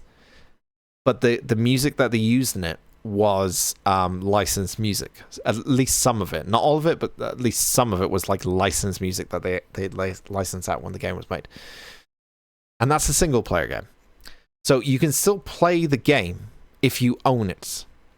But they're just not selling it on the storefronts anymore. You can't buy a copy because what you've done is bought the license. Technically, you have bought into the license, so therefore you own the game, you own the license, you own the product. Even though it's digital still, you still own the product. So I can still play Spec Ops The Line, but if I never bought it at all, and if anyone else has never bought it, and you want to play on Steam, you can't anymore. It's completely delisted now.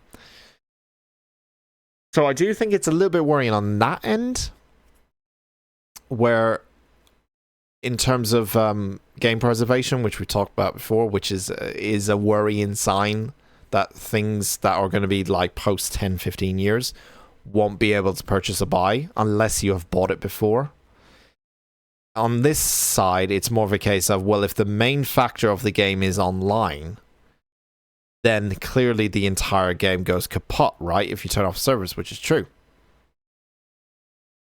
So there's a for and against argument for it. It's not a one-way solution. I really don't think there's a one-way solution. It's more of a thinking, brainstorming how we can make this work. Because on one hand, you've got the people who bought the product should be able to use it. They have paid money for it. I get it.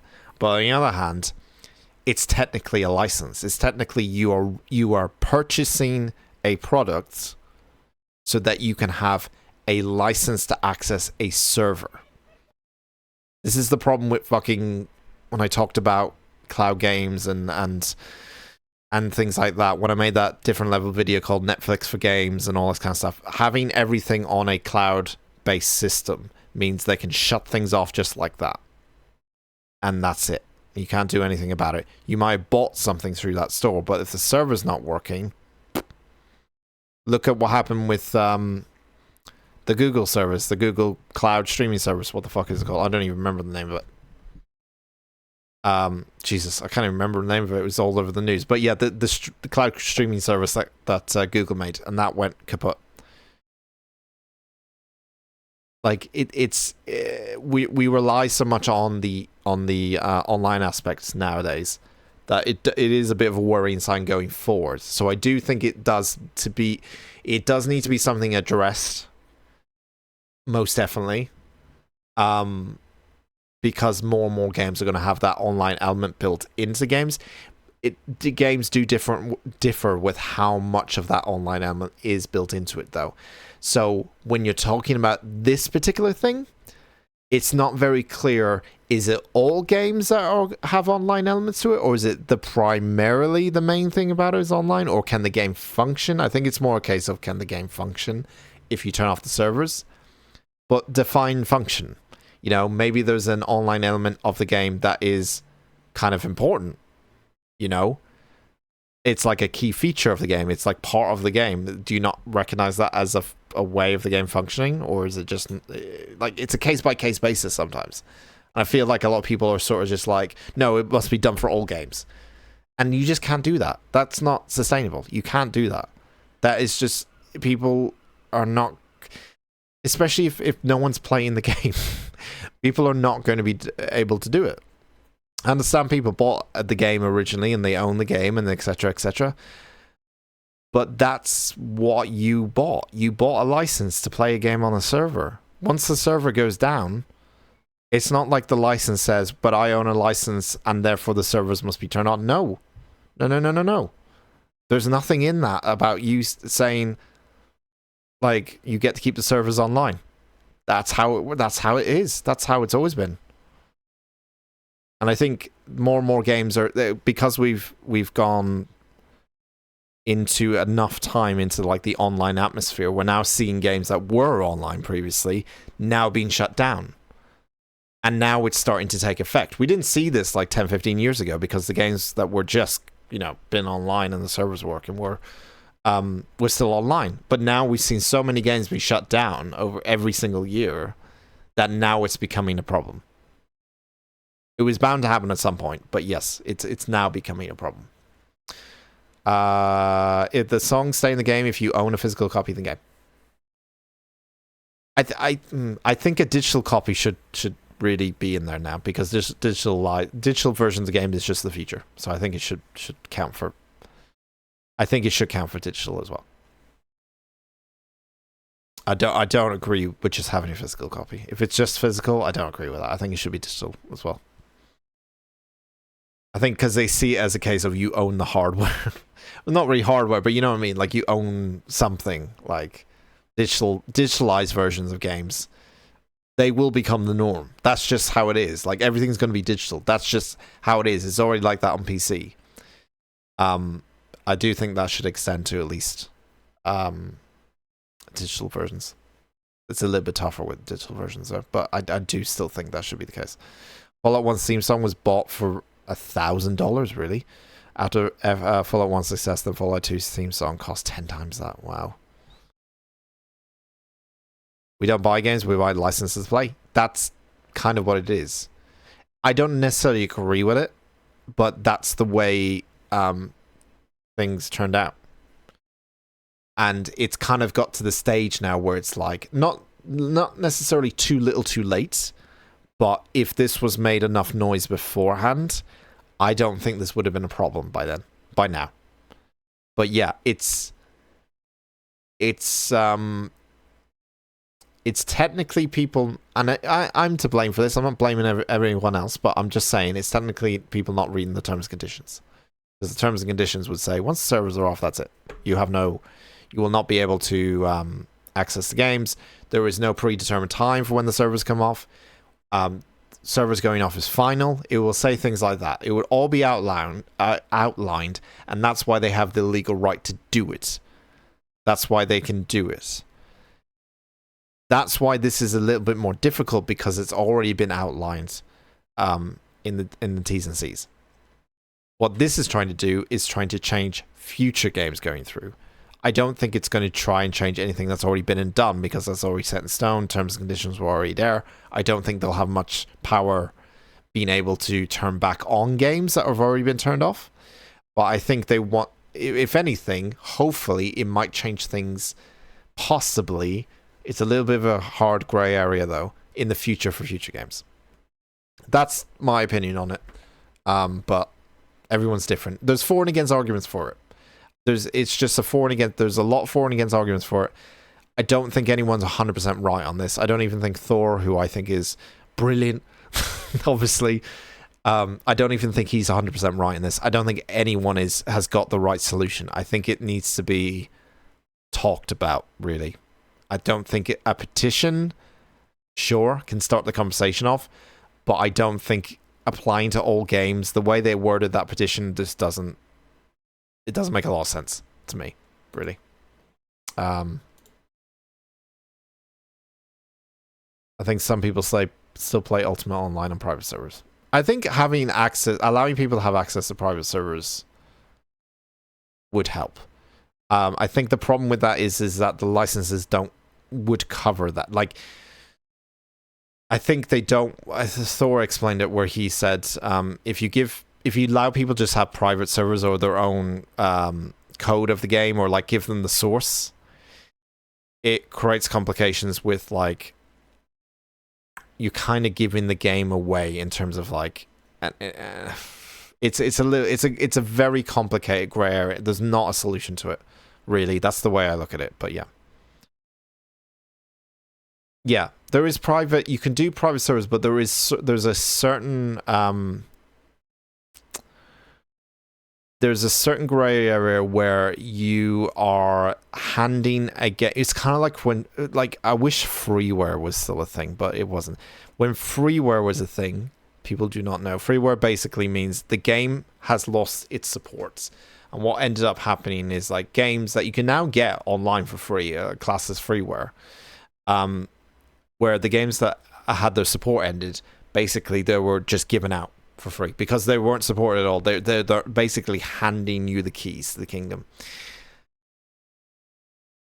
I would hope that would be a thing nowadays, but I just don't see that being a thing nowadays with modern games. Yeah, freeware and abandoned. Yeah, I love the days of freeware and abandoned game, because if they don't see any benefit towards the game or having the game, then yeah, freeware and abandonware was a thing. But nowadays, companies are like, I'll say it, they're greedy, and but it is also a bit, you don't want to.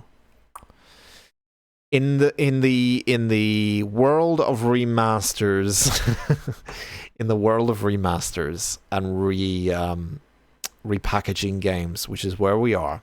This is just where we are in the world. In the world of repackaging games and remastering games, giving away games for free, especially when you can have them be sold on stores later down the line for money. Like the PlayStation now has PS1 games you can buy for $7.99. If they were just all freeware games, what would be the point of me doing that? So it's for monetization purposes.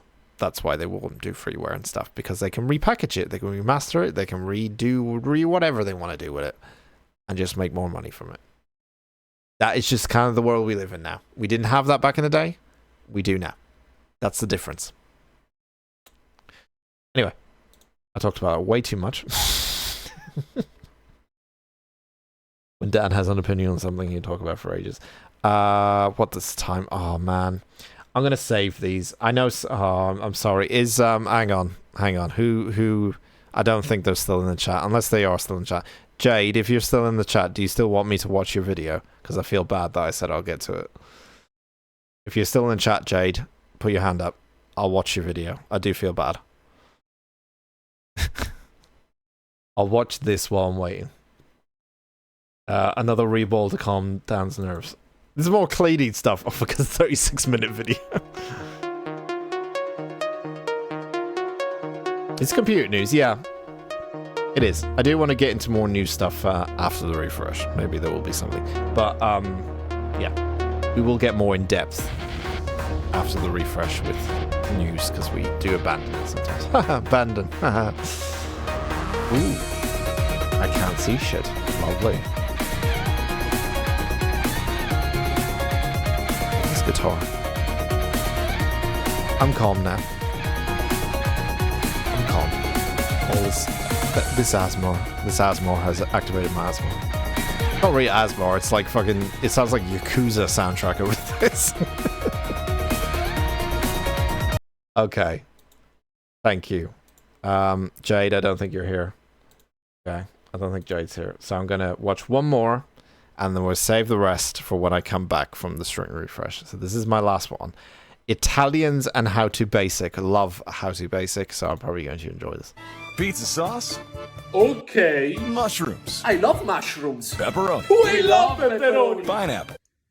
Pineapple. Pineapple. No. Pineapple. Pineapple. Pineapple. Pineapple. Pineapple. Pineapple. What candle is this guy?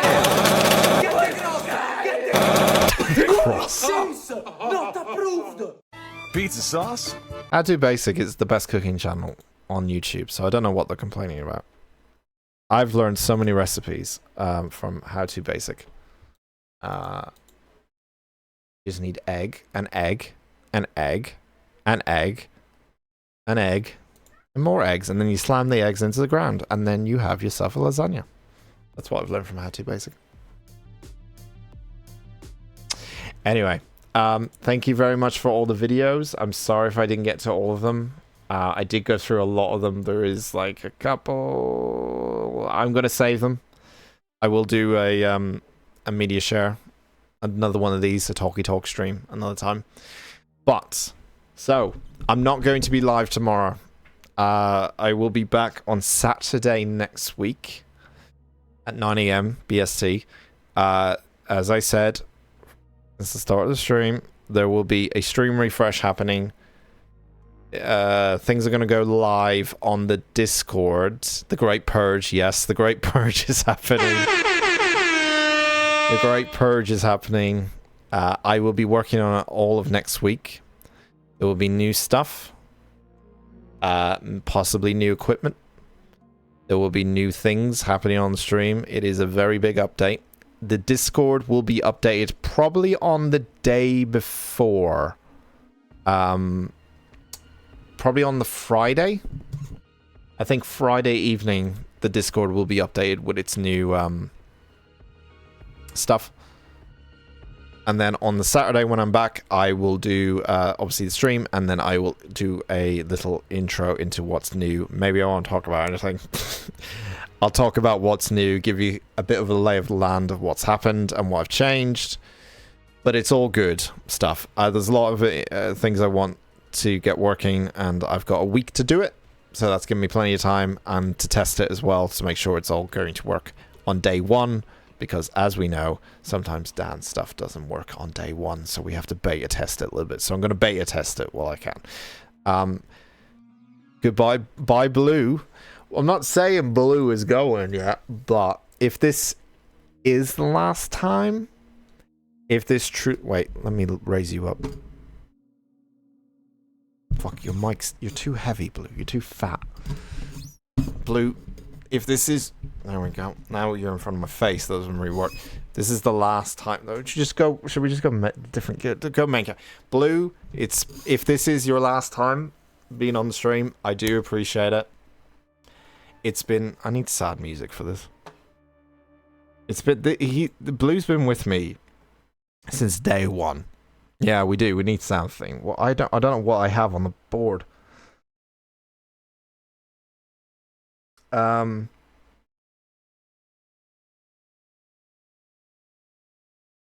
don't think this doesn't work.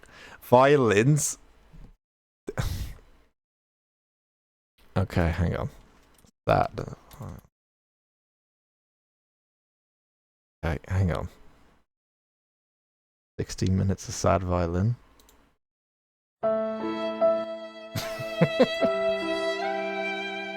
Blue, you've been with me since the dawn of time. Since I started my entire video YouTube career 8 years ago.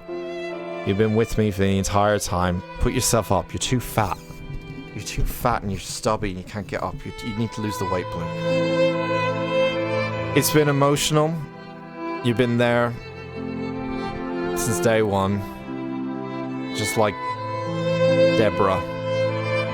You may be going to the recycling center. I don't know. I'm not confirming or denying anything, but there's a possibility, Blue, that you might have to go. But thank you very much. Since I was a wee boy, you've always been there for me. You got me started on YouTube. You got me started in putting my face on a camera. You were the voice of my voice, so to speak. And everything I said came through you. It was a beautiful moment we had together. Farewell, indeed. It was a beautiful moment when we saw each other from across the room for the first time. I looked at you and your price tag of £109, and you looked at me at my stupid face. See you around, old chum. This is like the ending to a video game. It's got all the characters David Attenborough and Brian gathered around.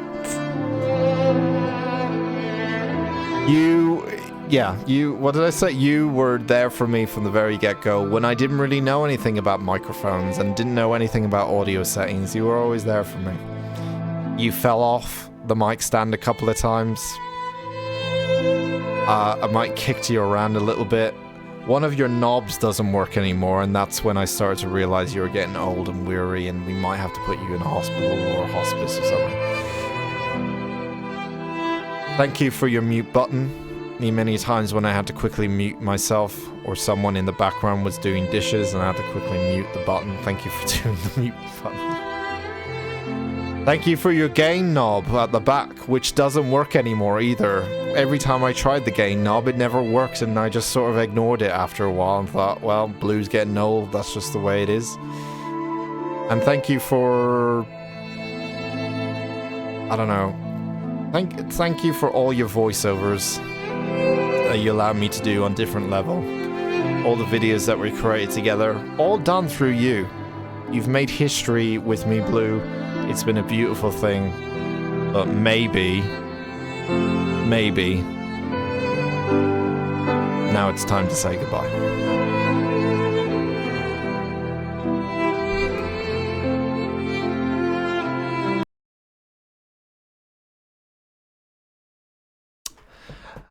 I'll see you Saturday.